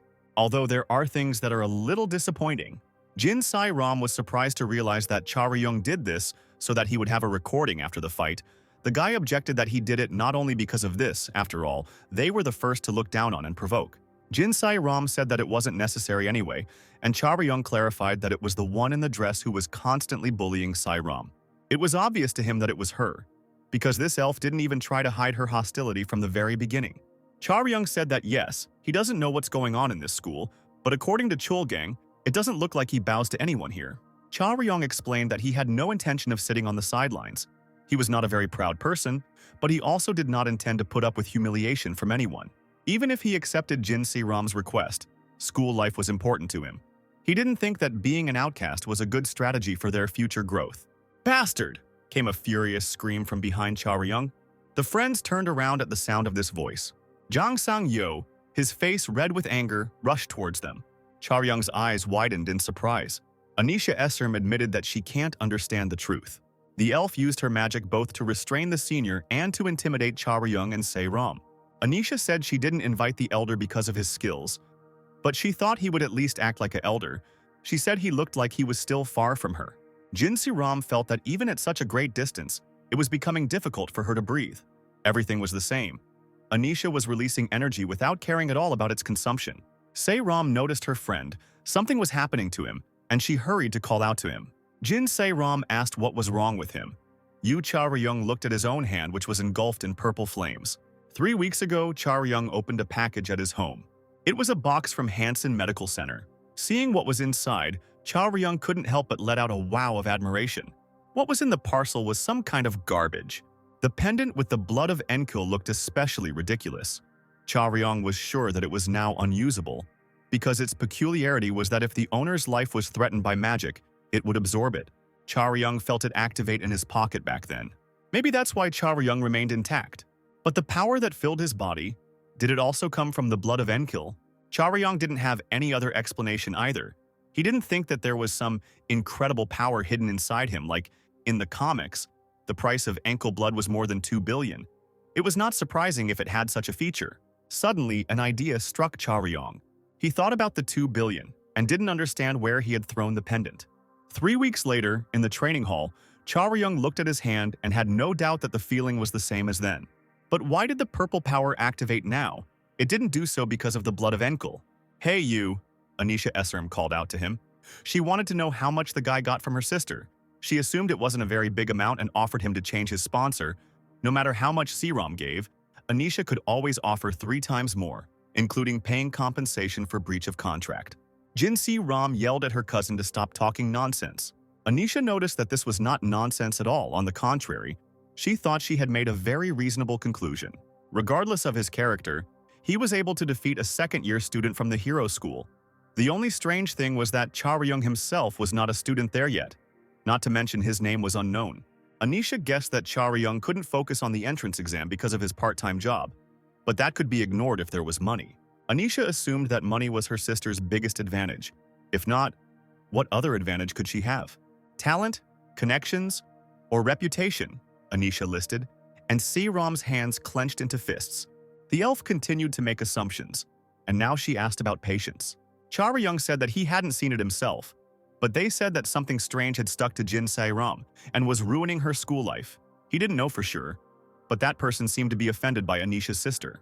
However, he couldn't even say it to her face, but simply did all sorts of nasty things behind her back. Charyung said that Anisha herself should be aware of what is happening at the school. The magic pushed Jang Sang-yo back and Charyung winced because it even looked painful. There was nothing to be done. This week's training for the exchange of experience was cancelled. The girl who came with Anisha said that the elder looked unwell, and besides, it was she who invited him. Anisha told this girl that she, Manhwa, was too kind. Looking at this pathetic body, she still had the courage to call him elder. Even if he was the elder, the leader of the group is on the same level. Everyone had to remember this. It concerned everyone. Anisha stated that it was just a way to network with the student council anyway. It was a waste of time, but it wasn't like there weren't alternatives. The elf suggested pretending that nothing had happened today. Charyung asked Se-ram if they were really blood relatives, and the girl confirmed that they were cousins. Anisha smiled at Charyung and said that if those few pennies from her sister were not his goal, then she expected him to be more careful the next time they met. Otherwise, he would get into trouble. Charyung looked at her silently while someone tugged at his sleeve. It was Jin Se-ram who grabbed onto Charyung's jacket. The girl reminded that her cousin was a magician, and if he had continued to lead her out, a fight would have started. Jin Se-ram didn't want Anisha to know more about Charyung. She wouldn't say that Anisha was usually particularly good, but when it came to Se-ram, the cousin became simply obsessed. Jin Se-ram thought that even now, after learning about Charyung, she would try to somehow interfere with their plans. For example, she could provide information about the guide to the students preparing for the entrance exam. Charyung stated that he felt a little creepy, and besides, he didn't feel the presence of their magic nearby at all right now. He stopped feeling it at the very moment when the giant summoned by Anisha disappeared, which meant that this power did not come from Krav Enkil. It appeared due to the influence of magic. Jin Se-ram noticed that Charyung was acting strange, so she asked him if everything was okay. Charyung replied that yes, he just realized that he needed to learn even faster, especially magic. Jang Sang-yo was still lying on the ground. At this moment, Seok Chulgang returned to the hall and was extremely disconcerted by what was happening here. He noticed that San Yo had woken up and reported this to Cha Ryung. Jang Sang Yo recognized this guy. It was Seok Chulgang, the first-year monster who defeated the three-horned horror. What could this person be doing here? Cha Ryung also came up and said that he was glad that Sang Yo was okay, and he also thought that it was a bit awkward because, frankly speaking, he just wanted to teach a lesson, but it seemed like he embarrassed his opponent much more than he intended. Jang Sang-yo admitted that the blame still lay with him, no matter how you look at it. But it was he who made the mistake. Now he saw that the hero of the disaster in Kwanok County was in front of him. He just didn't recognize him right away, and therefore acted arrogantly. It seems he was lucky that he didn't get even more. Cha Ryung replied that he wouldn't say it was luck if they fought again. He wasn't sure who would win. Jang Sang-yo didn't understand what Cha Ryung was talking about, but he explained that there was practically no difference in speed between them. Cha Ryung added that Sang-yo clearly has problems controlling his emotions. The attack was a bit monotonous, making it seem like he still has a few bad habits. He managed to analyze the recordings a little while Sang-yo was unconscious. The guy thought that the second-year student had one problem with his center of gravity. Before Sang-yo's hand began to move, his body swayed slightly. He also thought that Sang-yo might be interesting to watch, so he put everything in order. Jinsi Ram watched from the side and thought that that senior must have been quite surprised. The girl believed that such feedback could not be bought with money. But for her, it was no longer surprising, given Cha Ryung's keen eye and insight. Sanyo asked why Cha Ryung was doing this, since he had recently been rude and impolite to him. Cha Ryung replied that it didn't matter anymore, because Sanyo had paid enough for his mistakes, and Cha Ryung himself calmed down.